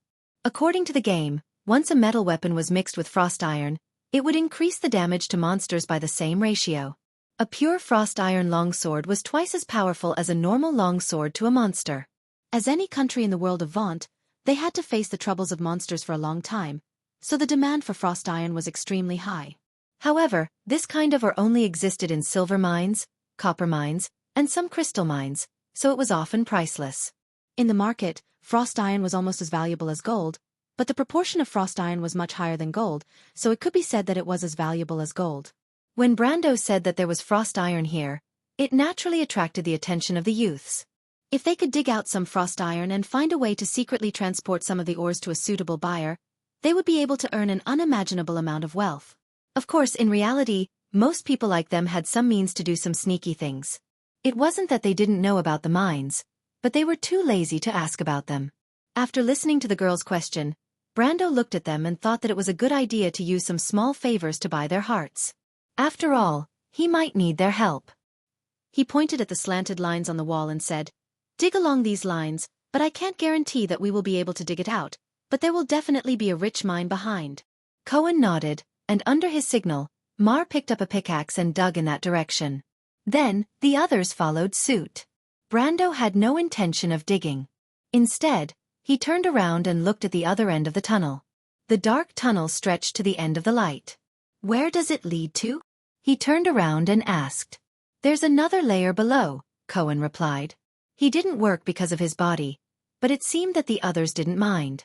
Brando even saw someone give a portion of the ores they dug out to the weak youth. But that layer has been abandoned. Brando, of course, knew why the lower layer was abandoned. Last night, the young man had said that it was because when they were mining, they had dug through the tunnel between the beehive and the beehive, causing the monsters to swarm out. After that, it was not easy to drive the monsters back, but since then, no one dared to go to the lower layer of the mine. After hearing Cohen's words, he looked over there and walked straight into the depths of the tunnel. Wait! Cohen stopped him. Sir, it's best if you wait a while. Brando stopped. Why? The supervisor will come to check in a while. You'd better wait for him to leave before you go. The young man replied. When is he coming? 15 minutes, sometimes half an hour. Brando frowned. Will he come again? Yes, the supervisor will come every few hours, but it's hard to say exactly when. A few hours seems to be enough, Brando thought. He nodded. Thank you. At the same time, he thought that this was the benefit of buying people's loyalty. He picked up the pickaxe and knocked on the wall twice. Under the power of his gold-ranked strength, the rocks fell down like a landslide. But what really surprised Joka and Mar was that the youth's movements were extremely skillful. The pickaxe went straight into the veins without any deviation. A layer of low-quality silver ore slid down to Brando's feet. He fiddled with it. At first, he was a little interested, but after a while, he just sat there and listened to the clanking of the pickaxe. Mar and the others dug quickly. The light purple wall was soon peeled away, revealing a layer of gray rock behind. Brando gestured for them to stop. He then had Joka throw a small piece of the rock over to him. He picked it up and studied it for a while. This is the diagonal quartz. Let's continue digging. You mean we have it? Cohen asked. Brando nodded. The youth's faces revealed faint expressions of excitement. They wanted to go to the outside world together, so naturally, they would need a large sum of money. And right now, it seemed like an opportunity to make a fortune. The speed of the pickaxes became faster, and the clanking sounds were incessant. Brendel watched as the youths threw away the unwanted rocks one by one, and some of them rolled to his feet. But when he looked at them, he found that the quality of the quartz was getting better and better. Brando paused. This wasn't normal. Quartz was a product of magic, and it was usually found in high-purity crystal ores. It was the opposite for metal ores. He looked up and saw that Joka and the others had stopped digging. After the gray rock was completely broken down, a deep blue vein was revealed. It was frost steel. However, what made them stop was not the frost steel, but the glowing crystals within the frost steel. Magic eye gems. There were 17 of them, and each one was the size of a thumb. He had never heard of anyone being able to dig out 17 magic eye gems in one go. Even the lowest grade magic crystal, the purple-yellow crystal, which was used to make intelligence headwear, had not been dug out in one go, let alone the magic eye gems. He patted his cheeks as if he was dreaming. He immediately looked up and asked, "Do you know what this is?" Everyone shook their heads. Brando looked at the frost steel or vein that contained the magic eye gems. In fact, the vein itself was abnormally large. Brando looked at it and estimated that there were at least 1 or 2 tons of frost steel ore in it. This amount of frost steel was already quite terrifying.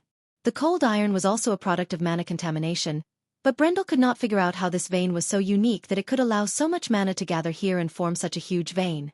He shook his head and stopped thinking about it. After a short pause, he said, "These are magic eye gems. They're very useful to me." The youths fell silent. "Okay, we'll split it 50-50. Mar immediately said. In fact, it was quite unfair for them to split it 50-50. After all, Brando was only one person, and there were 7 of them. But these youths knew that Brando was strong, and they were worried that he would be tempted by the wealth. But Brando shook his head. "I'll take them all. You can sell me your half too." He patted his waist. "I can pay immediately." Magic eye gems were the most important material for making magic rings, but that wasn't all. At least, Brando knew that the white lion armor needed them. Even the long-lost wind-weaving bow of the golden elves needed them. 17 thumb-sized magic eye gems were enough to make 100 sets of armor. Brando couldn't help but think that this was really a case of traveling far and wide looking for something, only to find it by chance. The youths were silent for a while before Cohen asked, "How much are you willing to pay?" "You don't know the market price of the magic eye gem, so you won't be able to sell it." "I won't hide it from you, I'm only prepared to pay half the price," Brendel said calmly. "But even if it's half the price, I think it's enough to satisfy you." "How much is that?" the girl beside Cohen asked. 10 square gold coins. Everyone in the mine gasped. Square gold coins were the most common currency in the south, and 10 square gold coins were worth 13,000 tor. It wasn't a small sum. "You're really willing to pay that much?" Joka stammered. "Of course, together with your payment." The youth smiled awkwardly. He knew that Brando was joking with him. He had brought Brando down here and asked for 15 tor at most. The weak-looking youth didn't say a word. He nodded and gestured for his companions to pry out the crystals and give them to Brando. Brando paid without hesitation. He saw the youths nodding and biting the bag of gold coins as if they didn't believe that it was gold. But it was true that 15,000 tor was an astronomical sum for these youths. They wouldn't be able to earn that much even if they worked here for 10 years. Even if they sold the silver ores secretly, it would still be the same. Brando carefully put away the magic eye gems. The youth named Cohen asked, "Mister, do you want this cold iron?" Brando looked at the long cold iron vein. Of course he wanted it, but not now. Sooner or later, this mine would be his. He shook his head. The youth sighed in pity. Without Brando, it would be much more difficult for them to get the ores out. However, this accident was only a small interlude in the boring mining process. About half an hour later, the supervisor finally arrived. He seemed to know the youths. Not only did he greet them, he even mistook Brando for a new member. Cohen, Mar, and Brando didn't deny it this time. After the supervisor left, Brando finally found a chance to go deeper into the ground. After bidding farewell to the youths, he followed the deep, dark underground tunnel to the lowest level of the mine. The crisscrossing tunnels had been abandoned many years ago. There wasn't a single trace of life in the cold underground. If a normal person were to walk in this place alone, they would definitely feel their hair stand on end. However, Brando was satisfied as he walked in the darkness. It was best if there was no one around. In the end, He stopped at a blocked passageway. After making sure that it was deep enough, he stretched out his hand and a sky-blue card of fate appeared in his palm. It was the wind spirit spider. P.S. You will die if you don't have anyone to support you. To be continued. If you want to know what will happen next, please go to www.chidian.com. There are more chapters. Support the author, support the original reading.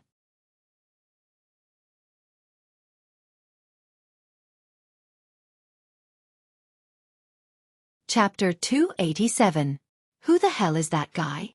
After Brando left, the youths began to whisper among themselves. Mar was the first to speak. He had been against them coming into contact with the mysterious guy since last night, but ever since Brando found the location of the cold iron mine and used a large sum of money to make a deal with him, he had to admit that dealing with Brando had its benefits. However, Joka, who was the first to deal with Brando, was a little worried. 13,000 tor was not a small sum, and he felt that it was too easy to get the money. He couldn't help but turn back to look at Cohen. This frail young man was the most knowledgeable among them, and not only that, Cohen also knew magic. Every time they were injured in the mining area or in a fight, Cohen would use magic to heal them. Although there was no magic that could heal wounds in an instant, it was at least more effective than herbs. Just like that, Cohen had already become the leader of the group. It was just that Mar wasn't too convinced of it. However, Joka knew that Mar was only feeling embarrassed because he was pulled down from his position as the leader of the mercenaries. It's nothing, Cohen shook his head. Let's continue digging. This has nothing to do with us. Just as he finished speaking, he heard a scream coming from the mine. It came from the direction of one of their companions. Everyone's heart skipped a beat as they stopped and looked over. There were many mysterious legends about the depths of the dark mine. Although no one had ever been there, they were willing to meet any accidents in such a place. However, they saw their companion running out in a panic. Come and look over here. The young man hurriedly shouted. What's wrong? Cohen asked. Cohen, you'll know when you come over. I don't know what this is. Everyone was stunned again. Cohen exchanged glances with the others beside him, and then everyone leaned over together. However, they were stunned the moment they walked over. Behind the deep blue vein, which was obviously where the young man had mined, a silver edge was exposed behind the broken rock stratum. It was definitely not a rock, nor was it an ore. Instead, it looked like some kind of man-made object. The youth said anxiously, Look at this. He picked up the pickaxe and showed it to the others. They saw that the tip of the pickaxe had been neatly shaved off, and the cut was as smooth as a mirror. You made this. Cohen frowned.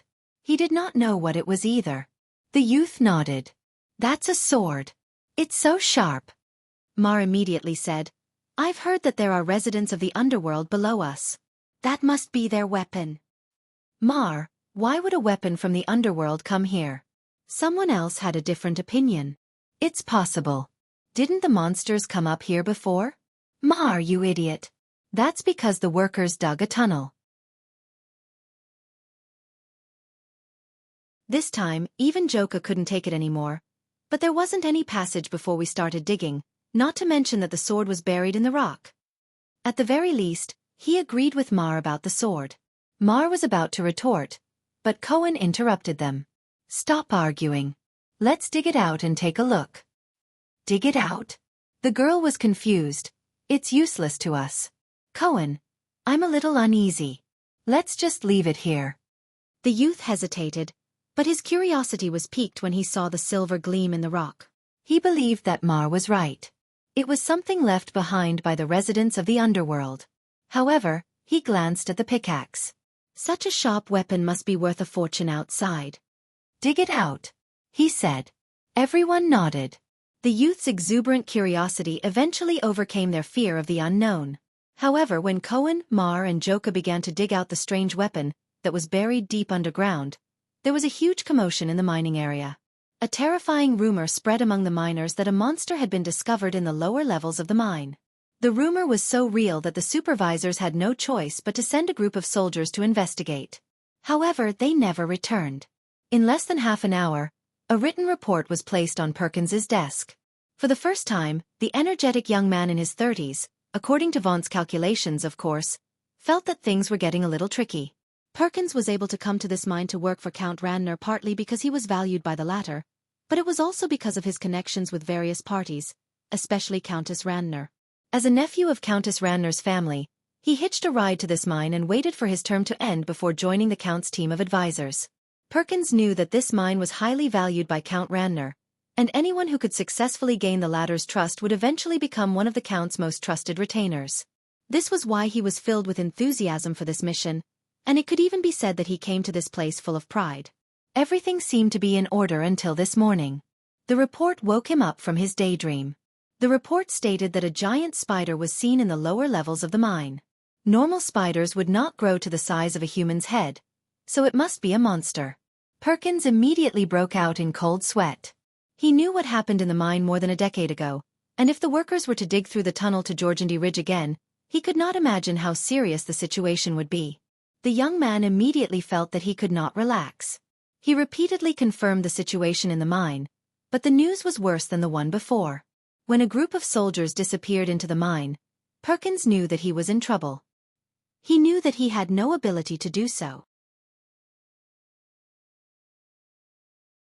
He originally planned to get a more leisurely position in the mine that would attract Count Ranner's attention, but he did not expect his luck to be so bad that he encountered the worst situation. Perkins was at a loss as to what to do. He slumped back into his seat, wondering if Count Ranner would chop him into pieces if he lost the mine. This was what Coden saw when he opened the door to the mine. Coden, who had entered the gold-ranked realm 30 years ago and was one of Count Ranner's most trusted subordinates, saw the young man in a daze. Even though he knew that Coden did not have much ability and that he was just a person who got in through the back door, he could not help but feel a sense of disdain in his heart. He knew that Coden did not have much ability, but he did not expect Coden to be completely useless. He coughed once, and only then did he snap Perkins out of his dazed state. Perkins's gray eyes lit up when he saw Coden standing by the door. Of course, he recognized this old executive adjutant, guard captain, and the highest military officer in the mine. Coden was different from him. He was already Count Ranner's right-hand man before the year of White Frost. Coden was here to manage the daily operations of the mine, and he was fully trusted by Count Ranner. Even though Perkins had cursed Coden more than once for being a damned old man, he still knew that he had to show a certain amount of respect on the surface. Furthermore, Coden was very likely to be his savior at this moment. He shouted like a drowning man grabbing onto the last straw. "Mr. Coden, you're here. We're in big trouble now." "What do you mean by big trouble?" Coden said with a hint of disdain. However, Perkins didn't dare to be too calculative at a time like this. He hurriedly recounted everything that had happened. Coden had already understood most of the situation before he came here. In fact, he was already cursing in his heart. That damned bastard kept the news from him from the start, and only called him over when things got out of hand. If he knew the truth earlier, at least his soldiers would not have lost their lives for no reason. Coden was very unhappy at this moment, but he knew that this matter was of great importance. He could only suppress his dissatisfaction and ask coldly, "Oh, then what do you plan to do, Mr. Coden?" Perkins was stunned. He knew that Coden was using this opportunity to make him unhappy, but he knew that he had not handled this matter properly. He could only smile and say, I'm not sure about the situation down there, but I'm worried that the miners will riot. I plan to send the guards down to maintain order." He looked at Coden's gloomy face and gulped. "That, at least we'll need some people." Coden snorted coldly and interrupted him. "Bullshit idea. If you send the guards down, won't the miners know that something is wrong down there? They'll only become more chaotic. There are thousands of miners in this mine, and you want to maintain order with less than 100 people? Aren't you thinking too much, Mr. Coden?" Perkins' face was almost disfigured by the scolding, but fortunately, he was thick-skinned and replied, "Then what should we do?" "I'll go down and take a look." Coden wiped the hilt of his sword. "Although the monsters down there are troublesome, they won't be able to stop me. I'll go down and see how serious the situation is." Good. Perkins said the word, good, 3 times. Although the matter was not resolved yet, he was relieved that Coden was going to take action. If you want to know what will happen next, please go to www.chidian.com. There are more chapters. Support the author. Support the original reading.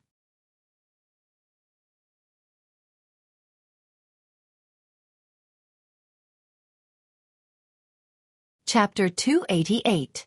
After releasing the wind spirit spiders, Brando immediately returned to the upper level. Hundreds of wind spirit spiders were crawling up the mine shaft. He knew that the panicked miners would soon spread the news to the surface. A similar incident had happened in Schaflund mine before, but the attackers were dino beasts from the beehive zone. The mine had suffered a huge loss of manpower and property. Now that a similar monster attack had occurred, the mine's manager, who had experienced it before, would definitely do something about it. Brando did not go back the way he came.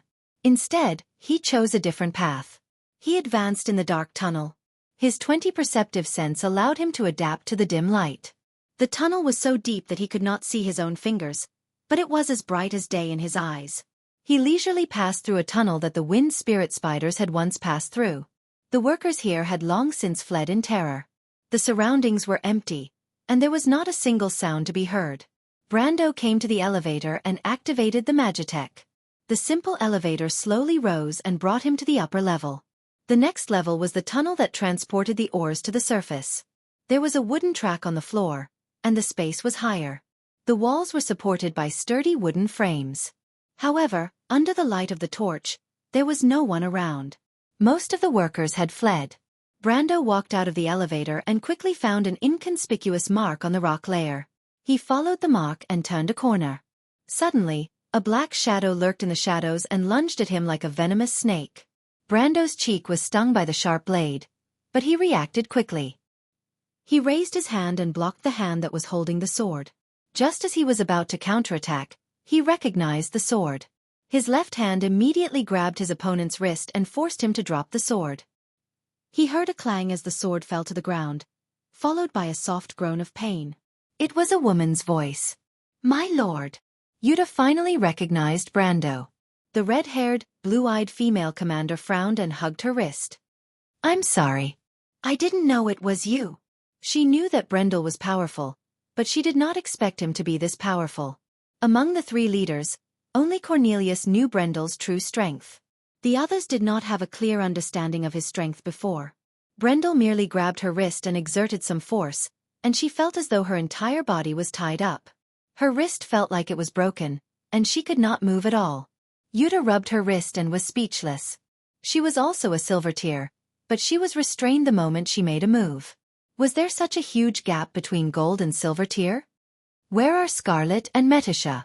Brando asked. "They are on the other side." "My lord, why did you call us here?" "It's a little troublesome to lure the enemy out." "We need to change our plan." Brendel flicked out his sword and sent the sword flying into the air.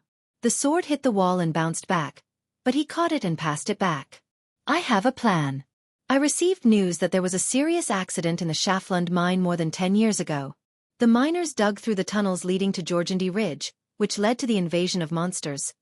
My lord, are you going to use this method to lure him out?" Metisha's voice came from behind Yuta. Brando saw the Silver Fairy Princess and Scarlet coming out from behind. They had heard the commotion. The girl recognized the wind spirit spiders that Brando had summoned, and she easily came to a conclusion. Brando nodded. "The captain of the guards is called Koden. He personally led the guards to drive the monsters out of the mine in the last accident. This time, he will most likely remember his experience. It's not a bad place to fight." The red-haired girl flicked her long ponytail and looked up at the ceiling. "But aren't you afraid of causing a collapse? Let's just end it quickly. The enemy is an intermediate gold tier." "It is a little tricky," Brendel furrowed his brows. His opponent was not a greenhorn, but a gold-ranked swordsman with plenty of experience. "But I don't have a better idea at the moment." The three of them suddenly stopped talking. They heard footsteps coming from the other side of the mine. The footsteps were messy but not panicked. It must be the guards patrolling the mine. However, only Brando, who had the highest level among the four of them, heard the faint sound of footsteps. Although the level of an elementalist did not increase Brando's strength, it greatly improved his perception. Although Brando's absolute strength was only a lower gold tier, his perception was actually higher than Koden's. At the very least, he was above the intermediate gold tier. He immediately put his index finger to his lips and made a shushing gesture. He warned Metisha and Scarlet with his eyes that the big fish was approaching. Although Yuta did not know what was going on, She knew what was going on when she saw the serious expressions on their faces. Coden did not enter the mine alone. He said that he would go alone, but it was just an excuse. The mine was huge and complex, and the master swordsman would not be able to take care of it alone. He brought a small group of 10 people with him. However, the strange thing was that the spiders mentioned in the report seemed to have disappeared the moment he entered the mine. He and his men patrolled the first and second floor, but they did not find any of the monsters in the rumors. Coden could not help but feel suspicious. He almost thought that someone was deliberately spreading the rumor, but the group of soldiers that went missing reminded him that there was something wrong. When Coden reached the 3rd level, he discovered that the tunnels were empty. The miners had long since escaped upwards, leaving the place in a silent and desolate world. For the first time, the master swordsman sensed that something was wrong. They followed the wooden tracks and searched. The Schaflund silver mine was so complicated that the soldiers had to check the map as they walked. But at that moment, Coden heard a sound. It seemed like someone was talking in front of him. He did not dare to confirm it, so he immediately ordered his men to spread out and move forward cautiously. But when he found out the source of the sound, he and his men were stunned. There was a woman there. To be exact, it was a little girl with silver hair and silver eyes. Not only that, but she also had pointy ears. The soldiers could only recognize that she was an elf, but Coden was a knight. Not only did he learn etiquette in a noble family, but he also read books about geography and history. The old man recognized her at a glance.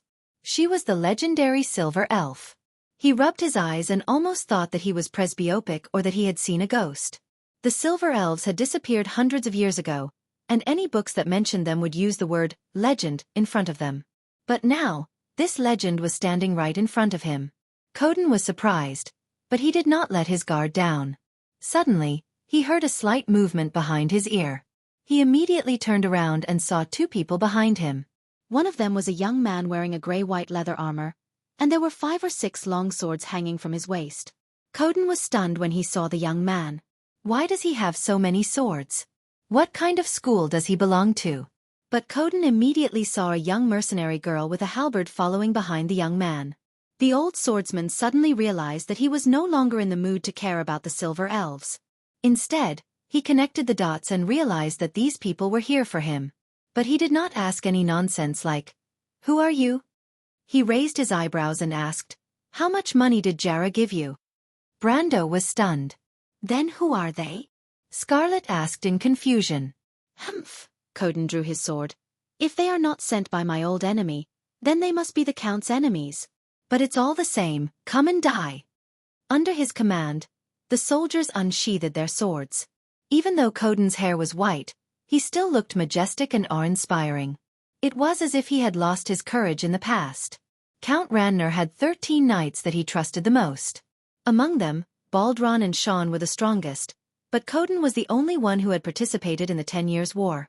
He was also one of the top 5 knights in terms of strength. It was rumored that the old swordsman obtained gold-ranked strength 30 years ago, and he was now a middle-ranked knight. He pulled out his sword from its scabbard. But Yuta, who was hiding far away, had a different thought when she saw the scene. She glanced at Brando. Coden, the captain of Schaflund's guards, obtained gold-ranked strength 30 years ago, but he was already a middle-aged man in his 50s at that time. Now that he was old, he was only a middle-ranked gold-ranked knight. Compared to this young lord, a mortal is indeed different from a monster, she thought. When Coden saw Brando unsheathing his sword, he did not think much of it and wondered who sent 3 immature fools to cause trouble for him. But when he saw the young man releasing his aura, the air around him suddenly turned cold, and a layer of white frost began to spread from his feet, causing his eyelids to twitch. Elemental activation. Gold-ranked strength.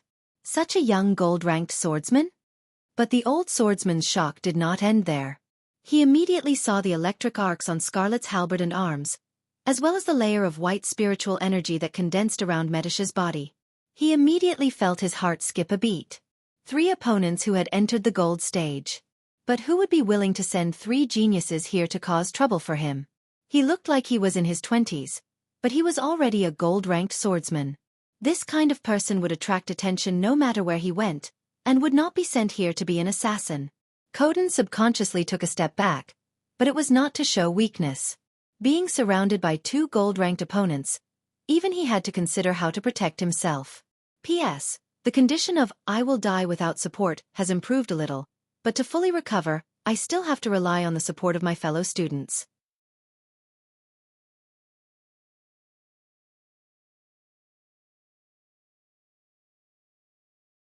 Chapter 289. The first to attack was Brando. Coden did not dare to be careless in the face of a famous master swordsman. He immediately unleashed the White Raven sword style. The sword shattered from top to bottom, but the wind pressure from the sword formed a crescent-shaped gust of wind that swept towards Coden and his soldiers.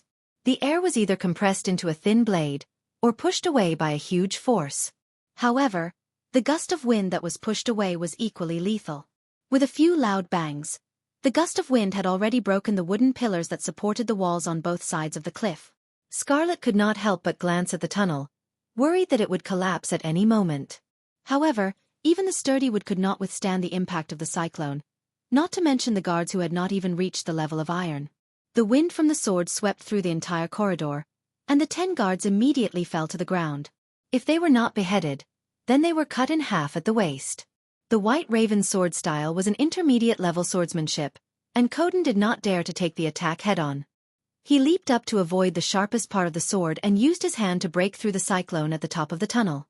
At the same time, he thrust his sword towards Brando. These veterans who had experienced 10 years of war were most familiar with the classic Erewhon military swordsmanship, and Coden was no exception. However, Brando was very familiar with this style of swordsmanship. He quickly retreated when he saw Coden's attack, and Scarlet caught up with him. Clang! She raised her halberd and blocked the sword. Lower gold tier. Coden immediately judged Scarlet's strength. "Get out of my way!" The old man roared and pressed his sword downwards. Scarlet's eyes widened in shock, and she took 7 steps back before she could stop herself. Coden was also shocked. He thought that Scarlet would at least retreat to the side of the tunnel, but she stopped at such a short distance. Obviously, he did not expect Scarlet's physique to be far superior as an oracle. As soon as the old man landed on the ground, he immediately launched an attack on Brando, who was retreating. The captain's goal was very clear. He wanted to break through, but how could Brando let him do as he wished? Although the sword in his hand had shattered, he was already prepared and immediately pulled out another long sword. Coden finally understood why the young man had prepared so many swords, but it was a joke that a gold-ranked swordsman didn't have a sword that suited him. The old man sneered and took a step forward. The long sword in his hand was like a silver chain as it slashed down towards Brando. That sword move could not be said to be exquisite. It was just the most basic sword move of a battle formation sword art. However, when this old swordsman used it, it felt as if the sky was falling and the earth was cracking, as if Mount Tai was pressing down on him. Holy *T. Brando felt that he had made a mistake in his judgment. Whether it was Conrad or Turst, none of the gold-ranked swordsmen he had seen before could compare to this old man. Even Buga, who was stronger than him, did not give him as much pressure as Coden. Brando knew the reason. The former was just a swordsman, while the latter was a soldier. He had only seen this kind of aura and swordsmanship from one person in this world. The White Knight. Ebden. It could be said that other than the Oracle of the Earth, Ebden was the one who forced Brando into a corner the most. Ebden was only a silver-ranked swordsman. Although Brando's own strength was weak, others might not be able to do the same. The soldier's swordsmanship was unrestrained, with an innate killing intent and aura. It was as if he was not wielding a sword, but a wall. It gave people the illusion that there was no way to avoid it and that a great disaster was about to befall them. Ebden's swordsmanship was one of the best, and Coden was a veteran who had fought in the war for 10 years. His swordsmanship was far superior to Ebden's, and even Brendel, who had been on the battlefield for a long time, felt a chill run down his spine. However, ashes were ashes after all. Brando gritted his teeth and dodged to the side, causing Coden's sword to miss. The sword hovered in the air, but the air current lashed down like a whip. With a loud bang, a 10-meter-long dent appeared in the ground. The entire tunnel seemed to tremble. Brando's scalp went numb. For the first time, he felt that it was not a wise choice to fight Coden here. No matter how he looked at it, The tunnel would not be able to withstand their attacks. However, Coden did not seem to mind. He was slightly surprised that Brando was able to dodge his attack. His gray eyebrows twitched slightly. However, he did not slow down and immediately swung his sword towards Brando. He wanted to force Brando away. This series of attacks happened in the blink of an eye. Scarlet had just stabilized herself. Brando saw Metisha rushing towards him, but she was still a step away. Coden's sword was right in front of him, but he could not retreat. However, Brando was furious. "Do you think I'm a sick cat if I don't show my might?" He activated charge, and with a burst of speed, he disappeared from Coden's sight. When he reappeared, he had already dodged Coden's sword and stabbed towards his throat. What incredible speed! Coden could tell that this was the Sun Knight's skill. He blocked the attack with his own hand. When their swords clashed, both of them could tell that the other's understanding of swordsmanship was different. They were both Erwin's battle formation swordsmanship, but at this moment, it was time to determine who was better. Coden was excited, but when he saw Brando take a step back and his sword slanted to the side, his eyes flashed. This isn't Erwin's battle formation swordsmanship. Coden immediately took a step back and blocked Metisha's spear with his own sword. However, he did not take any further action. Instead, he shouted in a deep voice, "Stop!"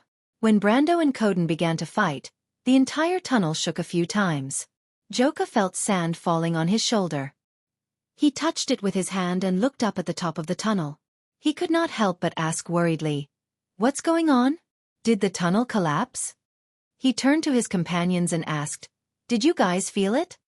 Mar and the others were busy digging. They had almost dug out the object from the wall.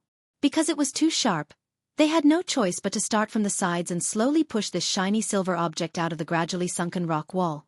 When the rock layer was peeled away, they could see the outline of the object. It was not a sword, but more like a silver sphere. But why is it so sharp? They could not figure it out. The sphere slowly protruded from the wall. Some of them even touched it carefully, but it was not a big deal. This made them feel relieved. But at this time the girl shivered. "I feel a little cold." She looked around anxiously as if something was hiding in the darkness. The temperature seems to have dropped. Cohen's attention was focused on the silver sphere. There was a faint golden color on its surface. He had read about this metal in a book left behind by a monk, Mithril. The young man's eyes couldn't help but burn. In his memory, compared to the value of Mithril, winter iron was no different from a rock. He shook his head after hearing what the girl and Joka said. "There are occasional tremors in the mine, but they're very small. There's nothing to be surprised about. Don't scare yourself." Then he turned around and said, "You know what, we're rich now." He smiled. "Now we don't have to go out and make a living. We can live the life we want." However, before he could finish his sentence, Mar suddenly exclaimed in surprise. Everyone turned to look at him. After Mar swung his pickaxe down, a large chunk of the rock wall suddenly fell off, revealing a layer of smooth black rock behind. Everyone couldn't help but be stunned. They thought that the blue cold iron or vein was at least 1 to 1/2 meter deep, but they didn't expect there to be such a thing behind it. "This isn't natural," someone suddenly shouted. "Look, there are words on it." Everyone looked over, and sure enough, they saw a row of densely packed words written on the black rock wall. However, it seemed that because of the passage of time, the words had already become blurred. No one could see what was written on it. Cohen slowly walked over and touched it. It was cold to the touch. He turned his hand over and saw a patch of black on it. "It's rust," he said. "This is iron." "What is it?" someone asked. The other youths looked at each other. Cohen did not know how to answer. He had some knowledge, but it was limited. This strange excavation made him feel a little nervous, but there was also a faint excitement. Even in the young man's confused state of mind, he could roughly guess that he had dug up something incredible. "Come, let's continue digging. We'll dig it out." Ma was a man of action. "Wait, you know what it is?" Joka said in annoyance. He had been worried since the beginning. "Plus, it's so big. You won't be able to bring it out even if you dig it out." The last sentence moved Mar. He stopped and looked at Cohen with a questioning gaze. Let's dig out the silver ball first. Cohen checked the iron wall and found nothing. He lost interest and decided to get the actual benefits first. But this time, as soon as he finished speaking, the entire tunnel shook. This time it was different from before. It was as if the entire tunnel was shaking violently. All the youths were shaken to the ground at the first moment. Look, that thing is glowing. A voice suddenly shouted amidst the screams. To be continued. If you want to know what will happen next, please go to www.chidian.com to read more chapters. Support the author, support the original reading.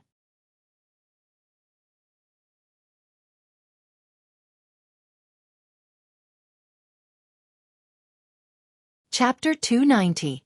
Coden took a step back and used his sword to deflect the silver elf princess' spear as he shouted, "Stop!"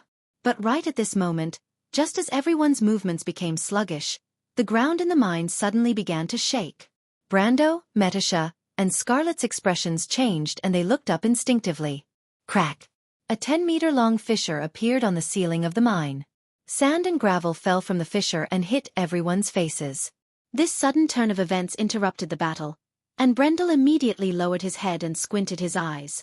He turned around and shouted for Scarlet behind him to quickly retreat.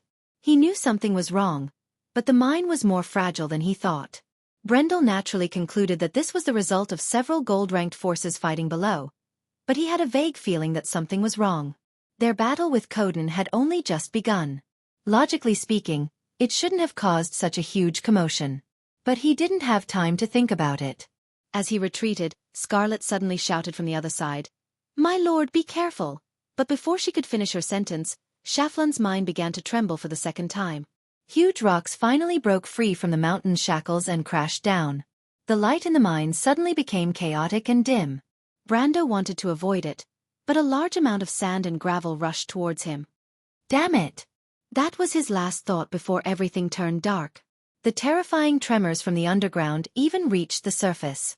The young noble clerk who was restraining the workers in the mine lost his balance and fell down. With great difficulty, Perkins crawled up from the rubble with his head bleeding. He felt the ground beneath his feet trembling and rumbling. He could not help but turn pale and look around in panic. The entire mine was in chaos. Most of the miners had been thrown to the ground, but even more people were running away. What's going on? An earthquake? Is Lady Martha angry? Perkins couldn't help but shudder. Frada in the Moon of Frost had a hint of desolation. Griffine's pale silver eyes reflected a glimmer of light as she looked out from the balcony. In the distance, the white fog seemed to be dragging the canopy of a forest with thick, ink-like ink. Some of the trees had already lost most of their leaves, but the fireplace in the room was still burning. Sparks from the red charcoal occasionally drifted out of the iron fence and onto the red bricks outside the fireplace. The room became warmer. Her Royal Highness only had a red and white fur shawl draped over her nightgown. Her long silver hair was a little messy and floppy, as if she was sleepy. Under her nightgown, she was barefooted. She lowered her head and absent-mindedly placed her small white feet on the fluffy carpet. She watched her white skin sink into the soft fluffy fur and then smiled.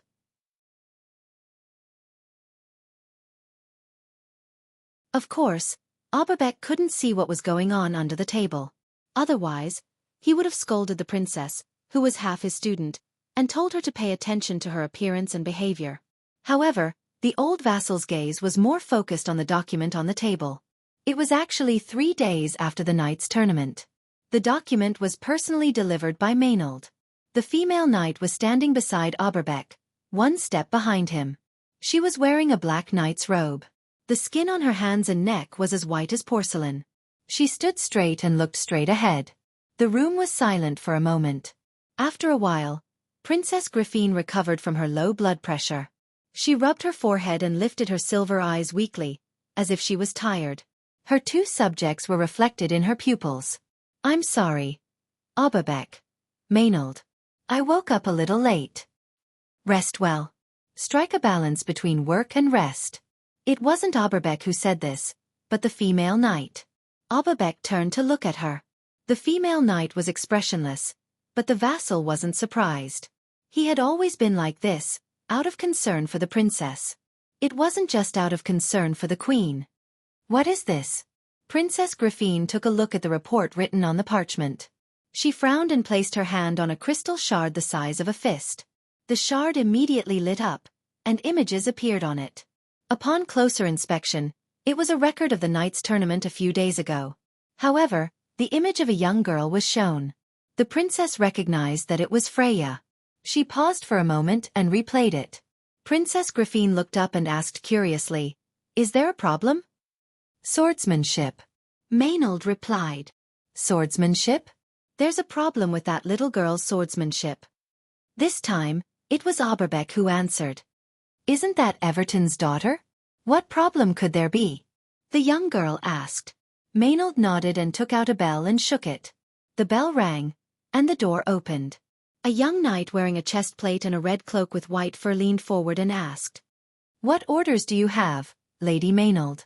"Attack me," the female knight ordered concisely. The knight was slightly surprised, but he didn't ask any questions. He opened the door and took a step back, then immediately drew his sword.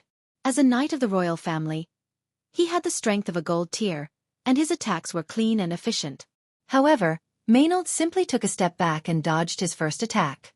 The young girl dodged to the side and at the same time closed the distance between her and the knight. She drew her sword halfway and pressed it against the knight's neck. Half of her body leaned forward and pressed the knight to the ground with her sword. In the blink of an eye, Maynard held her half-unsheathed sword to the knight's neck with one hand in front of the other, and the knight fell to the ground on his butt. "Maynard, your swordsmanship has improved again." The half-elf girl's eyes lit up. However, the knight who was sitting on the ground was not depressed at all. He held Maynard's hand and stood up. He lowered his head and replied, "I'm sorry to disappoint you." Maynard had always been the Griffine Knight. Corvado? She was the knight captain of Oderfice's royal guards. Although they weren't completely in the same system, she could still command the knights of the royal guards.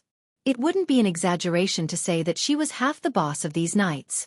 Towards this female boss, although there were some dissenting voices, most of the young knights in the knight regiment were convinced and looked forward to her. In the words of a jealous person, this female knight was already notorious for her ferocity. Maynard nodded and did not say much. Instead, she kept her sword and replied to Princess Griffine, "This is a military swordsmanship, a swordsmanship that was born to end a battle quickly." The silver-haired girl thought for a moment and said, "I don't remember our country's military swordsmanship being like this." "Because it has been modified," Audiobooks replied. "This is a modified military swordsmanship. It focuses on the technique, not the technique. The core of this swordsmanship is to use the simplest method to cause the enemy to lose their ability to fight." The minister pointed to his neck, waist, arms, and thighs. "Usually, it's to kill, but there are other methods. However, those who have not accumulated experience in battle would not be able to use this swordsmanship." Griffine fell into deep thought. She placed her hand on the crystal again and replayed the image. She noticed the second half of Freya's last strike. "You're talking about this?" The female knight nodded. "After Miss Maynard told me about this, I observed it carefully." Audiobooks replied. "This little girl's move to snatch the sword was purely improvised, but the attack after that has the shadow of a military swordsmanship." The half-fairy princess frowned, but immediately relaxed and revealed a look of interest. "You said that this swordsmanship requires a long period of experience in battle, but she did not have such experience.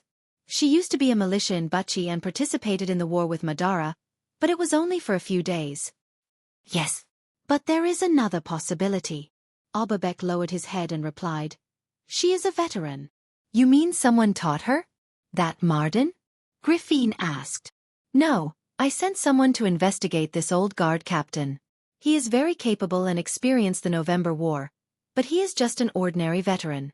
"Yes, his other disciple did not know this swordsmanship either." Griffine nodded. She was referring to Breton.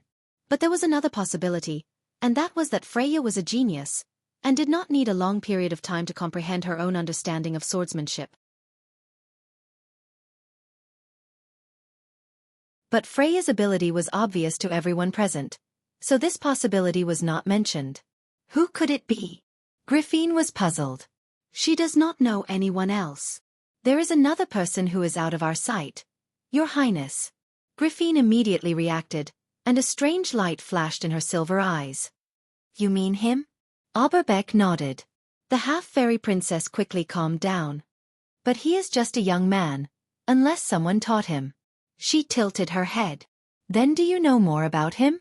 Griffin suddenly realized that when she asked this question, there was a strange expectation in her heart. Was it to find out more about this matter?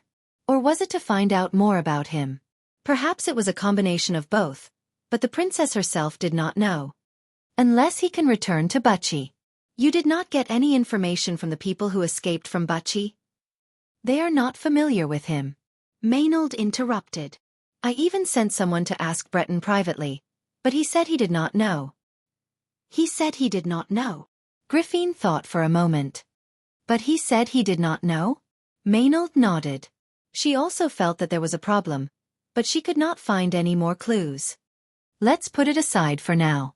Griffin ran her fingers through her silver hair and adjusted the silver band at the back of her head. Let's go back to the matter. Can this swordsmanship be popularized? That little girl cannot. Miss Maynard observed her for a while, and she did not know much about it. Auerbach shook his head. Unless we can find that person, Griffin raised her head and asked. Right. Both of them nodded. Griffin looked at the knight. Maynard, can't you restore this swordsmanship to its original state? You are one of the rare swordsmanship geniuses in the kingdom. Can't you do anything? She asked. Maynard seemed to be thinking about something. At this moment, she regained her senses. I will try my best, but do not have too much hope. After all, I am not a warrior. I mean, this swordsmanship cannot be restored without a certain amount of battle experience. The knight replied calmly. I understand. I will ask Auerbach to help you.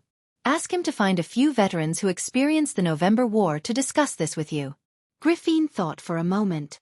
In the near future, other than preparing for the trip to Ampere Seal, spend more time on this matter.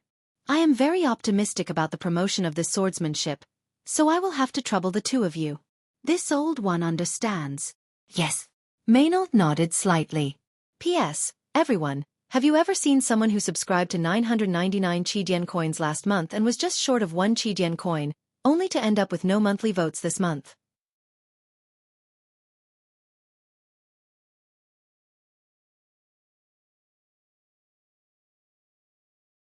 Chapter 291. The sound of water dripping came from the darkness. Brando's eyelids twitched, and he finally woke up from the pitch-black environment. He felt that his surroundings were silent, as if he had returned to the beginning of the world. After groaning, his consciousness gradually became clearer, and he subconsciously opened his status panel to take a look. When the faint green light screen appeared out of nowhere in the darkness, Brando finally felt a little more at ease. The status showed that he did not have any fractures or internal injuries, and there were not even any large wounds, just some abrasions and impacts. He then realized that he was worrying too much, and the strength of his body after entering the Golden Realm was not just for show. However, the surroundings were still pitch black, and there was no light. Even if his perception was high, he could not see in complete darkness. However, when he tried to take out the fluorescent gem, he immediately realized that a large amount of heavy earth and rocks were pressing down on his body, making him unable to move. Brando then remembered the scene when he was hit by the collapsed earth and rocks, and that was the main reason why he fainted. But he could not help but feel lucky. If it was a normal person, even if he was lucky enough to escape, he would not be able to escape the fate of suffocation.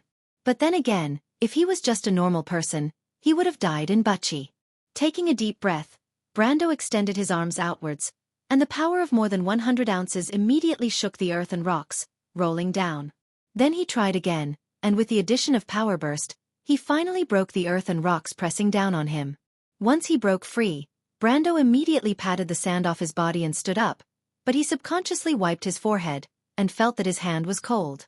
Stunned for a moment, he immediately took out the fluorescent gem, and under the pale light, he saw that his hand was covered in blood. F***ck, Brando cursed, and then looked around. The situation outside made him sigh in relief. After the collapse of the tunnel, the passage was not completely sealed, at least there was still a way out. The passage was at the other end of the tunnel, and the torches on the rock wall had long been extinguished, and he did not know where it led to. At this moment, the surrounding environment had greatly changed, and even Brando could not distinguish between north, south, east, and west. He was about to raise the gem and shine it in that direction, but suddenly he heard a groan behind him. Brando was stunned for a moment before he recalled everything that had happened before the earthquake. He turned around and saw the girl from the Grey Wolves mercenaries lying quietly on the other side of the rubble. Scarlet's eyes were tightly shut, and her sharp face was as pale as a sheet of paper under the pale light. Her eyelashes were trembling slightly, but they reflected a rare kind of quiet and gentle beauty. However, the young man was not in the mood to pay attention to this beauty. Instead, he was paying attention to the pool of blood that was dripping from the other party's forehead. This was somewhat abnormal. The strength of an oracle's body was far greater than that of a human's. Logically speaking, Scarlet should not have suffered such superficial wounds. He suddenly thought of a bad guess, so he slowly walked over and squatted down beside her. He reached out and touched the girl's forehead. It was boiling hot. Brendel's heart skipped a beat. He let go of his hand and saw that there was a layer of faint black patterns under the girl's pale forehead. It was growing along her cheeks. This meant that Scarlet's will was fighting against the blood of God. Every time she fell into a coma, it was a serious test for her. Brando thought for a moment, took out a water skin and poured some water on his palm. He then took out the crystal that was once infused with the blood of God and placed it on her forehead. "Scarlet, wake up!" he shouted twice, and to his relief, the girl's eyelids finally moved under the light, and then she opened her eyes. Her pupils seemed to be shrouded in a terrible layer of black and red at first, but after a while, they returned to normal. They turned into a pair of amber burning with a vigorous flame. The burning flame seemed to be the power of life, symbolizing a tenacious will. Scarlet? Scarlet was in a daze at first, but then she reacted. She looked at Brando in confusion and asked weakly, "Commander?" "Eek. It's me." Brando put away the crystal and answered. The red-haired girl hesitated for a moment and said, "My lord?" Then she closed her eyes quietly. She vaguely remembered that she had a nightmare. In her dream, she dreamt that she was buried under a blood-red tree. The tree's roots pierced into her body, and the crimson roots wrapped around her, constantly extracting her blood, but she couldn't move at all. This was not the first time she had such a dream, but this time it was particularly clear. She felt a little uneasy and subconsciously thought that the nightmare might be related to the blood of God in her body. "Yes, how is it? Is it okay?" Brando asked worriedly when he saw Scarlet close her eyes. The red-haired girl moved and immediately groaned in pain. She felt that her leg had been injured. Looking down, she found a long wound. Blood was seeping out of her battle robe, dyeing it red. She was a little nervous. Although the rock was sharp, it was not enough to hurt people with their level of strength. Not to mention that she was actually an oracle. Her body's toughness, resistance, and recovery ability were even better than Brando's. This was not normal. The uneasiness in her heart grew stronger. She subconsciously tried to sit up, but the pain made her groan and lie back down.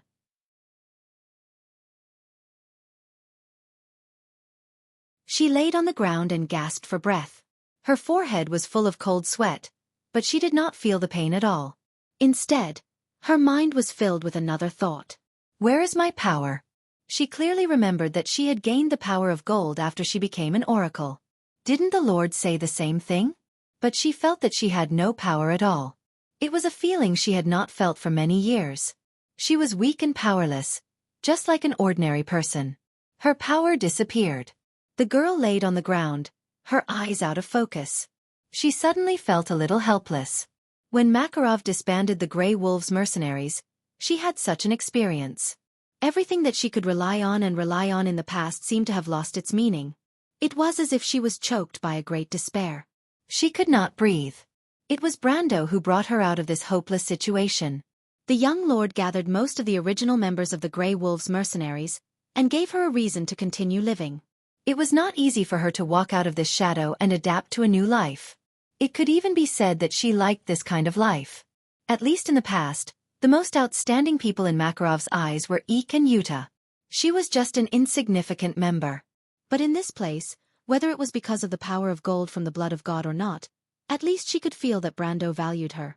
Her existence was not insignificant. She was also one of the most important forces in the Lord's group. Moreover, she could continue to fight side by side with the original members of the Grey Wolves mercenaries. This made Scarlet feel satisfied, even if it was very short. She had expected that she would one day become an oracle and lose everything she had now. But she did not expect that Martha was playing a joke on her. When she just blended into the environment, she found that her power had completely disappeared. Right now, she was no different from a normal person. She was even weaker than a normal person. But she knew that a noble did not need a useless retainer. Even though she was also a normal person, she admitted that she was not as smart and knowledgeable as Martha. She could not help but tremble when she thought of this. "What's wrong?" Brando saw that Scarlet's face was pale and did not say a word. "My lord," Scarlet said in a small voice. "I don't have any power." Brando was stunned. It was normal to lose too much blood, but he felt that it was a little strange. Logically speaking, an oracle's body should not be so heavily injured. But what was even stranger was Scarlet's strange words. This girl was lying on the ground, her face pale and weak. She said to him weakly, "My lord, I don't have any power." What does this mean? Is she asking me to help her up? If it was a young Roman, Brando could understand. But in his impression, Scarlet was an introverted girl. Not to mention acting coquettishly, she was almost as expressionless as Falerne.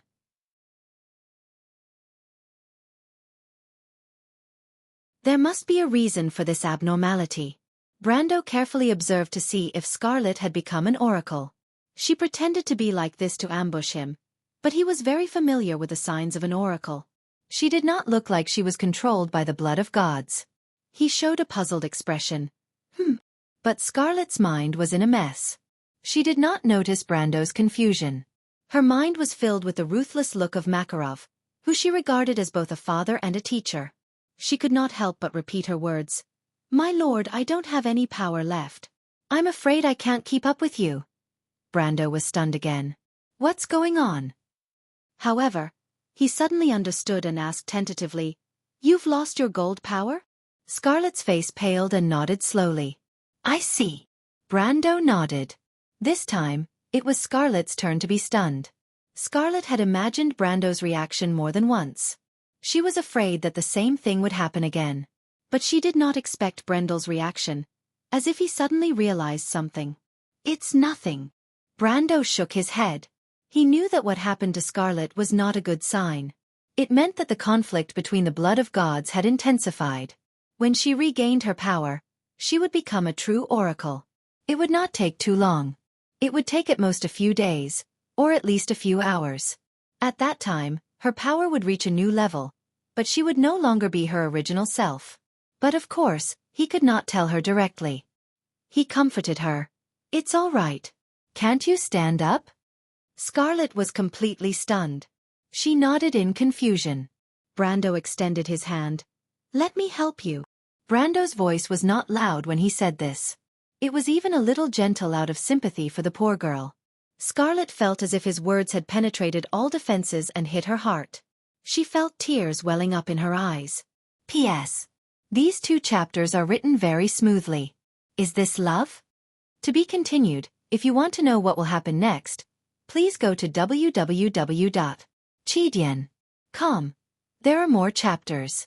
Support the author, support the original reading. You're tuning in to the Wisdom Diary YouTube channel. Don't forget to subscribe and join us on this journey to catch the most captivating stories.